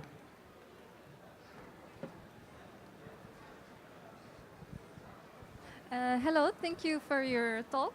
Thank you. And your table is really amazing, and it's Thank really you. interesting. Thank you. What struck my interest is the possibility to play the board games Yes. on it as a family. And I wanted to ask if it is possible to make those board games more interactive and more alive. For example, when you play Monopoly, you can see the animations. You feel the animation. For example, when someone is sent to prison, you see the animation that your dice is going to prison and he's locked. Like, to feel more alive, to feel more interaction in the table, because it would make family bond more and make it more fun to interact. Yes, definitely. Great question. Also, one of the advantages of having a digital medium playing traditional games is exactly what you said, augmenting things, making things more fun that we can't do in real life. You do them on the table, like animations, things popping up, bonuses and things like that.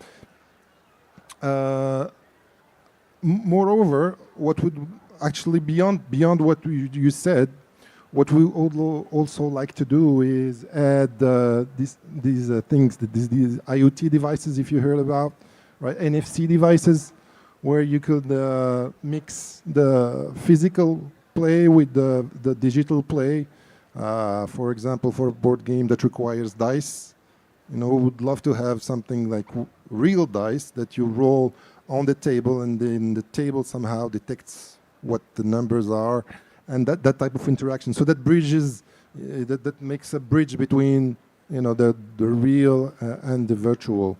But we'll definitely look into what you said. Any other questions?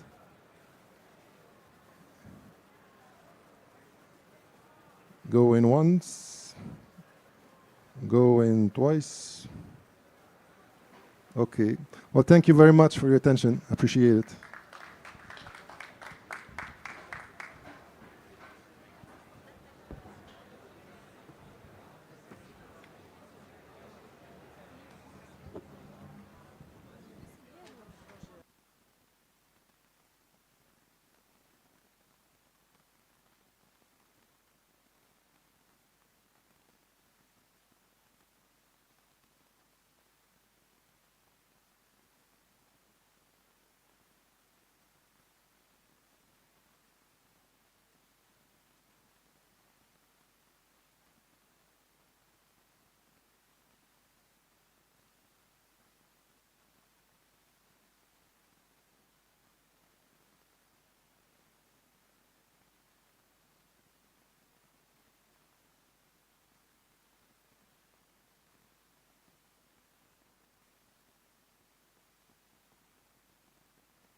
جيت البيتش ومشيت فكانش عندي ستاند.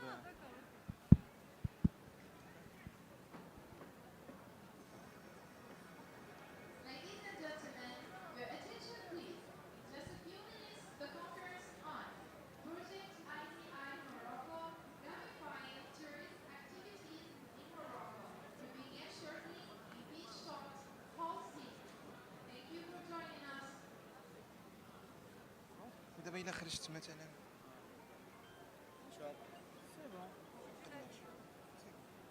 لا فيديو ها هي باش انت شوف تحهم بجوج ودير هذا باش تبقى يطلعوا لك هنا صغيور. عندي غير فيديو وحده من بعد الله حفظت شكرا بزاف.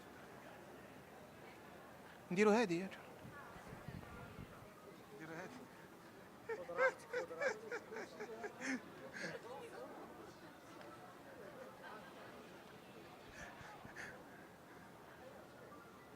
فوالا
Bonjour à tous, salam alaikum. نتسناو شويه ولا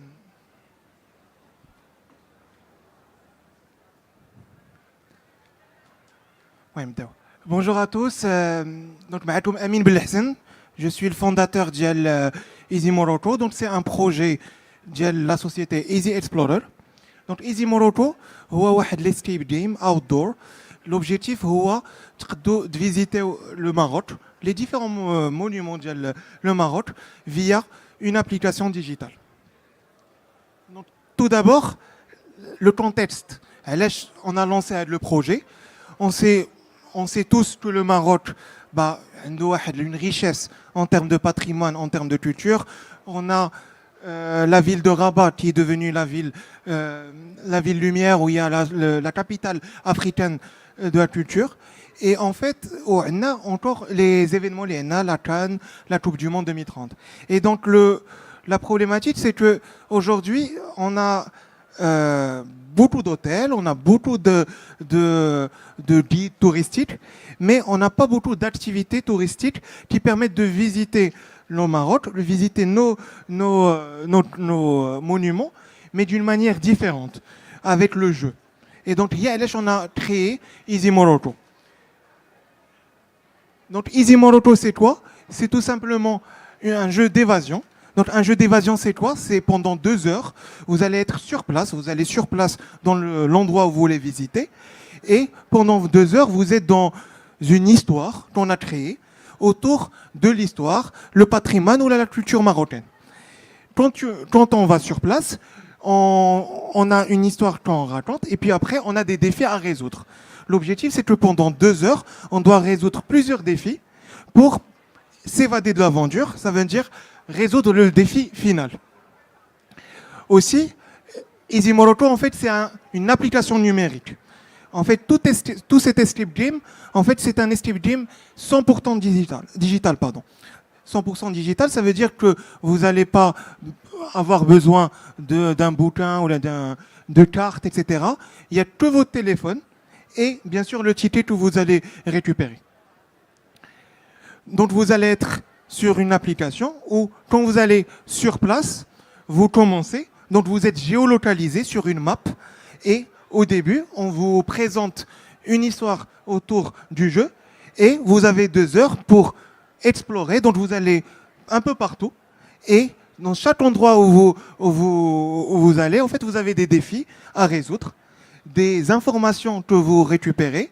Donc en même temps, vous apprenez et en même temps, vous résolvez les défis. C'est des escape games sur 3 thèmes, le patrimoine, la culture et l'histoire. Il faut savoir que chaque parcours est en lien avec un seul thème. Ça veut dire un parcours peut être que sur l'histoire, un parcours peut être que sur l'architecture et un parcours peut être que sur la culture. Donc notre escape game permet de découvrir les sites patrimoniaux d'une manière très scénarisée parce qu'on n'est pas là à vous présenter les informations, mais vous êtes là pour vivre une aventure avec un personnage qu'on a créé. Je vais vous présenter par la suite des exemples de parcours qu'on a déjà créés. Le mécanisme de jeu, il est dit parce que c'est pas un 100% digital, c'est pas comme du gaming où il faut aller sur PC et jouer. Là, on est entre les deux. Ça veut dire qu'il faut être sur place, vous vous déplacez, vous allez sur place et après, vous découvrez les monuments et le parcours en jouant avec l'application.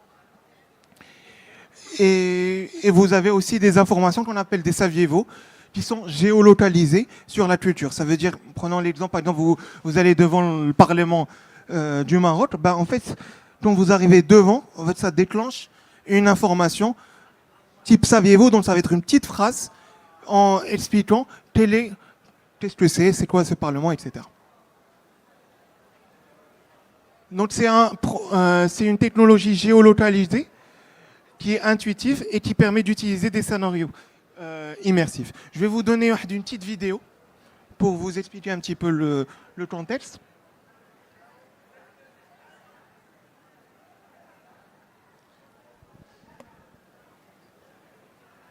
Donc, bon, il n'y a pas l'audio, donc je peux parler.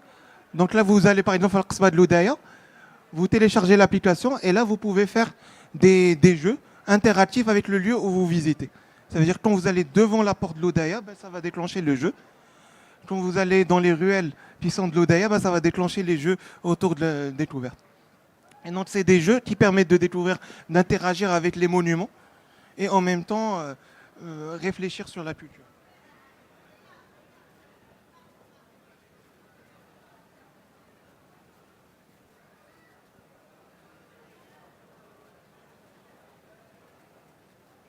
Donc l'expérience Easy Morocco, on a essayé de la simplifier pour que toutes les personnes puissent l'utiliser. Premièrement, c'est les 100% autonomes. Ça veut dire que n'importe quel touriste, n'importe quel local, n'importe quel Marocain qui veut visiter, découvrir et jouer, il va simplement sur le site web easymorocco.com, il choisit les parcours qu'il veut essayer, il reçoit un login, un mot de passe par mail, et après, il a 1 an pour pouvoir jouer. Il va pour aller sur place et jouer. Donc, quand il commande, il reçoit le login et le mot de passe. Il a juste à télécharger une application sur place. Il met le login, le mot de passe et après, il commence à jouer. Donc, voici les 5 parcours qu'on vient de créer qui sont disponibles aujourd'hui. Donc, on a 3 parcours Rabat et 2 parcours Marrakech. Donc, les 3 parcours à Rabat, on a le premier parcours qui s'appelle Aziza la gardienne des Oudaya. Donc là, on est sur une histoire autour des... On parle de l'histoire des Oudaya. Donc, juste pour vous expliquer un petit peu, Aziza, les gardiennes des Oudaya, c'est une histoire d'une gardienne qui s'appelle Aziza, qui protège l'histoire de l'Oudaya contre un monstre qui s'appelle le chronophage. Et donc, elle appelle les joueurs pour pouvoir protéger la qsba de l'histoire des Oudaya. Donc là, on est plus dans l'histoire. On a aussi un autre parcours qui s'appelle le dernier secret d'Henri Prost. Donc Henri Prost, en fait, c'était l'architecte de l'IoT dans le XXe siècle. Et c'est lui qui a géré les plans de la nouvelle ville de Rabat. Et nous, ce qu'on a fait, c'est qu'on a fait un jeu sur l'architecture de la nouvelle ville. Et l'objectif, c'est de récupérer des documents d'un projet mystérieux d'Henri Prost. Donc là, c'est un jeu qui se joue au niveau de l'avenue Mohamed V. Et le troisième, c'est les trésors perdus de la Médina. Et là, on est sur la culture rabaté. Donc, c'est la gastronomie, le dialecte, la cuisine. Et donc, chaque défi, c'est en lien avec un des thèmes de la culture et localisé sur un endroit spécifique de la Médina où il y a cette culture. Par exemple, la musique, on l'a localisé dans un endroit où il y avait la musique gharnaté, rabaté. On a fait aussi la gastronomie dans un endroit spécifique pour qu'en même temps on découvre, en même temps on apprend et en même temps on est dans cette histoire sur les trésors de Médina. Et les deux parcours qui restent, c'est les parcours de Marrakech. Le premier parcours, c'est le pacte des dynasties. Donc on parle des dynasties, donc sous les lettres Maghreb, donc les différentes dynasties, et on est sur l'Aqsba de Marrakech. Donc c'est un jeu qui parle de Bassim, un explorateur qui a besoin de reconstituer un document qui regroupe les dynasties du Maroc.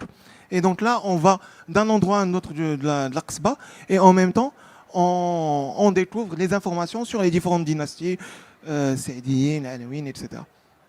Et enfin, le dernier parcours qu'on a, c'est le manuscrit perdu des 7 sages. C'est par rapport au Sabat Rijal à Marrakech. Et là, on parle de la culture marrakech. Donc on est vraiment dans la Médina. Et on joue autour de la musique, de la gastronomie, de la pâtisserie, etc.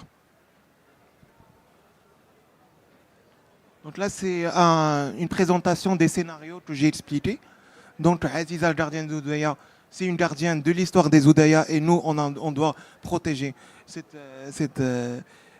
l'histoire de l'Oudaya. Henri Prost, c'est sur l'architecture de la nouvelle ville de Rabat. Et les trésors perdus de la Médina, c'est les trésors de la culture rabatée dans la Médine. Donc notre site web, c'est easymoroto.com. Donc sur ce site web, vous pouvez rapidement acheter un ticket qui sera automatiquement envoyé par mail. Et par la suite, vous pouvez l'utiliser quand vous voulez. Nous avons aussi une page Instagram qui s'appelle easy-moroto, où là, on communique autour de tous nos projets, tous nos parcours. Aujourd'hui, on s'est lancé sur ces 5 projets, mais l'idée, c'est vraiment d'aller un peu partout dans le Maroc. Pour la prochaine fois, ça va être Casablanca, par exemple, le Houbous. Et l'idée, c'est de faire un parcours par endroit dans la ville de Maroc, dans les villes du Maroc, pour préparer la CAN, pour préparer la Coupe du Monde et pour préparer surtout la venue des touristes et des personnes qui veulent découvrir le patrimoine. Et merci.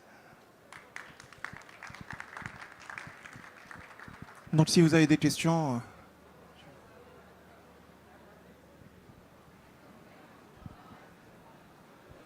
Alors, si vous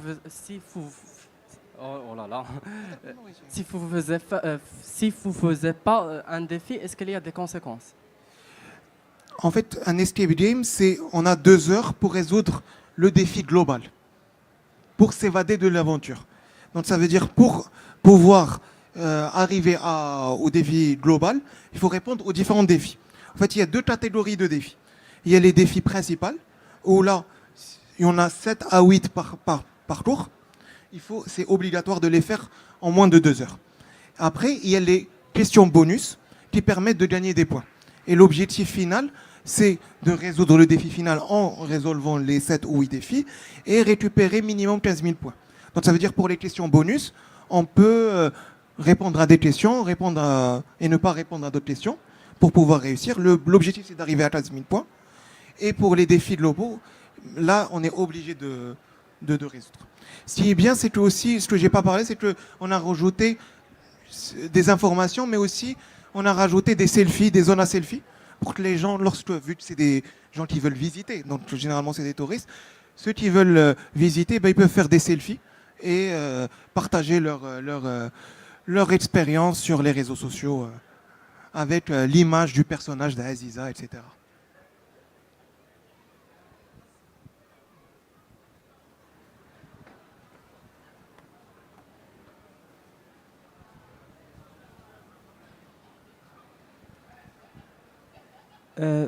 Merci beaucoup pour ce projet, c'est vraiment très intéressant. Le seul truc que j'ai en question, c'est qu'on parle beaucoup de patrimoine culturel, mais on oublie toujours qu'il y a des ressources à valoriser, surtout écologiques et géologiques ici à Rabat ou encore d'autres régions au Maroc.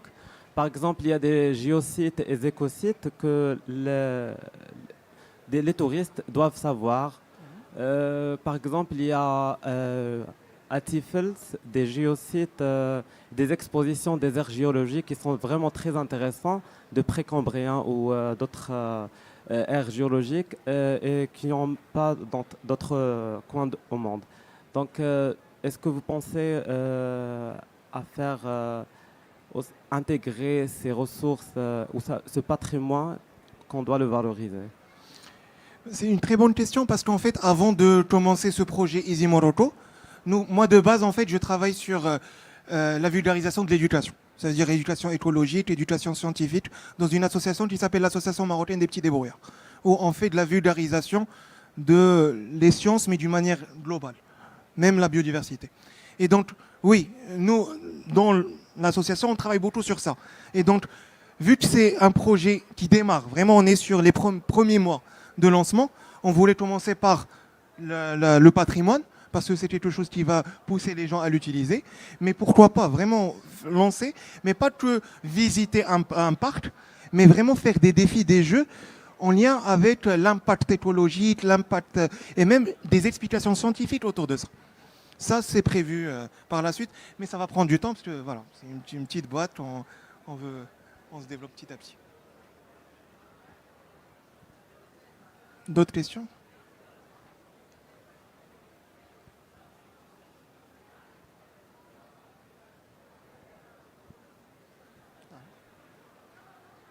En tout cas, si vous n'avez pas d'autres questions, merci beaucoup pour l'attention et puis bon festival.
Salut, bonjour.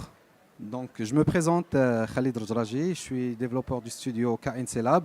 Je vais présenter ce soir mon jeu Beat Bad Box que j'ai présenté l'année dernière, la première édition. Et maintenant, on va présenter un peu plus le concept, comment ça a évolué, le gameplay, le jeu. Donc, on démarre par le pitch le jeu. Normalement, c'est un jeu 2D, 2,5, donc à la Metroidvania. Et normalement, l'histoire, c'est l'humanité a une catastrophe, les humains doivent quitter la Terre et ils ont laissé une IA qui va générer un peu, elle va plutôt purifier un peu l'atmosphère et régler un peu les choses. Et ils sont partis pendant 200 ans et en revenant à la Terre, ils vont trouver que l'IA, elle a conquéri la Terre et elle s'est appropriée toutes les ressources et tout le globe.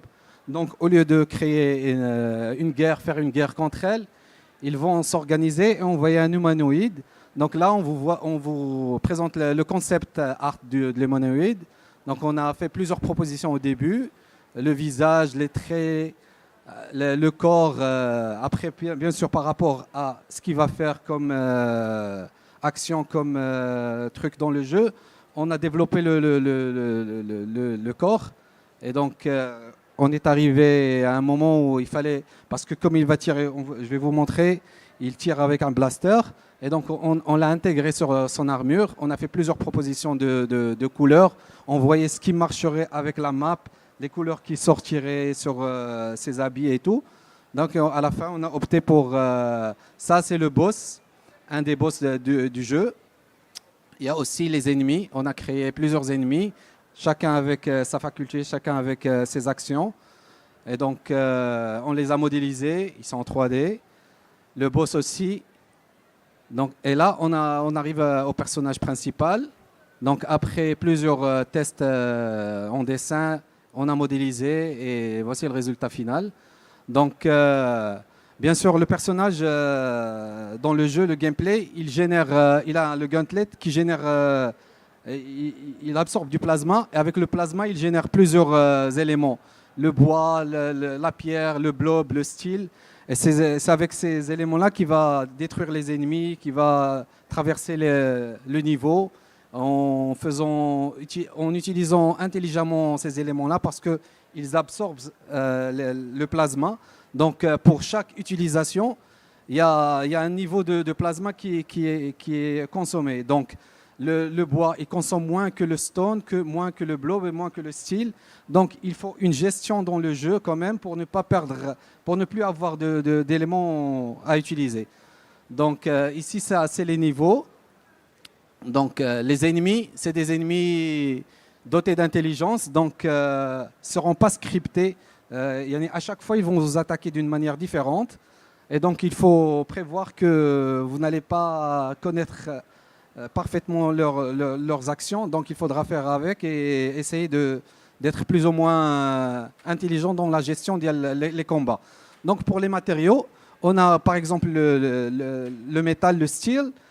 On peut l'utiliser pour faire des ponts, pour traverser la lave, mais on ne peut pas utiliser le bois pour faire ça, mais vice-versa.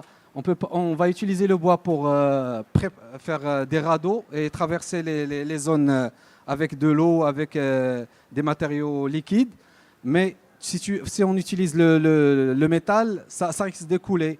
Et la même chose avec le bois. Donc, il faut avoir une bonne gestion avec les éléments qu'on a, quand est-ce qu'on les utilise et comment on les utilise. Donc, et même avec ces éléments-là, le bois, le steel, le blob, on peut tirer sur les ennemis, comme ici. Vous voyez, donc le bois, il fracasse les ennemis, mais pas d'une manière forte. Donc, avec le métal, c'est plus fort, mais le métal, il coûte plus dans la gestion le plasma. Donc, il faut être un peu plus intelligent dans cette gestion et dans le gameplay d'ILNA. Donc, le blob, on l'utilise pour sauter, pour catcher les ennemis. Et ces éléments-là, ils sont évolutifs. Donc, à chaque fois, on a une arborescence d'évolution d'un élément. Par exemple, le blob, au début, quand on l'utilise, c'est juste pour jumper ou pour sauter sur les côtés. Après, quand on aura plus d'expérience, il va évoluer, il va nous permettre de créer des passages et pouvoir les traverser et nous faire accéder à des zones qui ne sont pas accessibles. Donc, ce qui fait que dans le jeu, on pourra passer le niveau et revenir quand on acquérera plus d'expérience, même revenir même au niveau qu'on a déjà effectué pour aller dans des zones et récupérer de nouveaux bonus ou de nouveaux zones cachées. Donc ça c'est la map du gameplay. Donc on a plus, c'est un jeu de plateforme comme vous voyez. Ici on a la barre d'énergie, il y a le jeu, il y a le personnage, la barre, il y a le plasma qu'il faut utiliser avec intelligemment. Quand on tue un ennemi, on récupère une petite dose de plasma. Quand on arrive à des checkpoints aussi, on récupère beaucoup de plasma. Et des fois, on a des bonus où on récupère du plasma. Ça, après, je vais vous montrer un petit peu, les animations.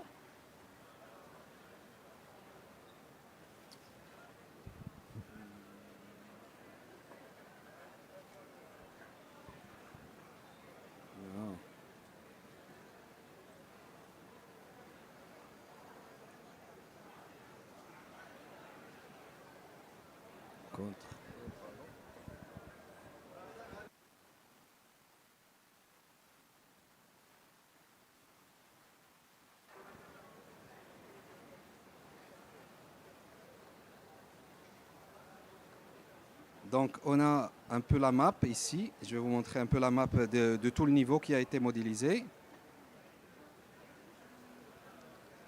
Donc, comme vous voyez, on a déjà modélisé toute la map.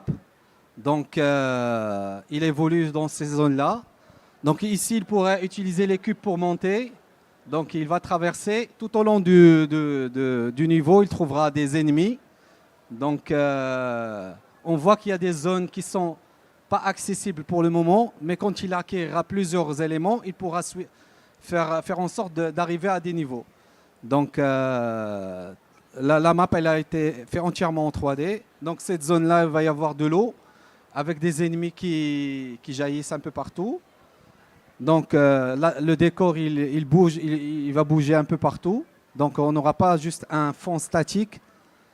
Et donc, dans ce premier niveau, on voit l'évolution de la map, de la nature vers le métal et vers tout ce qui est industrialisation. Donc, jusqu'à arriver au niveau du boss. Donc, ici, c'est la fin du level. Donc, le level, normalement, a entièrement été modélisé. Après, on va avoir un peu le level design. Donc, avant de créer un jeu, normalement, on place une map en 2D comme ça pour pouvoir évaluer la zone, comment elle va être, plus ou moins disposer les ennemis un peu partout, là où on considère que c'est intéressant de les mettre. Donc, comme je vous ai dit, comme il a plusieurs matériaux, il génère plusieurs matériaux, au début, il démarre avec juste du bois. Donc, il traverse toutes ces zones-là. En arrivant jusqu'ici, là, il va acquérir un nouveau pouvoir, celui du blob. Donc, ça lui permettra de remonter, revenir, récupérer des éléments pour ouvrir la porte et aller combattre le boss. Donc, ça, c'est un exemple de la map, comment ça va être. Donc, on a aussi une vidéo du boss. Donc, quand on arrivera à la fin du level, on va combattre le boss final de ce niveau. Donc, ça, c'est le rendu final qui va être du jeu, avec les lumières et les rendus finaux. Après, je vous montre un peu les animations.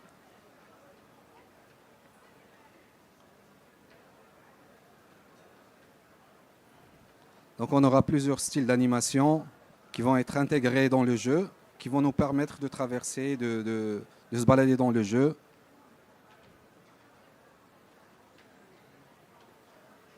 Après, ça c'est sur les rebords. Donc ça demande quand même un petit temps de création, de réflexion pour trouver les problématiques, les arranger. Et donc, là, c'est l'animation il monte.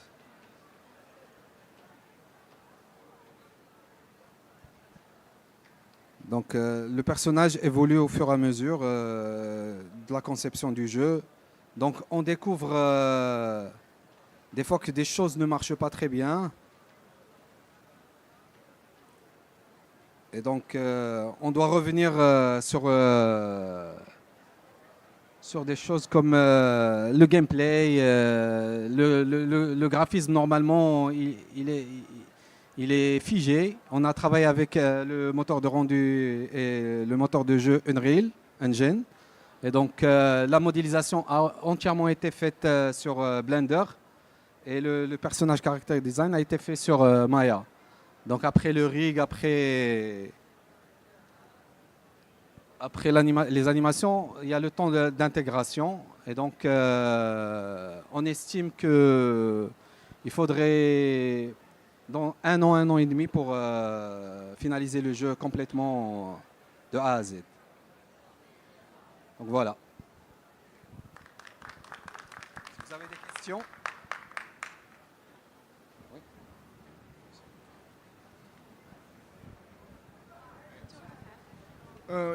Les animations, vous les avez fait sur Maya? Oui. Ok, c'était la question. T'as une question?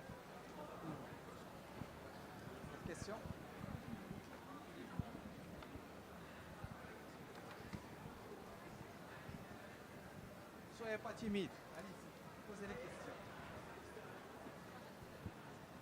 C'est quoi le logiciel que vous avez utilisé pour créer les textures? C'est normalement, il a utilisé. Bonjour.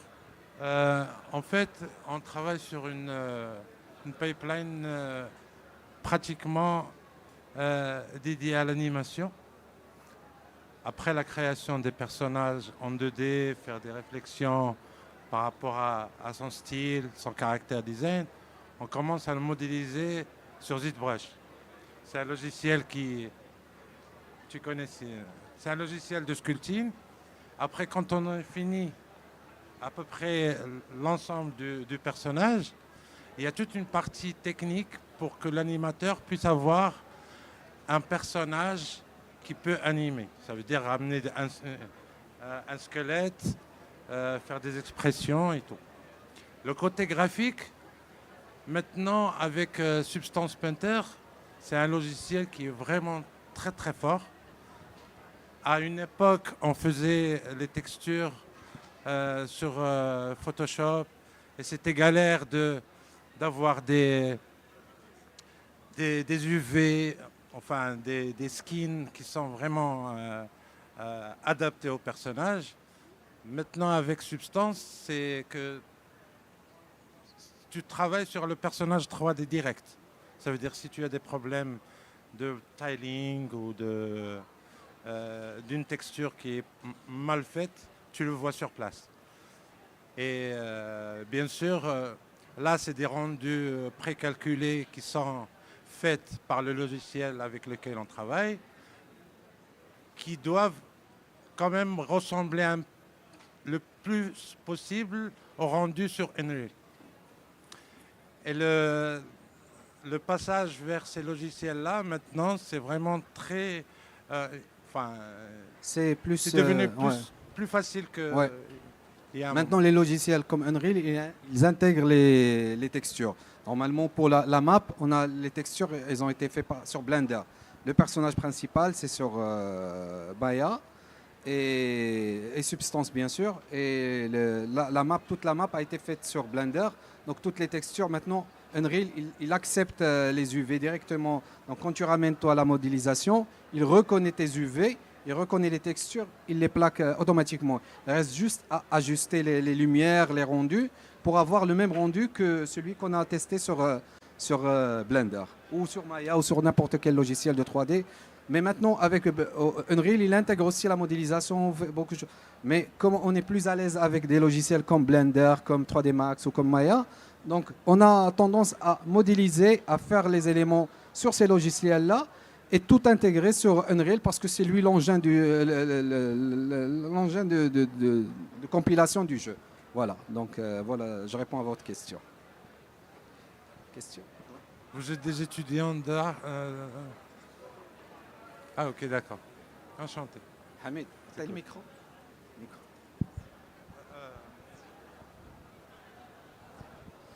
Salut. Salut. Et du coup, maintenant, vous avez un très très beau projet. Ouais. C'est quoi la suite? Bah, la suite, je vais vous montrer. On a déjà développé une petite démo. Certes, elle n'est pas telle que je le souhaitais, mais ça fait quand même en avance sur le jeu. Je vais poser mon micro parce que je dois utiliser mes deux mains.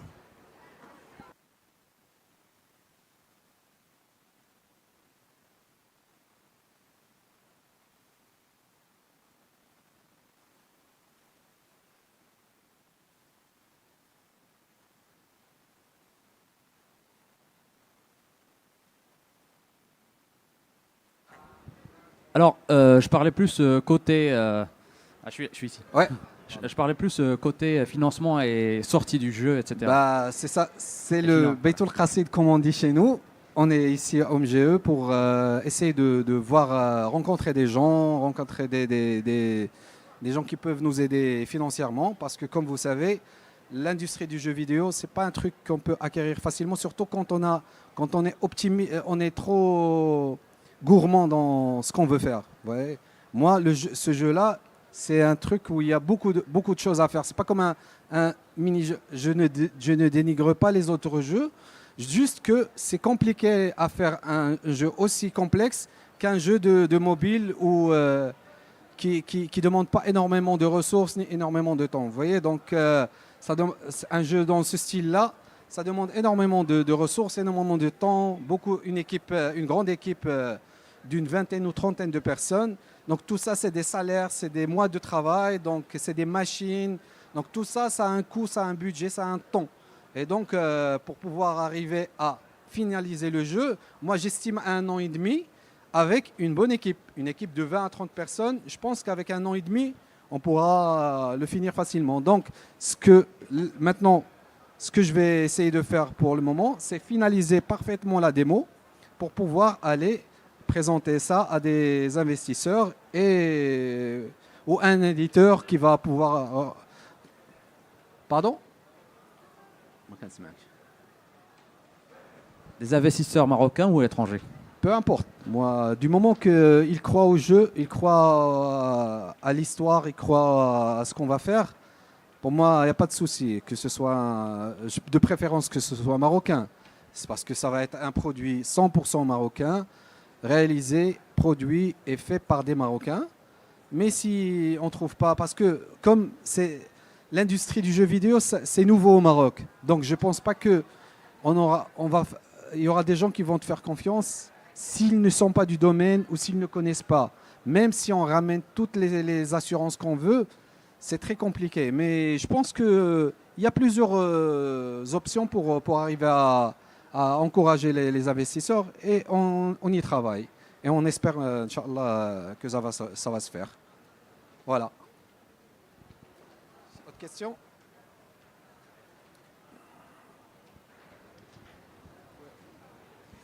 Donc, tout d'abord, merci pour cette présentation. C'est moi qui vous remercie. Démonstration, oui. Ma question, c'est, vous souhaitez travailler avec un grand nombre de développeurs et d'artistes. Oui. Donc, ce que je veux savoir, c'est si vous avez déjà un plan pour organiser votre travail. Donc, moi, comme développeur solo dev, je me demandais toujours comment les grandes entreprises ou bien les petites... On n'est pas grand encore, on est petit. Les grands, les startups aussi qui travaillent avec un nombre d'équipes. Donc, comment vous... Déjà, c'est une bonne chose parce que ici, moi, j'ai galéré pour trouver des développeurs. Donc j'ai cherché sur LinkedIn, ou bien je les trouvais déjà qui travaillaient avec des gens, ou bien ils avaient déjà des projets. Donc c'était galère de trouver quelqu'un pour développer surtout sur Unreal. Vous voyez. Donc le salon, c'est une occasion pour nous permettre de rencontrer des gens comme vous qui viennent, qui voient le potentiel qu'il y a et qui demandent. Et nous, c'est comme un marché. Tu viens faire ton marché. Toi, tu viens chercher du boulot. Nous, on cherche des compétences. Donc, cette rencontre, c'est fait pour ça. Donc, remplir notre carnet de notes. Une fois le projet prend une ampleur, qu'il y a un go avec du financement, c'est à moi, j'ai mon carnet. J'appelle les gens, je leur dis venez travailler, voilà le projet, voilà l'aventure. Est-ce que vous faites partie ou non? Donc, pour moi, c'est ça. L'idée, c'est bien sûr créer un réseau. On essaie aussi avec toutes les équipes, toutes les startups, de former un écosystème sur lequel chacun, connaissant les gens qui l'entourent, du domaine ou autre, et une fois, moi, je demande à quelqu'un, vous avez un développeur sous la main, vous avez un animateur, vous avez un graphiste, ils vont me dire oui, j'ai quelqu'un. Et c'est comme ça que l'écosystème grandit et que nous, on utilise l'avantage de ça. Et vous aussi, quand vous venez ici, vous disposez vos cartes visite, vos LinkedIn, un peu partout. Comme ça, les gens ont vos contacts et l'initiative, elle est bien. Elle répond à ta question, je pense. Yak. Merci. Merci beaucoup. Merci. Merci d'abord pour votre présentation. Merci. Alors, j'ai une question, s'il vous plaît. Vous avez montré une map de Oui. level. Oui. Je suis intéressé par votre processus de raisonnement pour créer ce type de map. Le level design. Oui, oui. D'accord.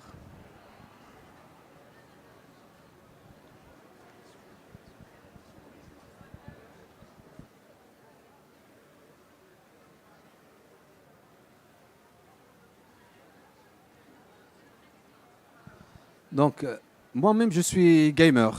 J'aime jouer aux jeux vidéo. Donc, quand j'ai posé la map, vous savez, c'est pas ce qui est ici n'est pas exactement ce qui est. Ce que j'ai posé la map, normalement, j'ai imaginé un parcours plus ou moins avec plus ou moins des idées claires par rapport à des espaces précis, bien sûr, comme ici, comme ici, comme ici. Donc, j'ai imaginé un parcours. Et en même temps, en imaginant comment le joueur va interagir avec ce parcours. Bien sûr, une fois ça, normalement, ce n'est pas acté définitif.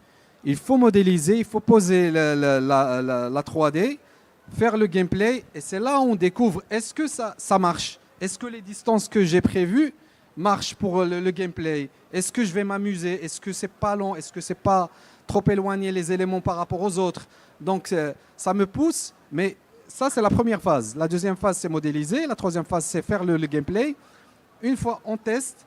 Ça marche, ça ne marche pas. On revient à ça, où on prend la map elle-même et on arrange les distances, on arrange le level design comme on veut, comme on le voyait. Parce que par rapport à des choses, moi, je les voyais dans ma tête. Je les voyais faciles, je les voyais amusantes. Mais quand on y joue, je trouve que c'est pas intéressant, c'est lent, Donc, ça me pousse à modifier, à retravailler ma map et c'est comme ça qu'on fait le level et le game design. Même le game design, tu poses les bases, mais au fur et à mesure que tu testes, tu évolues, tu montes, tu annules, des fois même tu as de nouvelles idées, des choses, des obstacles qui vont te pousser à réfléchir autrement. Tu donnes à des gens qui vont tester, ils vont te dire non, mais ça serait bien de faire comme ça, comme si, truc. Donc, c'est tout un process pour arriver à un résultat final. Ce n'est pas acté dès le début, quoi qu'on fasse, même pour les films, pour toute autre chose, parce qu'on fait aussi les animations, les trucs, on arrive à un moment où on est face à des obstacles, face à des trucs qui, dans notre tête, ça marchait, mais en réalité, ça ne marche pas. Donc, on évolue et on change. Voilà. C'est comme ça qu'on fait. Autre question?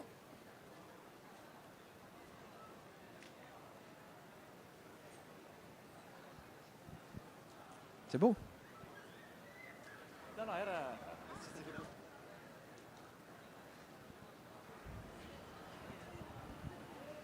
À l'heure actuelle, vous êtes combien dans l'équipe qui travaille sur le jeu? On est 3 et 2 freelance. Et comment vous faites pour ce qui est des musiques? Est-ce que vous prenez des musiques On n'a pas encore, musique. comme la démo, on n'a pas encore réfléchi à la phase musique. Donc c'est vraiment, pour moi, c'est la dernière phase. Quand on aura tout placé, là on pourra. C'est comme un film. Quand tu fais le film, tu mets pas la musique. Plus ou moins, tu peux réfléchir à des trucs. Mais c'est quand tu poses ton montage, c'est là où tu vois le montage final et tu places tes sons, tes effets sonores, tes musiques, tes trucs. Et c'est comme ça qu'on fait pour la musique. Donc, et les effets sonores, bien sûr. Donc il n'y a qui pas de sont sound design. Pour le moment, Non. non. Mais c'est prévu normalement. Une fois arrivé à cette phase, il faut absolument, parce que la musique, elle joue un très grand rôle dans tout ce qui est jeux, vidéo, machin, tout. Donc c'est prévu. C'est prévu. Voilà.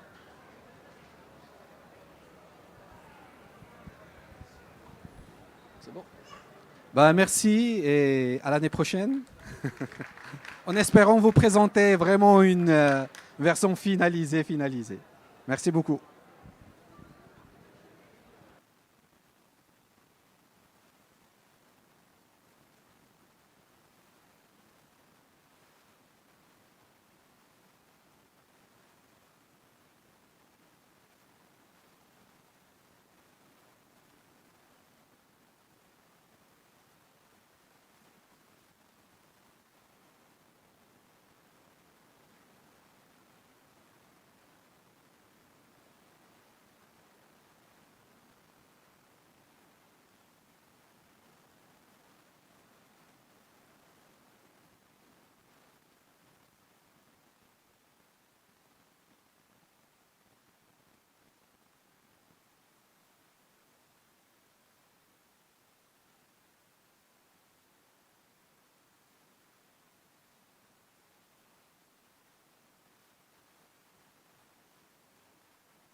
merci. C'est allumé, Ouais, ça c'est sûr. J'ai une voix déjà grave, donc ça va passer.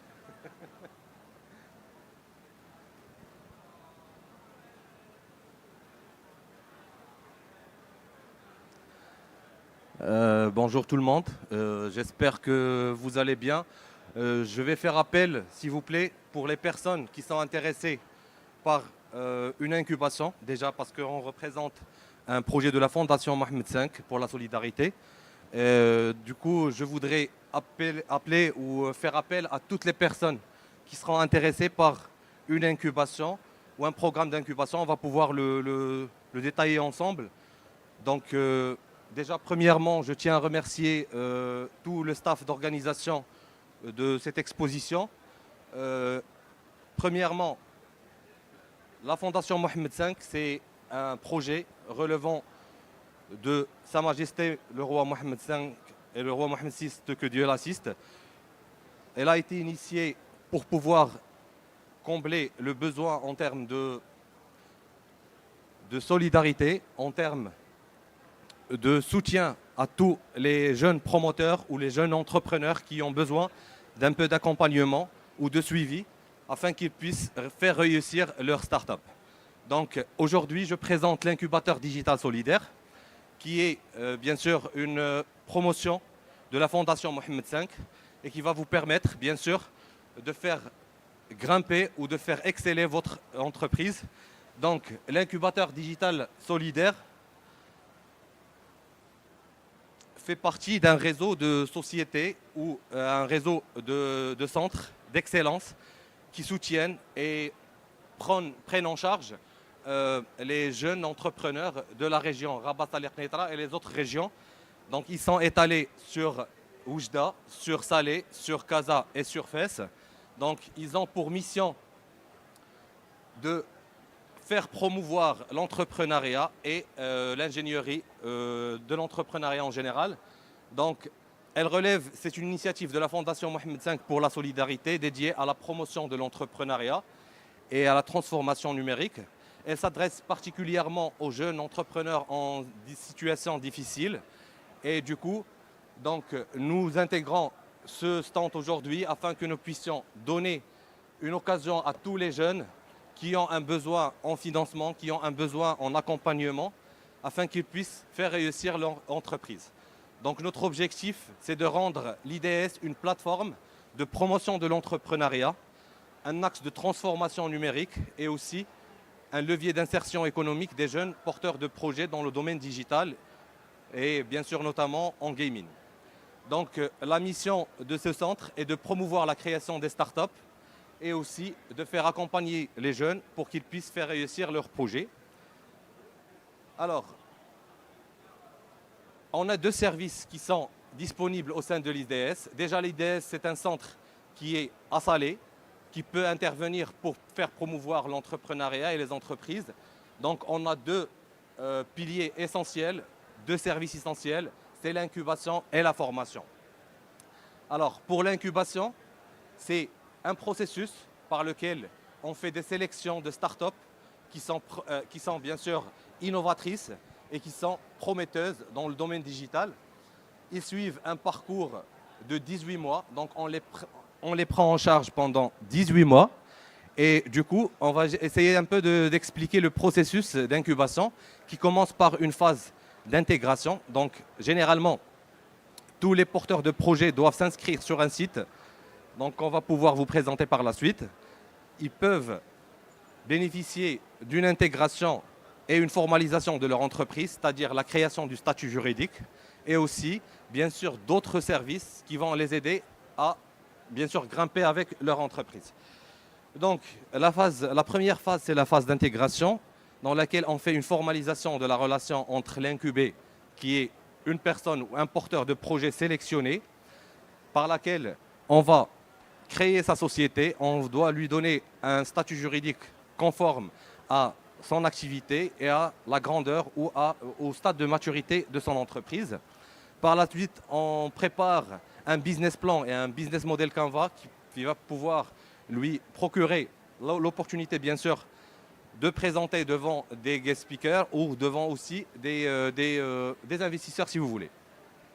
Donc la deuxième phase, c'est une phase d'initiation dans laquelle on assure un renforcement de compétences entrepreneuriales pour qu'ils puissent passer à l'accélération et le mentorat. Donc c'est une opportunité pour les jeunes afin qu'ils puissent, premièrement, compléter leurs prérequis techniques et bien sûr un alignement avec les objectifs initiaux. Par la suite, ils peuvent passer à la mise en réseau et la validation par laquelle on peut créer des opportunités pour la collaboration en financement et leur chercher bien sûr des investisseurs ou des levées de fonds. Et la dernière phase, c'est la phase la plus importante dans laquelle on peut les mettre sur le marché et essayer de leur trouver les opportunités, les clients et bien sûr les investisseurs qu'ils demandent. On a aussi une phase ou un pilier majeur aussi qui est la formation. Donc le centre est capable d'assurer des formations en marketing digital, en intelligence artificielle, en développement mobile et en développement web. Et donc ce sont des formations qui sont qualifiantes, certifiantes de bootcamp, c'est-à-dire des formations alternées par laquelle donc, vous passez 6 mois en centre et 6 mois en stage. Et en fin de compte, vous allez pouvoir bénéficier d'un certificat et aussi de plusieurs opportunités d'insertion économique.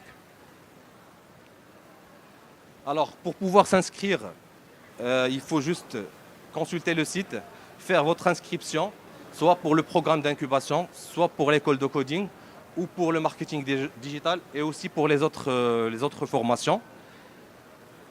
Et voilà, donc nos locaux, généralement, vous aurez accès, donc du moment que vous aurez l'opportunité d'accéder à l'IDS, donc vous aurez accès à des espaces de coworking qui sont très bien équipés du dernier cri des engins numériques, une école de coding et aussi un espace Fab Lab par lequel vous pouvez faire bien sûr vos prototypes, vos productions en mini-série.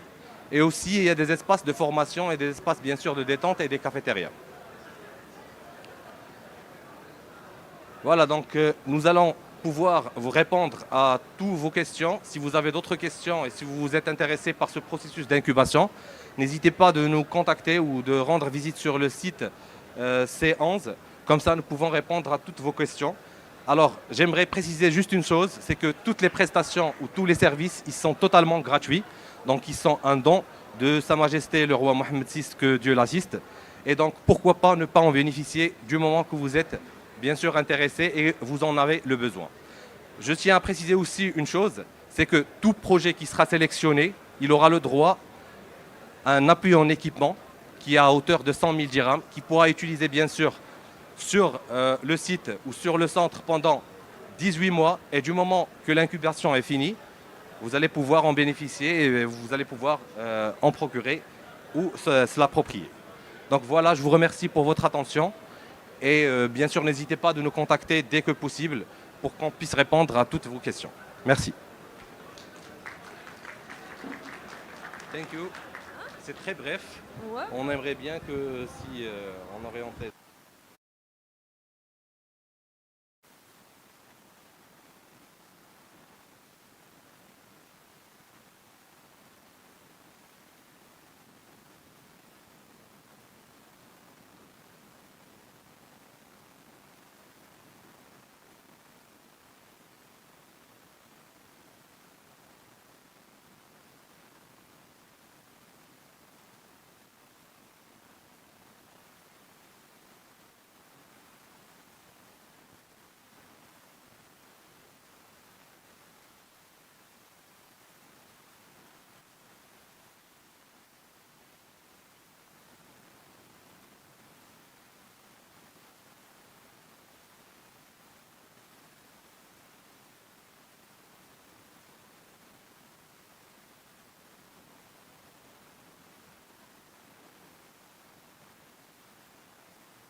Hello, salam alaikum wa rahmatullahi wa barakatuh.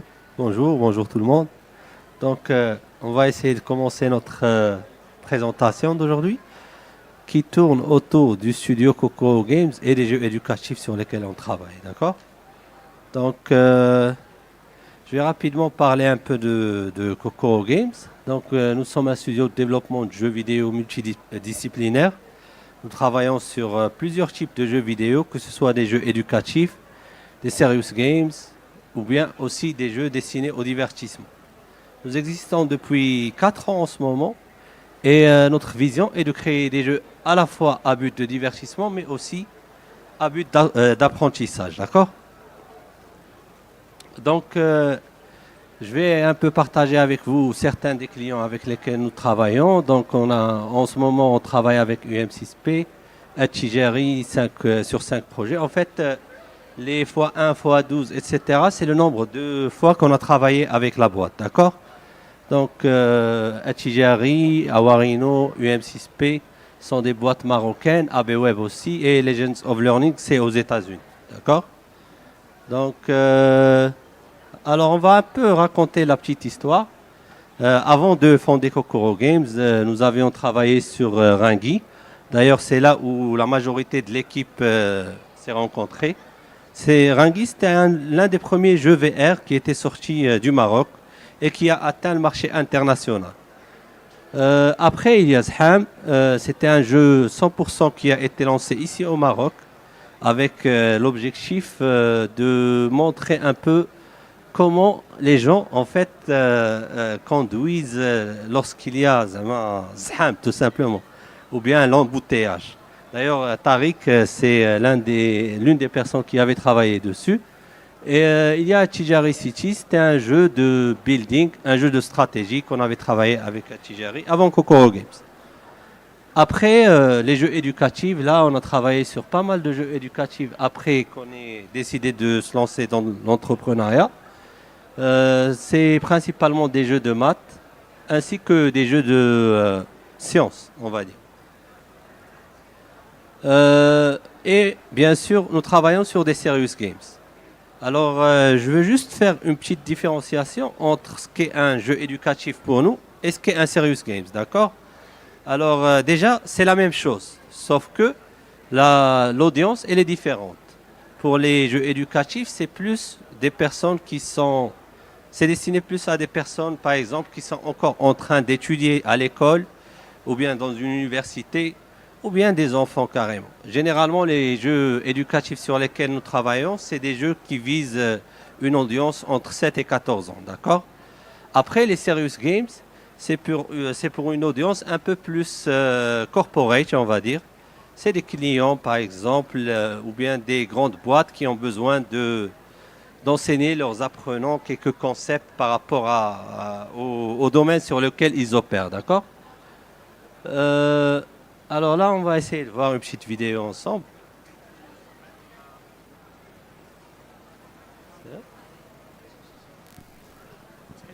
Alors,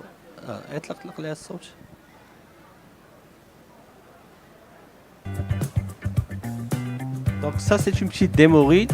Comme ça, vous pouvez avoir une idée un peu plus visuelle de ce qu'on a fait. Alors là, c'est plus des jeux. Ça, c'est un jeu de science sur lequel on avait travaillé, ce qui s'appelle Differentiate. Vous pouvez d'ailleurs trouver tous nos jeux sur kokorogames.com, d'accord? Là, c'est un jeu de maths. Ici aussi, où il faut résoudre des équations. Là aussi, il faut résoudre des problèmes, traduire des problèmes sous forme d'expressions mathématiques, et etc. Je vais vous laisser un peu voir et profiter de la vidéo. Ok.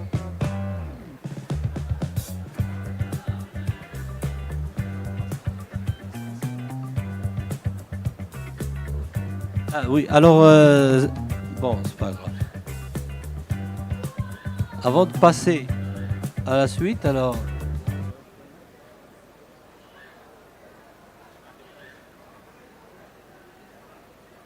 une petite seconde.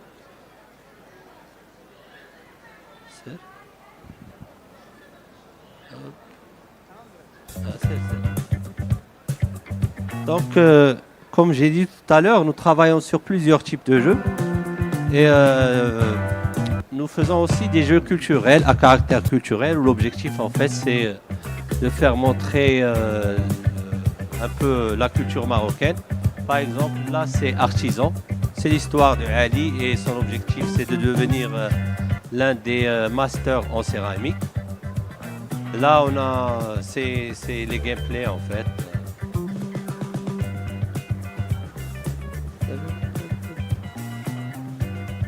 Là, c'est un autre jeu où l'objectif, c'était de montrer comment le jeu 1, 2, 3 Soleil se joue dans différents pays. D'accord ? Ça, c'est plus un jeu de divertissement, donc pour mobile, 2D Square Surfer. Ça, c'est de Niblis, la première version. C'est un jeu sur lequel on est en train de travailler en ce moment, d'ailleurs. Et nos Serious Games. Là, c'est quelques petites démos qu'on est en train de vous montrer sur l'écran. OK.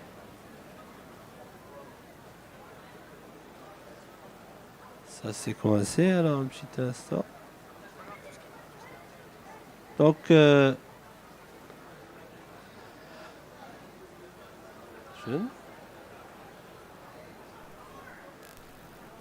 ça fait... OK.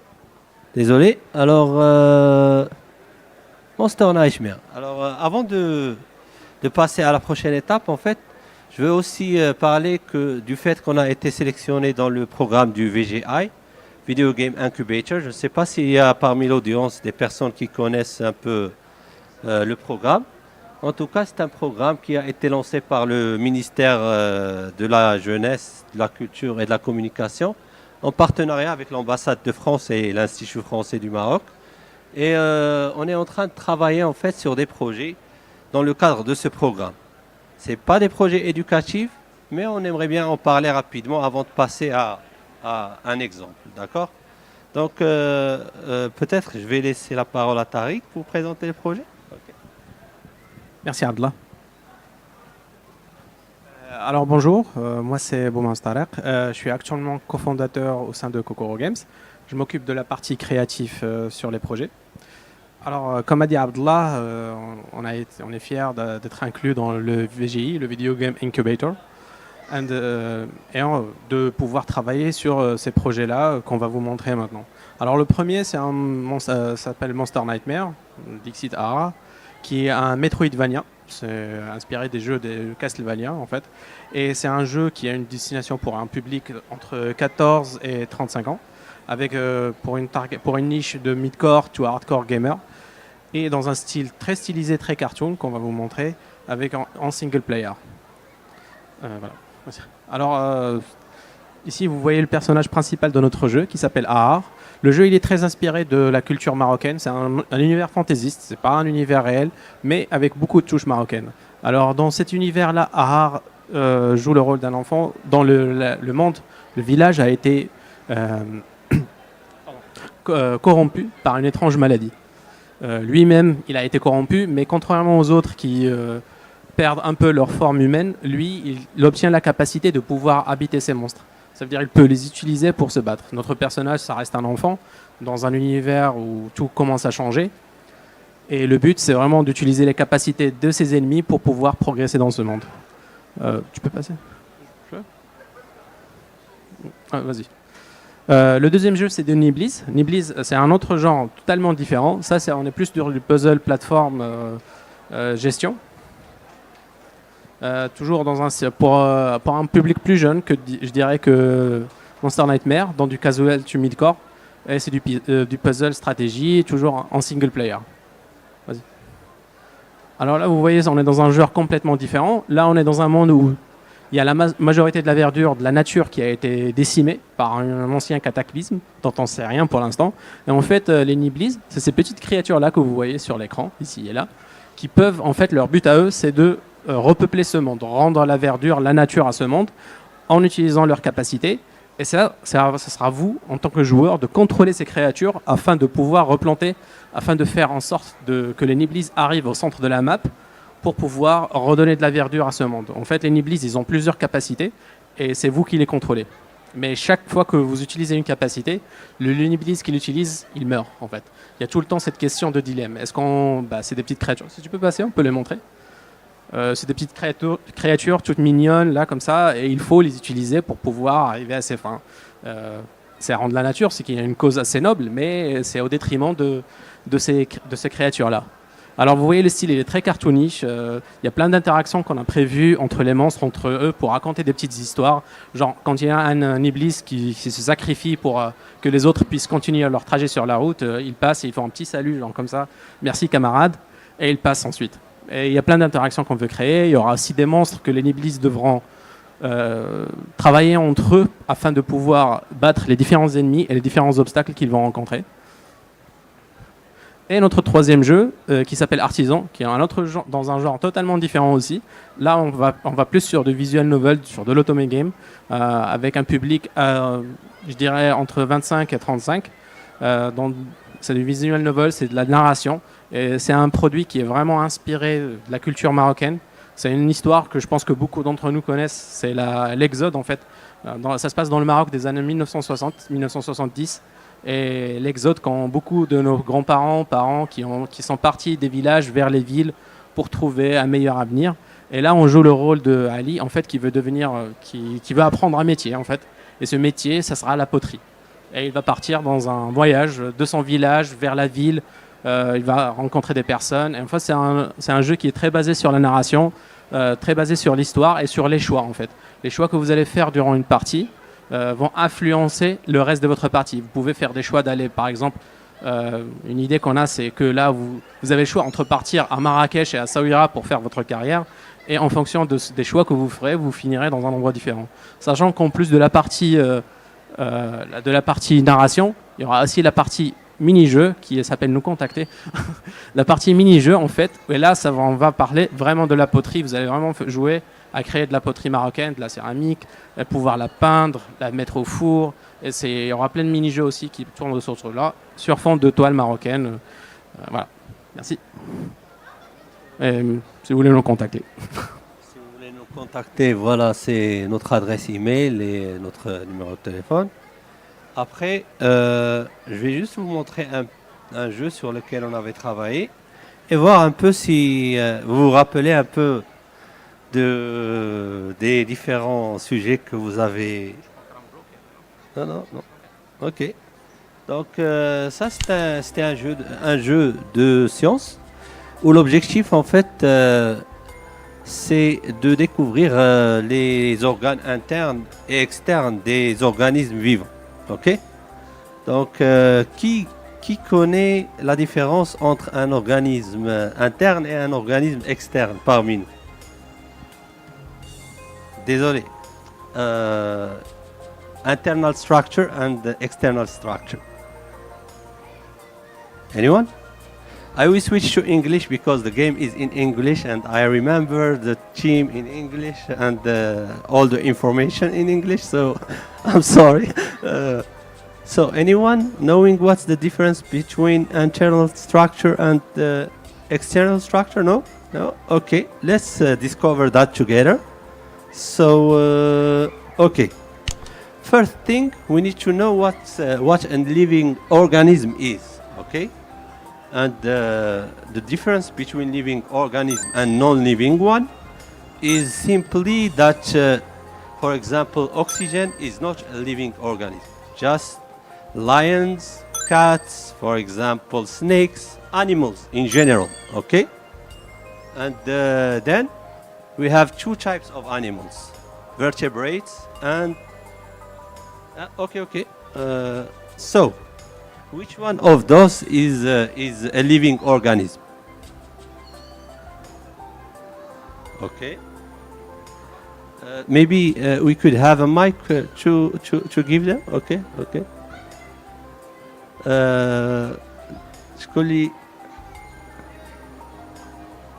Lion. Okay. Which one is not considered a living organism?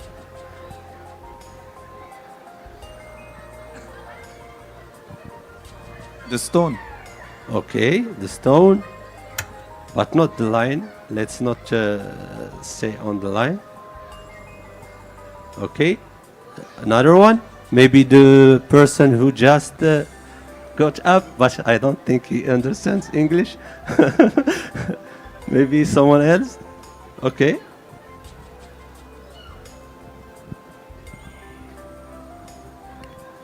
You said a living or not living one? Non-living organism. Water. Okay. And I guess blood. Blood and Yes. oxygen. Headline. Validate. Okay, so now let's move on to the difference between vertebrates and invertebrates. I think that everyone knows what the difference is. Simply, let's see if Tariq knows the difference. Okay. So I guess he is a very instructed person when it comes to playing those type of games. So jellyfish, okay, fish, turtle, okay. Ah, you missed that one. Now let's sort them, okay. Go ahead. Go ahead. So like you've just seen, for example, imagine the students are playing the game and they don't know about the subject. They learn by playing. It's more fun, okay? And for example, here they will learn how to differentiate between vertebrates and vertebrates until we reach the internal and external structure. I guess, yeah, okay. You need to try again, then, okay. So this is how you can. I believe that now you have first-hand experience on how we could use an educational game in, for example, the learning program or something similar. Now, for serious games, it's relatively the same. Okay, it's just with more complex subjects that the people who are the employees will learn. Thank you so much, and catch you later.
Hello? Hello, everyone? Hello?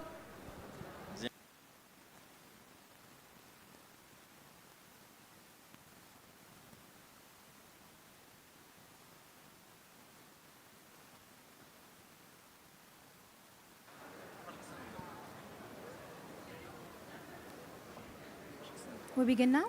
Yes, we can do this now.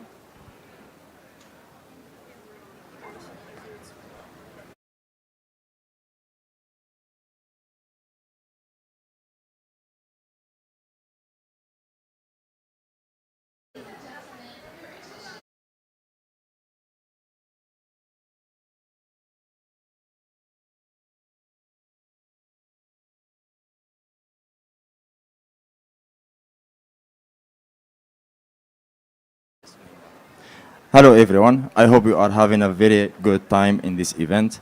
This is an amazing event actually. It's an opportunity where we all, as designers and filmmakers and game designers, get to know each other in real life instead of just having to know each other in the social media with messages. So welcome. Talking about the environment, my name is Saeed Allawi. I am the founder of Studio. Studio is a studio that is specialized in VFX and animation and 3D design in general. We are doing also like 3D design for character designs, environment designs for the gaming industry as well. As well as we have a Institute, online institute where we teach people who are interested in 3D design to learn the 3D design as well. Today, we are talking about the art of environment design and the world building. You see, this is a it's not a very complicated topic, but it's a very interesting one. Building believability, the anatomy of our world. You see, when we are talking of building a world or an environment, we must take some considerations in this idea. For example, what is the government? What is the religion? And what is the economy? For example, if we are building a big city, is it a very successful city? Is it a small city? The circulation of inside of city, in the roads, how people transport from point A to point B. This is very important in building a world. It's not just taking assets, scattering them, and calling them and calling yourself and calling it an environment, because there are a lot of things that goes inside of the environment design, a lot of thinking in environment design, because 3D design is another thing, but in the environment design, the thinking, the theory of the environment design is very important as well. For example, this is one of our projects. It's called Next 82. It's the plant. So yeah, I mean, it's a robot taking care of a plant. Yeah, please don't say Wall-E. It's not about Wall-E. No one thought about it until today, as people started calling it like, oh, it's like Wall-E.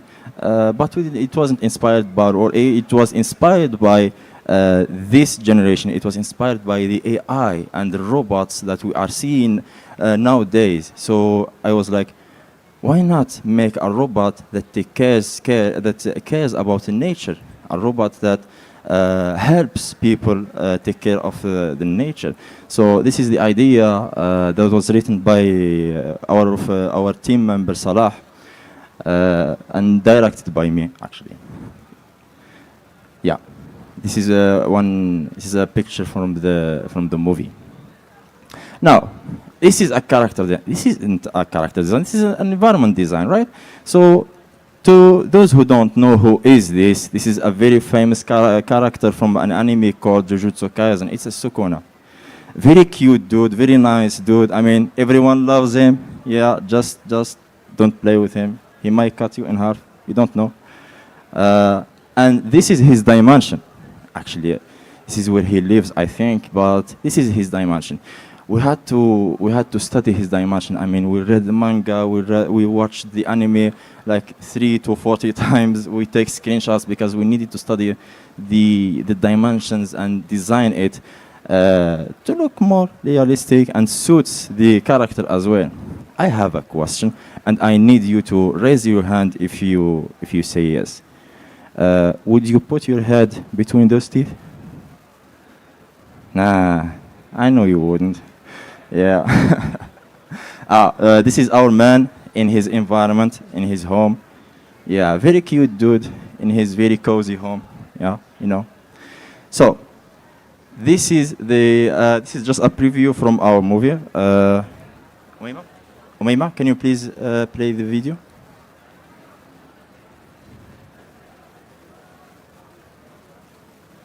Yeah, as you can see, there's some animation, some stuff going on in there.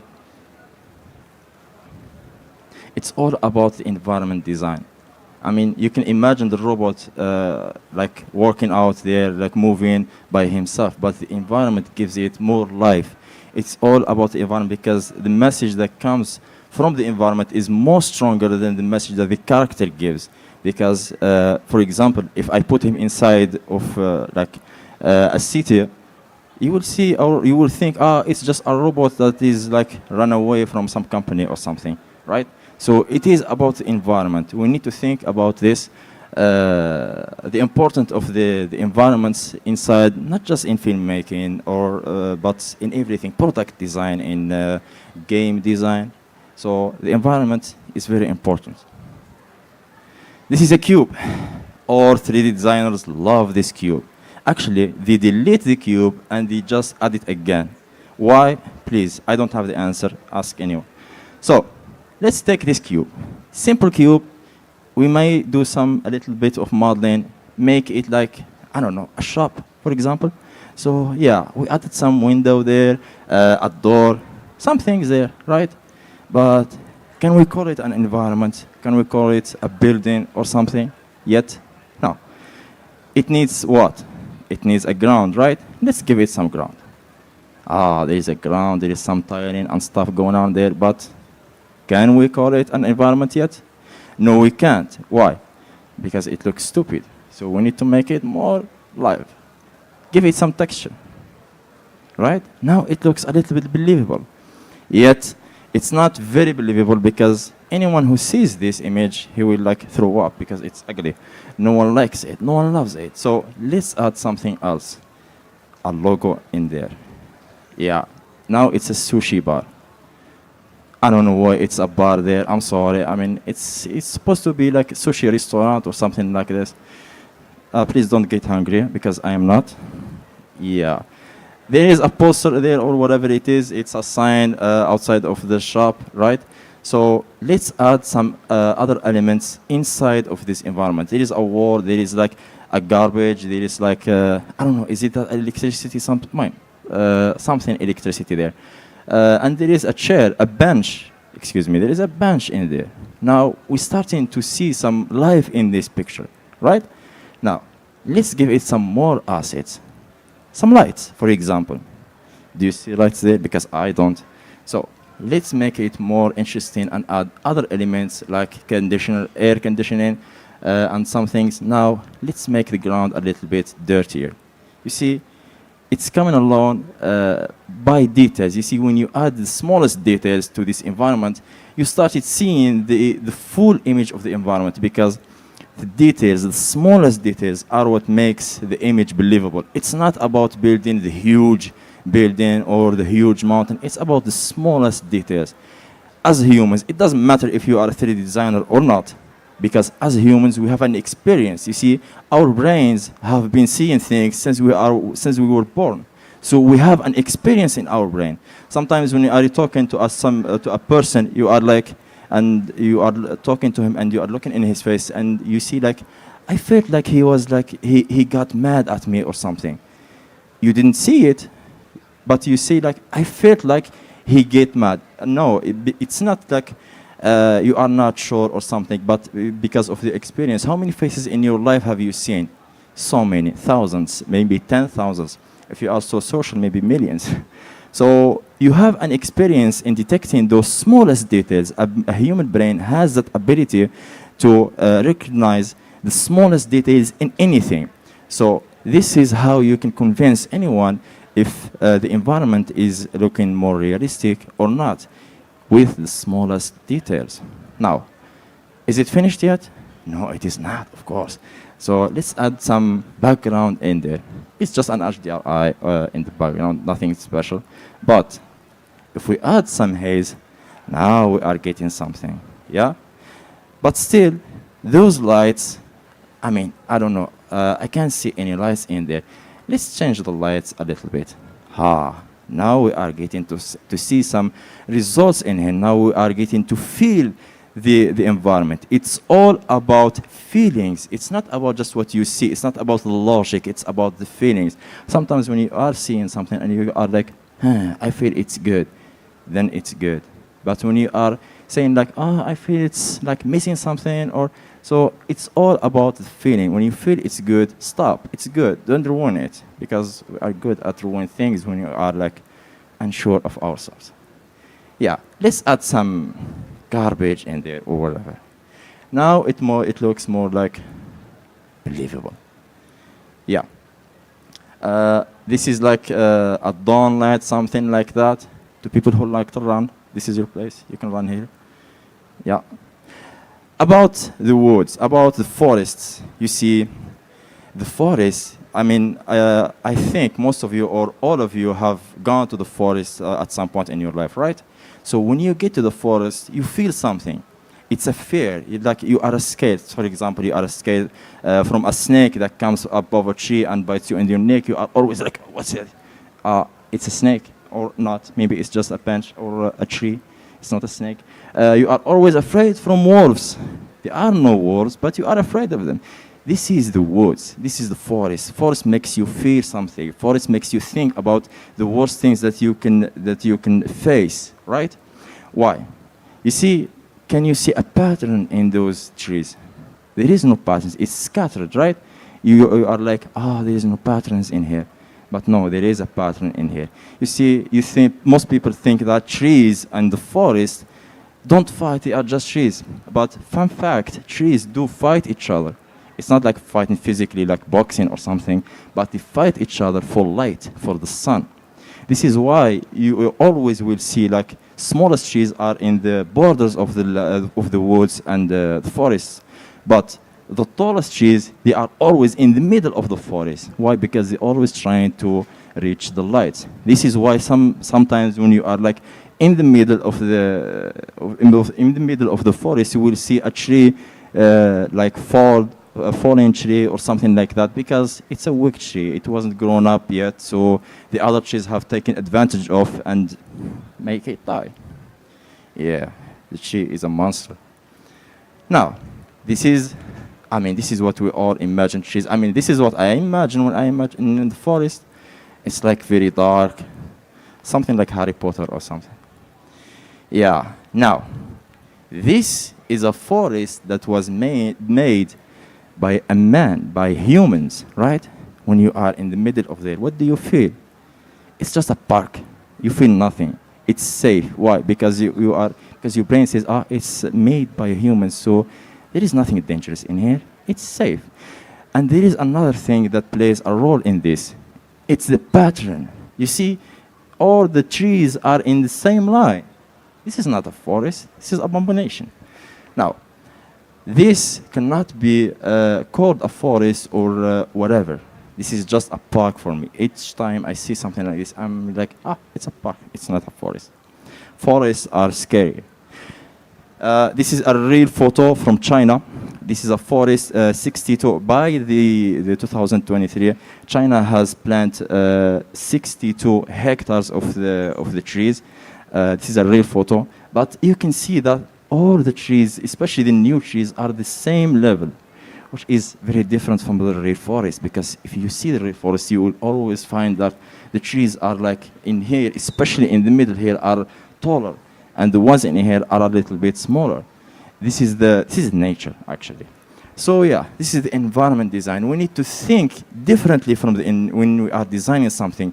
We need to study it. We need to study the smallest details. We don't need to study the biggest details, right?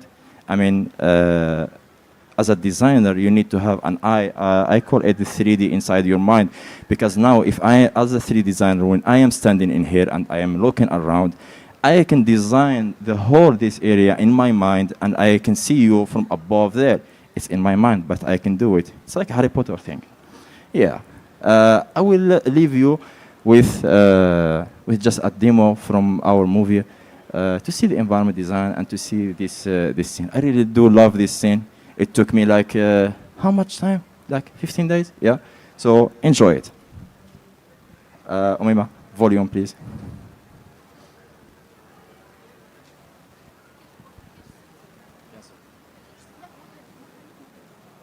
Okay. There is no volume, so enjoy watching. معلش.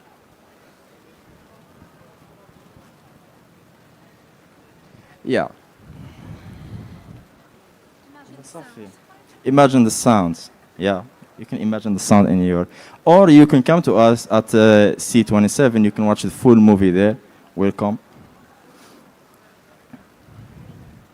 About the movement of the robots, I wasn't sure at first, so I had to contact one of the mechanics, engineers actually. I don't know what he does, but I know that he loves robotics, so he knows how robots are built and move. So he gave me some advice about how this robot should be moving. Yeah. Please stop. Oh, thank you. Thank you.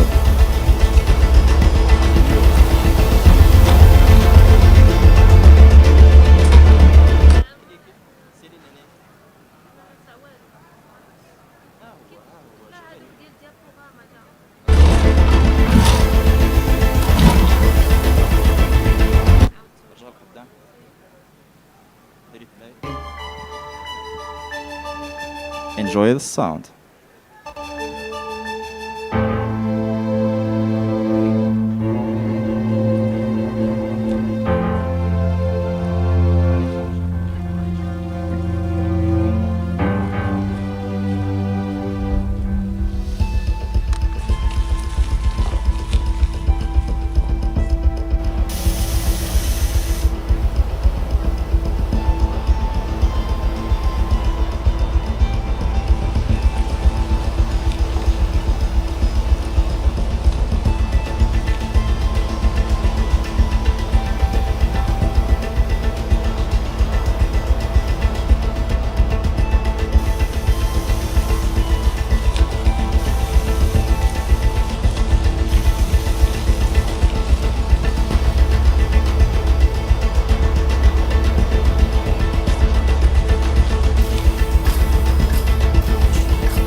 Yeah, that was our movie. How did you find it? 1 out of 10.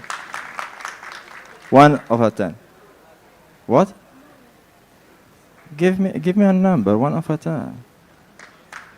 10 out of 10. 11 out of 10. Thank you very much. This is me. Thank you very much for listening. Thank you very much for being here. Now I will leave you with Mr. Ghizlan Bouayyad. Yeah, there you go. Thank you. Thank you so much. Hello. I'm Rizlan. I'm a fashion designer and creative artist. And today I will take you into one of my favorite corners in word building, which is digital fashion design. Now you might be thinking, what does fashion have to do with word building? The answer is everything. Clothing in general is one of the most oldest and the oldest ways of word building. At Silly Studio, we start about the context, we sketch the ideas, we try to think about the word. Is it hot? Is it dry? Is it realistic? Is it mysterious? And then we sketch the pattern and we simulate it on our characters. And then we move to software, of course. Now, I want you to observe how the costume changes the stories in these three characters. We have the same movement. The characters doesn't speak. They don't emote. They're just wearing their clothes. And I want you to think and imagine the world around them. So the first one, we have a simple girl. She's wearing soft clothes, very colorful. We can imagine her here, for example, in the expo. We can imagine her in a street market, for example. We can feel joy. We can feel expressive. We can feel the colors in the environment. Now, we are going to change the tone completely. We have someone, a doctor in full medical gear. Now, what do you imagine? It's very sterile, it's very high stake, it's very dangerous. The environment, we can see, for example, the tents, we can see the hospital. We survived COVID, so we can even think about the COVID space. And the third one is very classical. It's in an office, very corporate, very professional. Now, I'm going to change the tone from realism to fantasy, for example. So the first one is a goat man. He's a hybrid. What can we imagine? He's in a forest, for example. There are other creatures that looks just like him. It's in a forest, it's in a rocky place, for example. The second one is a ninja. A ninja girl, for example. We can feel the silence, we can feel the danger, the secrets. It's a forest, for example. Secret passageway. And the third one is a fantasy word. We have someone with armors, someone who's very graceful. We can feel the power in her. We can feel that she is commanding her word. Now, I want to have some fun. I'm going to show you the same animation, okay? I'm going to show you different characters. They're wearing different clothes. And I want you to imagine what they're saying and what the word is like, okay? She's mad about something. What is she mad about? Can you tell me? What is she saying, for example? Give me my charger.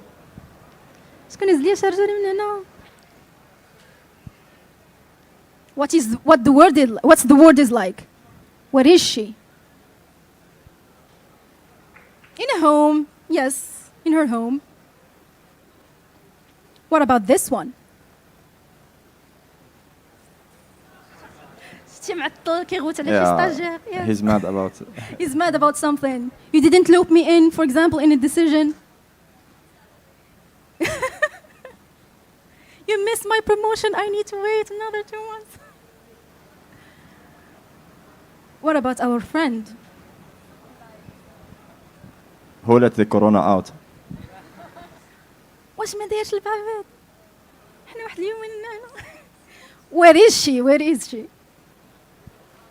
She's in a hospital. So we can imagine the word, we can imagine the environment, we can imagine who is she speaking with. What about this one? What is my gun?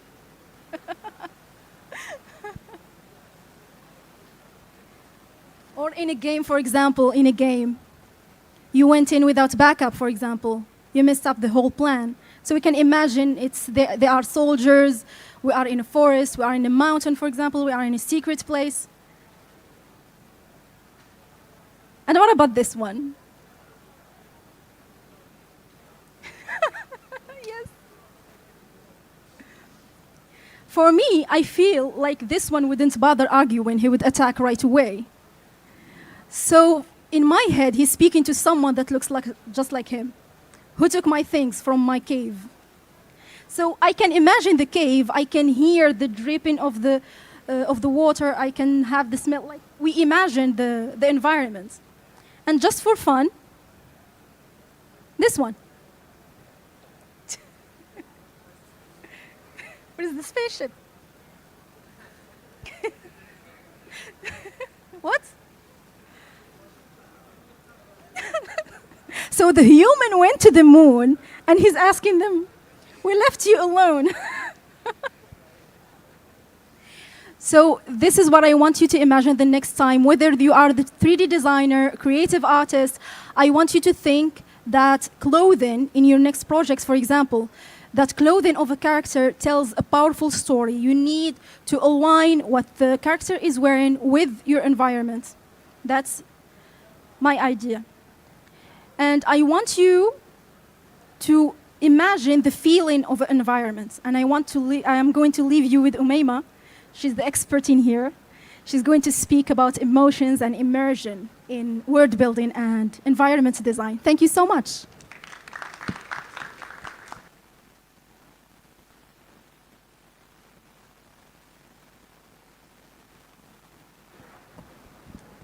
Thank you, Rizlan. Hello, everyone. I am Umayma. Yes. I am Umayma, and I will be speaking about how we don't just see the environment, we feel the environment. So, imagine with me. You're stepping into a world so vivid and so real that it shapes how you feel, how you act, how you think. Whether you're holding a controller or you're watching a screen. And that's the power of environment design. Mr. Saeed walked us through how we build these worlds, from the modern tools we use to the careful step-by-step process that helps us bring each world to life. Rizlan showed us how fashion brings depth to these spaces. Now I am here to explore why these environments matter, how they tell stories, and tap into the human mind to create experiences that linger. Whether you're watching a film or exploring a digital world, in a game, the environment is often the first character you meet. It's silent, but it speaks. And when it's done well, you don't just see the world, you feel it and you believe in it. Now, let's start with a moment you've probably experienced. Some of you might know this scene, where it's from. What do you see here? There is like fog in the space. There's a tipped chair. There's food and bones left over on the table. You look at this and without saying any word, without needing someone to say something, you know something happened in here. You have a feeling that something horrible happened in here. So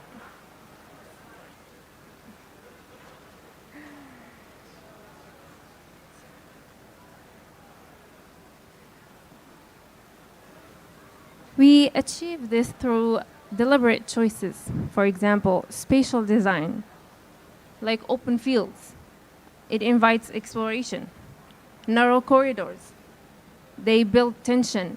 Props like scattered objects, they suggest recent conflict.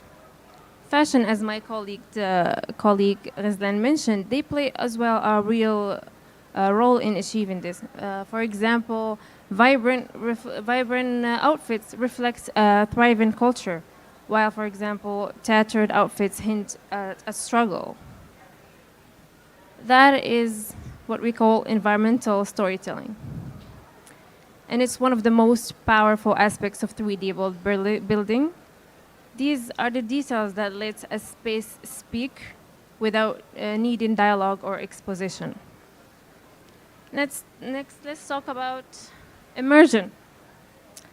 That magical moment when a world feels so real, you forget it's designed.